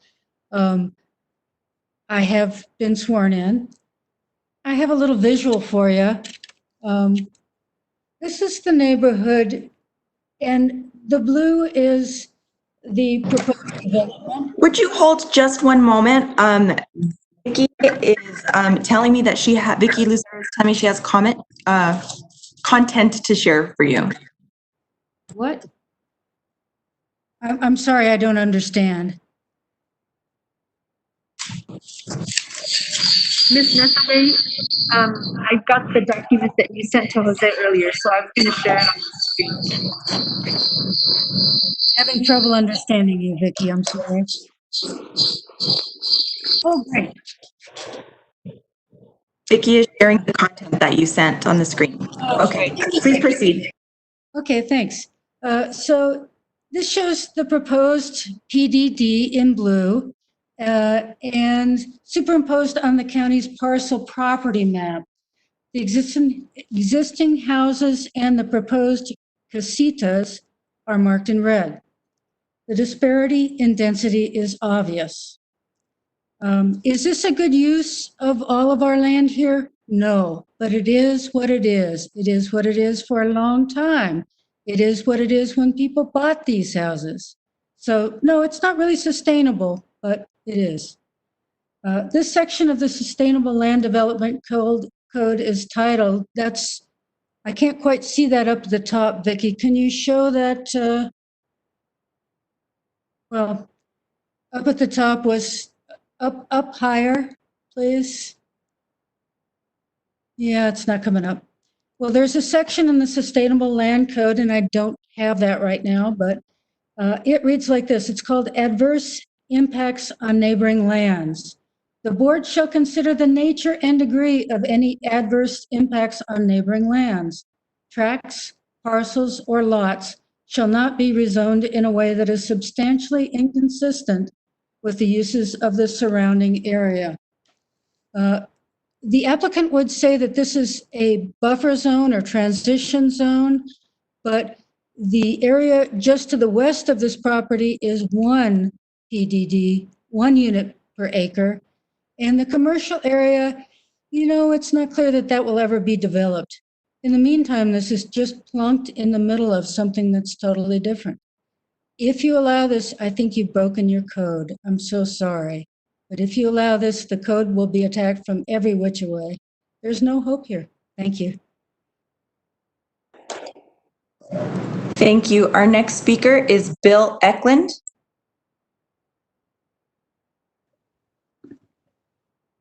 Can you hear me? Yes, we can. My name is Bill Eklund, and I have been sworn. I live at 48 Paseo de la Tierra in the La Tierra neighborhood. Members of our HOA have voted overwhelmingly to oppose this proposal. I also oppose this request. I support the conclusions of the planning staff, and I commend the previous speakers for all the good research that has been done. I will limit myself to the narrow issue of traffic on Camino La Tierra, or CLT, which has not received enough attention. The requester's traffic analysis does not capture the big picture at all. CLT has become a main arterial serving several thousand people spread across several thousand acres. For the existing residents, there is effectively no alternative to using CLT every day. CLT is already overburdened. It is a 2-lane road with not a single stoplight and only one stop sign along its length of several miles. Yet it has no sidewalk whatsoever, no bike path, or even an adequate shoulder. Existing shoulders are generally less than a foot wide and are unsafe for cyclists to rely upon. Pedestrians are virtually unheard of. COT is also poorly laid out to function as an arterial. Intersections are alternately too far apart or too close together. It wasn't planned for a more dense environment. Consequently, the road has become a serious danger to bicyclists, and I've seen several very serious potential accidents. Many cyclists come from Santa Fe or elsewhere because they are attracted by the apparent country ambience of the road, but they encounter something very different. The narrow shoulders, coupled with increasingly fast and in heavy traffic, make it no longer safe for cyclists. Impatient drivers speed dangerously past them, often with less than a foot of clearance. COT was not designed for a more dense population in this area, and it is not something that should be relied upon for this development. Granting this proposal will also set a terrible precedent in this state for granting variances from existing decisions. The existing layout. Mr. Eklund, your 2 minutes are up. The existing layout and the existing zoning that was set for it are perfectly adequate and appropriate. I thank you for your time. Thank you. Our next speaker is Gregory Nava.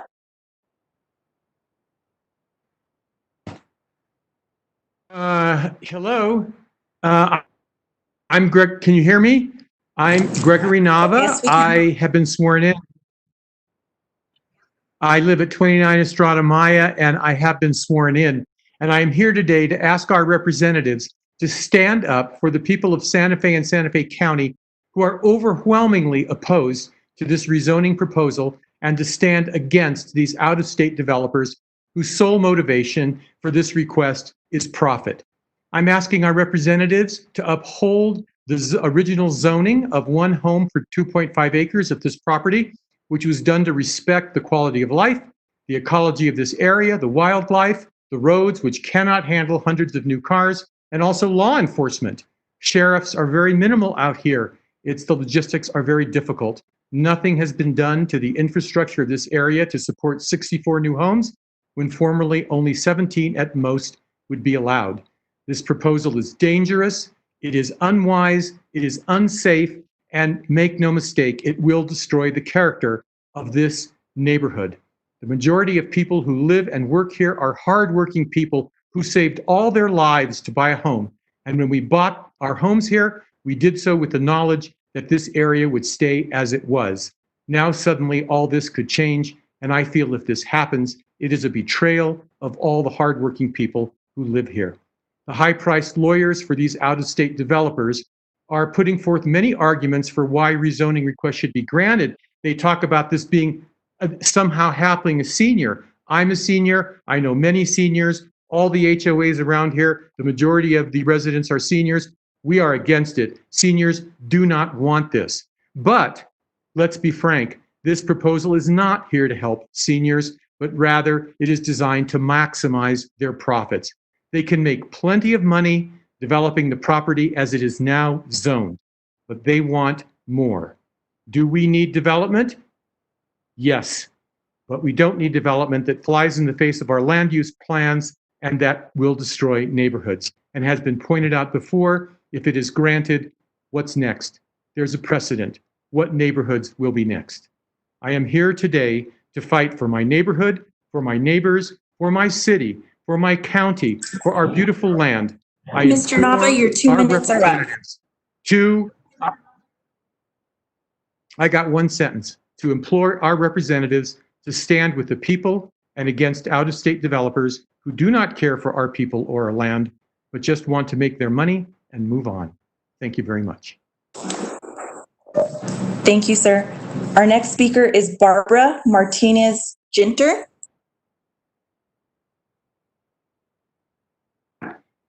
Hello, I'm Barbara Martinez-Jitner. I live at 29 Estrada Maya, and I have been sworn in. I'm a member of La Tierra HOA and Las Campañas club member for 14 years, and I'd like to address a statement that the applicant made in his presentation to justify the rezoning of the 44 acres to a 64 condominium site, and that is to provide senior housing for seniors who currently live in La Tierra and Las Campañas who would like to downsize and stay in the neighborhood. And I'd like to say under oath that I know hundreds of seniors. I'm both, as I say, a member of the La Tierra HOA and a club member of Las Campañas, and I do not know one single senior that would like to move from their homes and would like to move into this proposed site. They're very much opposed against it. And in fact, if it was built, many are considering moving rather than this proposed site would make people stay. So I would like to say very strongly under oath that I know not one single senior that would be in support of this, would be support in moving into that site, and in fact would prompt them to leave the neighborhood. So therefore, I'm opposed to this application for rezoning. Thank you. Thank you. Next is Cynthia Scullin.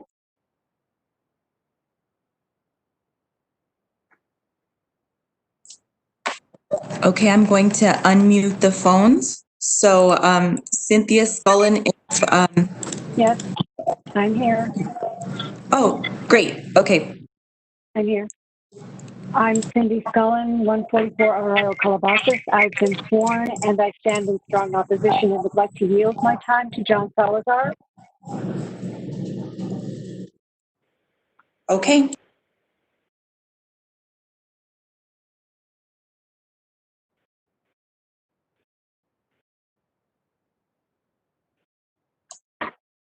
Mr. Hearing Officer, I'm not sure if those who would like to, as we continue to yield time, and those who would like to yield their time to John Salazar, if he'd just like to combine it at the end of the meeting, and I can keep track of it. Let's do that. So we've got 1 5-minute yield to Mr. Salazar, and then we'll just keep tracking. And we'll have the yielded time. I'm sorry, I think I muted myself. Yeah, we will keep, we've got 1 5 minutes yielded to Mr. Salazar. We'll keep track of any additional yields, and we'll have any time yielded will be used at the end. It's a 2-minute yield, right, sir? That's correct. Okay, great. I will keep note of that. Our next speaker is Jonathan Keaton. Hi, my name is Jonathan Keaton. I've been sworn. I live at 20 Vista, Calabasas. Can you hear me? Yes, we can. I'm the manager of the Arroyo Calabasas Road Committee, which is responsible for maintaining Arroyo Calabasas. I want to be clear that Arroyo Calabasas, let me reiterate, is a private road on private land and is maintained by the residents of this neighborhood, who in no way give permission for this road to be used by this proposed development for any purpose. I'm in agreement with the statement by the staff and by the position paper written by the Rodeo Law Firm. Thank you. Thank you. Our next speaker is Lisa Butler.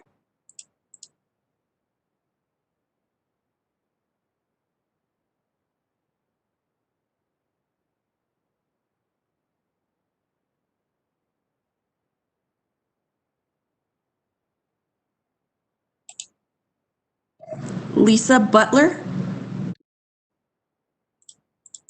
Okay, I'm unmuting the phones. Lisa Butler, are you calling in by phone?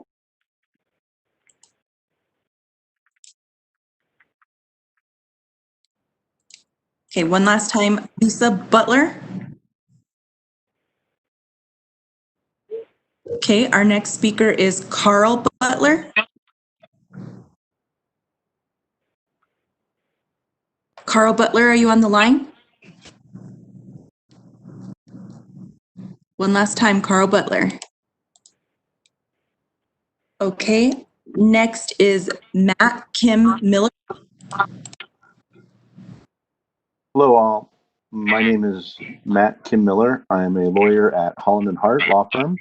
I was previously sworn in. My address is 110 North Guadalupe, 87501. We represent Larry and Jen Baum at 21 Rising Moon. It's approximately a quarter mile away from the proposed development. My partner, Little West, submitted written comments at pages 272 of the record. We stand with Mr. Salazar's, Mr. Kelton's analysis of this. We support staff's recommendation. Significant impacts on the views, on the property values, on the traffic that will be experienced by all the neighbors. And these are the neighbors you're hearing from. These effects will be concrete and will be material on these neighbors. Again, the people you're hearing from. That is why these neighbors will have standing and will challenge this. They're challenging it now. Why? I'll just, aside from reiterating all of Mr. Salazar's points, say they're challenging it because it doesn't fit with the plan, doesn't fit with the SGMP. This is an attempt at using the PDD and other tools that are in the SGMP in order to create a new subdivision of density. It's an insular subdivision. It does not achieve any of the mixed use long-term goals that are in the SGMP. And it most definitely is not consistent with the surrounding area. Consistency includes things like form, bulk, scale, how it fits in with the rest of the neighborhood. It does not. It doesn't fit in with the long-term vision of this plan. If this were to be approved, it would need an entire replanning of the vision for this area. And for that simple reason, it can't be approved at this time. Thank you for your consideration of these and all these other comments that people have made. Thank you. Our next speaker is Tom Sly.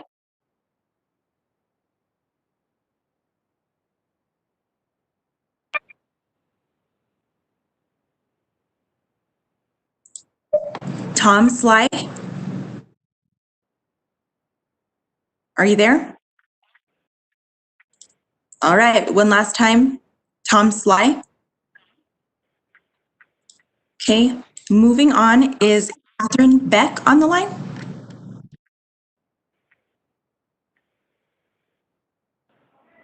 Yes, this is Catherine Beck. I'm on the line. Okay, great. Please go ahead. Hi, I am the president of the Vallecito de la Tierra Homeowners Association. I don't want to be redundant. We concur with John Salazar's comments and many of the other neighbors in opposition to this development. I and our board represent 21 home and landowners. Our association unequivocally opposes this development due to the density, traffic flow, noise, light, and water usage. This development is not in keeping with our covenants and restrictions, which only allows one home between 2 and 3 acres with no detached structures. Our primary reason our homeowners live here and in this area is due to these requirements. We are a neighborhood just a quarter of a mile west of this proposed development and border Las Campanas near the fire station. We unequivocally oppose this development and ask the commission to deny application. Thank you so much. Was the speaker sworn? Yes, I reside at 23 Vallecito Road and I have been sworn in. Thank you. Thank you. Our next speaker is James Hale.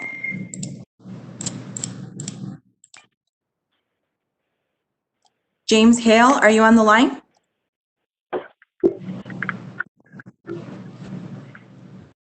One last time, James Hale.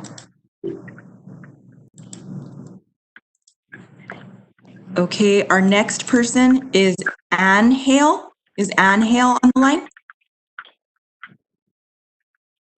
Did I sound okay, Bob? Ann Hale.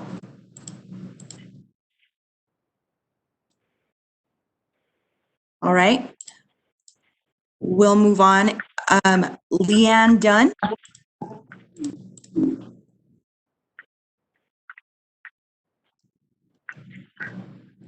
Leanne Dunn.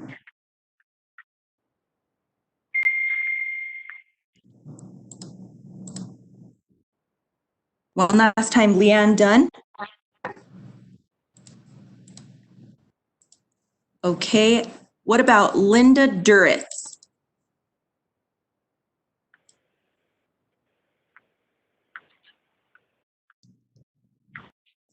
Linda Duritz, are you on the call? Last time, Linda Duritz. Okay, Ronald Lushing. Ronald Lushing?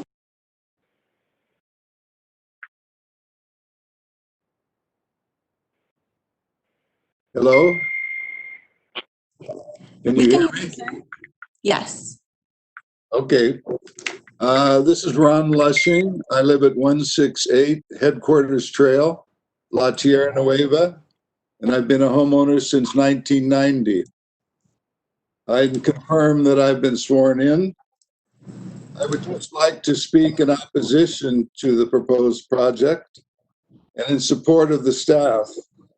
And I would certainly echo the comments of Mr. Salazar. And I would yield my time to David Paulson, who I believe is probably the next speaker after myself and a fellow neighbor.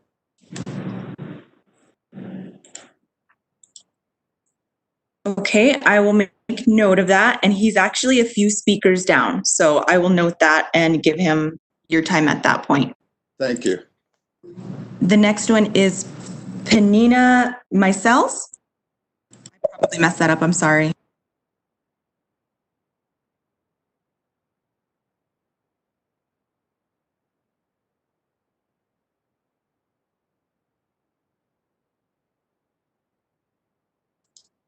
Okay, I'm going to try unmuting the calls once again. Is Miss Penina Mycels on the line?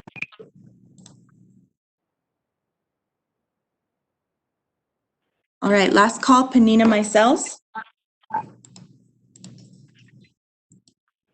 Okay, next is Nancy Burns.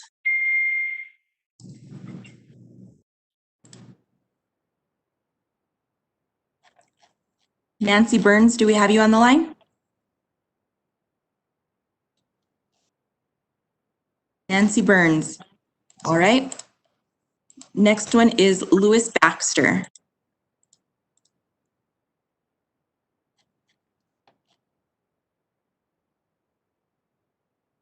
Louis Baxter, I'm going to unmute you. There you go. Okay. Yes, it's Louis Baxter. I live at 38 Chisholm Trail. And yes, I've been sworn in. Officer Virtue, ladies and gentlemen, the case has been made against this very, very strongly, which I support. And most of my points have been well made. I'm just going to make a few.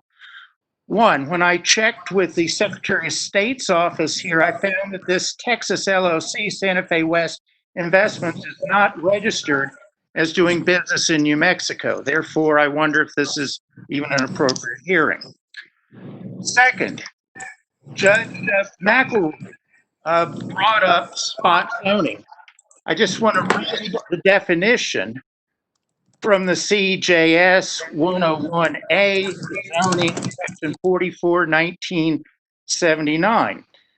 Spot zoning is an attempt to wrench a lot from its environment and give it a new rating that disturbs the tenor of the neighborhood and which affects only the use of a particular piece of property or a small group of adjoining properties and is not related to the general plan for the community as a whole, but is primarily for the private interest of the owner of the property so zoned.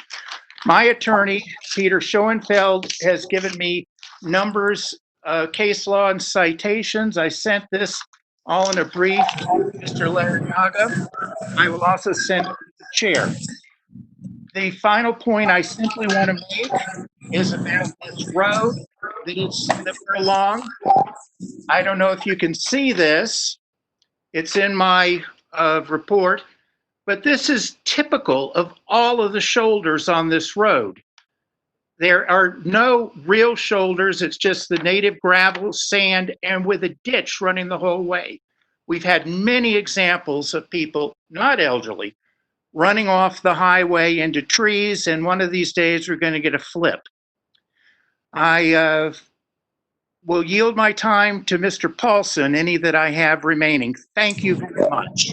You actually hit the 2 minutes just exactly. Okay, thank you. Good job. Our next speaker is Juan Fernandez.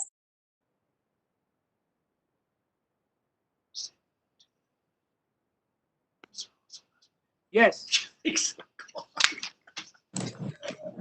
Please go ahead. Yes, my name is Juan Fernandez, and I live at 34 West Wildflower Drive with my wife, Alice. May I have some of her time in case I run a few seconds later?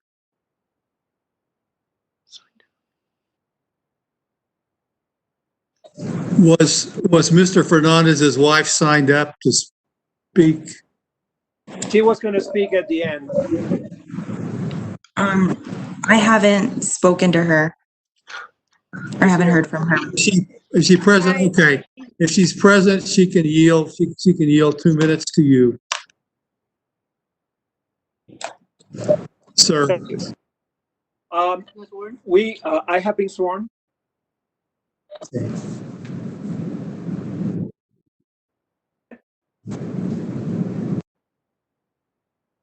May I go? Yes, you may proceed. We live 6 houses away from the intersection of Wildflower with Camino. This is a lies on top of a hill, immediately following a steep climb of 9% or 5 degrees to reach the development, as you probably know, as well as my home, along the most direct routes. It must be traversed going northbound from 499 on Camino La Tierra. I'm just going to focus on the project flow that most directly affects us, which is the increase in vehicular traffic on La Tierra and its impact principally on that intersection with Wildflower. This development will create a significant congestion problem at the Wildflower intersection. The developers did submit a traffic study for their development concept, which I saw on the Casitas 1 through 9 exhibit. Surprisingly to me, in retrospect, Santa Fe Public Works has stated in a memo in the same exhibit that they can support the project with a few provisos, none of them involving that intersection. Despite what Ms. Jenkins said today, the traffic study in that exhibit says that the intersection would go from a level of service B to C, which they declare to be acceptable. Public Works then bases its concurrence on a cookie cutter minimum standard from the New Mexico Transportation Manual from an unsignalized intersection, which unfortunately seems like they're not paying attention because that doesn't apply here. This is a signalized intersection with a four-way stop, which makes it slower for the same LOS value. So I think their concurrence is baseless and should be discarded. So I had to dig deeper to see what does this mean. The present LOS B means that even at peak traffic, that intersection can be traversed in at most 15 seconds, which is great because it leads to no congestion. In contrast, an LOS of C means 55 seconds. That may not seem like much until you experience the 55 seconds and its consequences on this particular road. You'd be waiting there with 4 cars in front of you on a steep hill on a road that has a 9% grade, where 6%, by the way, the maximum allowed for US highways without a variance. There's no shoulder in that particular place. Instead, there's a steep cliff on either side. So if someone makes a mistake or we have inclement weather and rolls back and there's a fender bender on that point, the level of service will quickly drop to F. I think it is not fair to increase the density before the roads are improved to support it. This does not feel fair to me. And this is not a flat road in Santa Fe downtown. It's not fair that we all bought a home looking for quiet and avoid congestion, only to have that congestion foisted on us, in my case, at the closest street corner. I imagine what it would do with the intersection at the 599 frontage intersection, which has no turn lane, and so on. So I think that expecting that fixing the road to accommodate all the traffic that we're going to see, which is consistent with my experience, believing that the government is going to make that a priority, especially after all the expenditures we had with COVID-19, I think I'll be dead before I can see the improvements that are going to be necessary to support this increase in density. Therefore, I strongly urge you to reject the proposed zoning change and please don't ruin our neighborhood. Thank you very much. Perfect 4 minutes. Thank you. Next up is David Paulson, who was also yielded 2 minutes, so for a total of 4.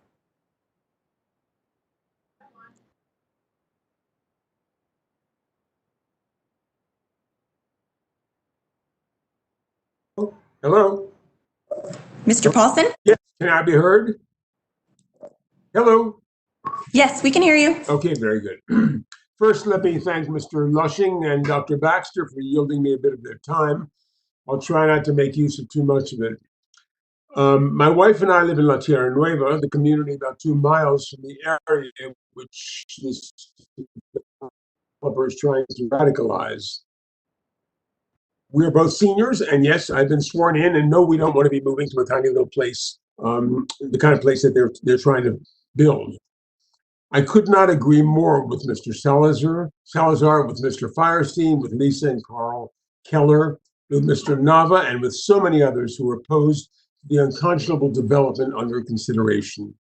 These developers who are trying to change the current reasonable, intelligent requirements of the property so near to our own homes are doing so purely for their own financial benefit, with no concern whatever for the needs of those of us who already own homes in the area.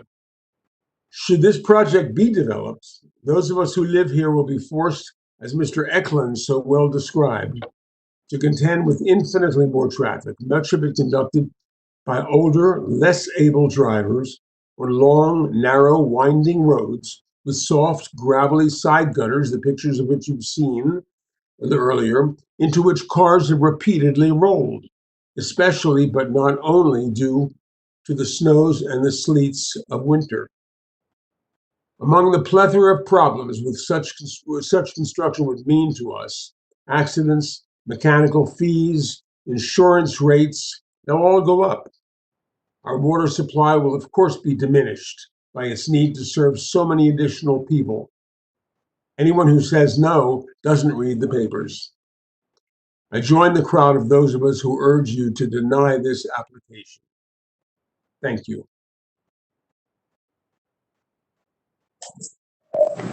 Thank you.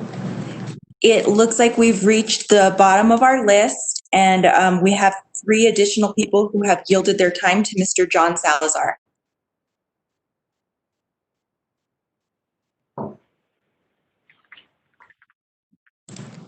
Mr. Salazar, are you there? Yes. Can you hear me? Yes, we can. Okay, thank you very much. Just a few points. One of the things I found very interesting earlier when the applicant's agent was speaking, was she indicated that we're being very sensitive to the folks that would live in the 64-unit development and wanted to make sure that they could live there maintenance-free and without having to worry about upkeeping the grounds.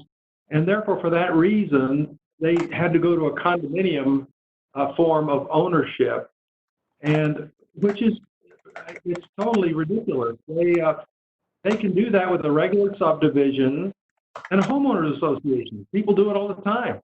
It's just a matter of what responsibility you want to have on the homeowner association and what the dues are going to be. So the form of entity has nothing to do with a low maintenance living. This is a subdivision, and they can take care of low maintenance. They just need to have a homeowners association. It's actually much easier than this convoluted approach of trying to create a condominium to get out of the affordable housing requirement and then escape that. It's just totally bogus. So that's one point I'd make. The other is the TDRs, the transferable development rights. it was indicated, well, they're going to get TDRs so they don't have to do mixed use, which is called for in the planned development district. And they're calling, and they want to use TDRs to get increased density because they don't want to be limited to one dwelling unit per acre. You know what the problem is? They've got a huge problem. The problem is, to get a TDR, you have to be in a recognized receiving area, a receiving site. And those sites, they're zoned in a certain way. They must be located, it must be an existing mixed-use site, an existing planned development site, an existing industrial general, an existing industrial light, existing commercial general, designated receiving area, or a district rezoned to a higher density. This site is not zoned for any of those uses. They're not entitled to use development rights to say they're now seeking a 64-unit development. They're not entitled to propose a development that doesn't have mixed use if they want a PD, because they're not entitled to receive the TDRs until they get the zone. So if they're trying to bootstrap something they would be entitled to if they were a PD zone. They're not there. So they're not entitled to it. So this whole thing is bogus. This idea about the most they could do is 44 with mixed use at the present time. So that's a couple of points. The other thing I'd like to mention is that there was a subsequent request for an additional variance. And this is on the assumption they get their project approved for 64 units. On the assumption they do, they're asking for a variance in advance so that if they get the project, they don't have to build the 2 points of access to a public road, which is now called for, and they've acknowledged they need to do if they get their 64 units. They have to get 2 points of access to a public road. So what are they saying? Well, give us a variance now so that if we do get approved, we won't have to access 2 points. And we'll just do what we originally planned, going on to a Arroyo Calabasas Road, which is private, which they're not entitled to do. And you know why they say they want to do it? They want to do it because to get 2 points of access to a public road, they might have to build a bridge. So to avoid the cost of a bridge that their project is requiring, they want a variance in advance so they don't have to build the bridge that their own development is requiring. And then they say, and besides that, if we have to build a bridge, it's unnecessary infrastructure costs and we should save costs. Therefore, give us a variance so we don't have to build a bridge, so we don't have to do unnecessary infrastructure. Well, the reason they would have to do it is because of what they're requested, 64 units. If they want 64 units, they have to live with the consequences of that, just like anybody else. So this project, this application has so many problems. It is just totally, fatally flawed. Any one of these reasons would be enough to kill it. But you put the cumulative effect of all these things, this is a disaster in the making. There is no reason for this project going forward. If this were a legal case, it would be dismissed as a matter of law because that's not justified by the fact or the law. It would just be summarily dismissed. It's amazing that they're carrying it forward at this point, given the fatal flaws on so many fronts. And so with that, Mr. Hearing Officer, we would just ask that you please recommend denial of this application in its entirety. With that, I conclude my comments. Thank you for the time. Thank you, Mr. Hearing Officer. That is all who have signed up. What I'll do one last time is open those who have called in case there's anybody else who would like to comment. I would like to. Okay, what's your name? My name is Robert Larson. I live at 7 Paintbrush Circle. You can see me here. My friends call me Dr. Bob. I live at 7 Paintbrush Circle with my wife, Kimberly, and I swear that what I'm telling is the truth. All right? Thank you. As a licensed physician, what I'm about to say, I have no particular expertise in medicine commenting on this, but I am a resident of this area. I'm familiar with it as it's within walking distance of my home. I concur with the comments made by my neighbor, Francois, by Judge McElroy, by Chip Monday, and others. They've commented on a number of issues. I have no expertise when it comes to the issue of archaeologic sites, but I think that is a ruse. Furthermore, the traffic issue is clearly a concern here for everybody in the area. What I will comment on that I think is disingenuous is that my wife and I have been following this for some weeks now, if not months, and we have been interested in what the applicant wanted to produce here. And we were told that it was as it's been described here. When we looked at the actual, what I call plot plan, it was for retail space. But tonight, we're shown something that actually you can see where the structures are on this 44 acres, 11 of which are supposed to be built on, leaving 33 acres as open space. I swear to God, you'd be hard pressed to call that open space. You don't know what they're talking about. That does not appear to me to be open space. That seems, as I would say again, a ruse, disingenuous, and not really in keeping with this area. This is a concentration of homes. There are going to be areas there that will be obstructed for people to transfer across them, and I'm against it because that is not in keeping with this entire area. Thank you very much for your time. I just want to say, please, Mr. Virtue, reject this application as it stands. Thank you. I'll once again unmute the phone lines. Is there anybody who is calling in by telephone who has not already spoken who would like to?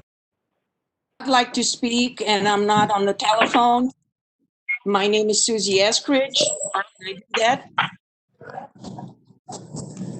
Okay, if you can just hold on one moment and we'll get to you. I just want to be able to find out if there's anybody who's calling in who would like to speak.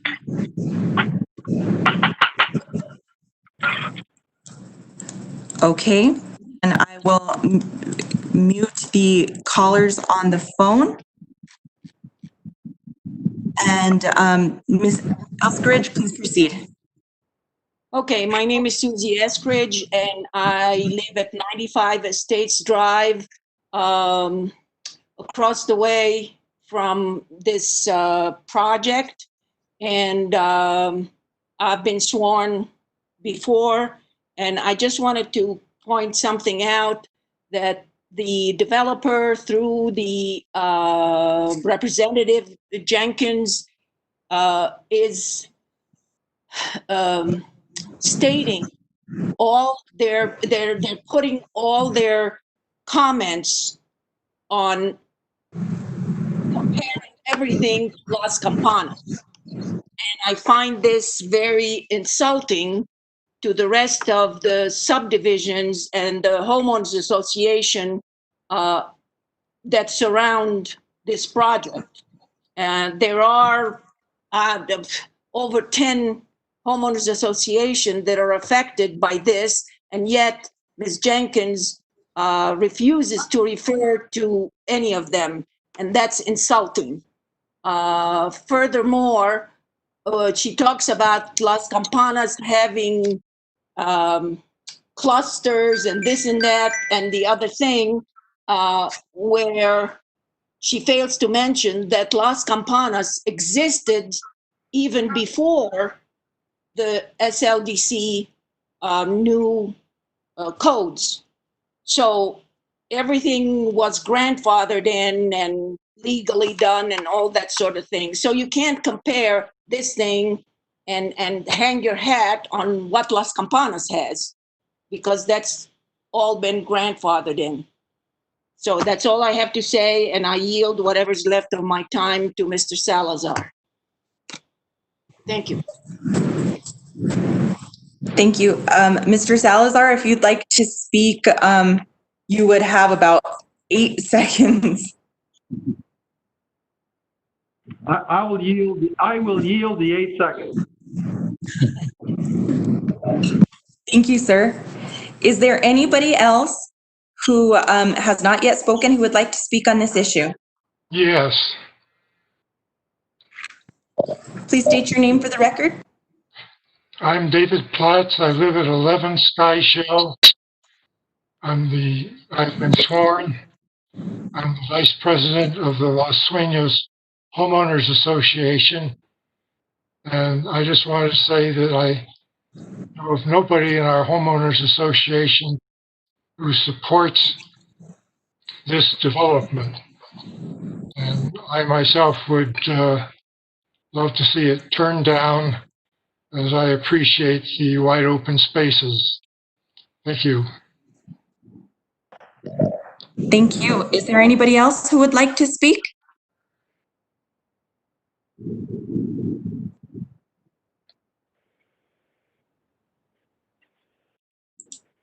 Anybody else who would like to speak?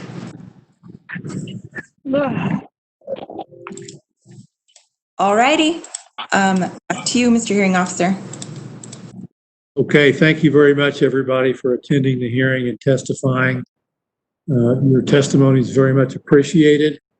I will issue a written recommended decision within 15 working days of today.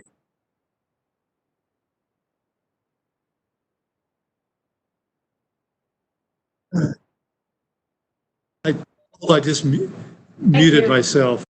I was thanking everybody for attending and was indicating I will issue a written recommended decision within 15 working days of today. Thank you. The hearing is officially closed. Thank you. Thank you, everyone. Have a good night.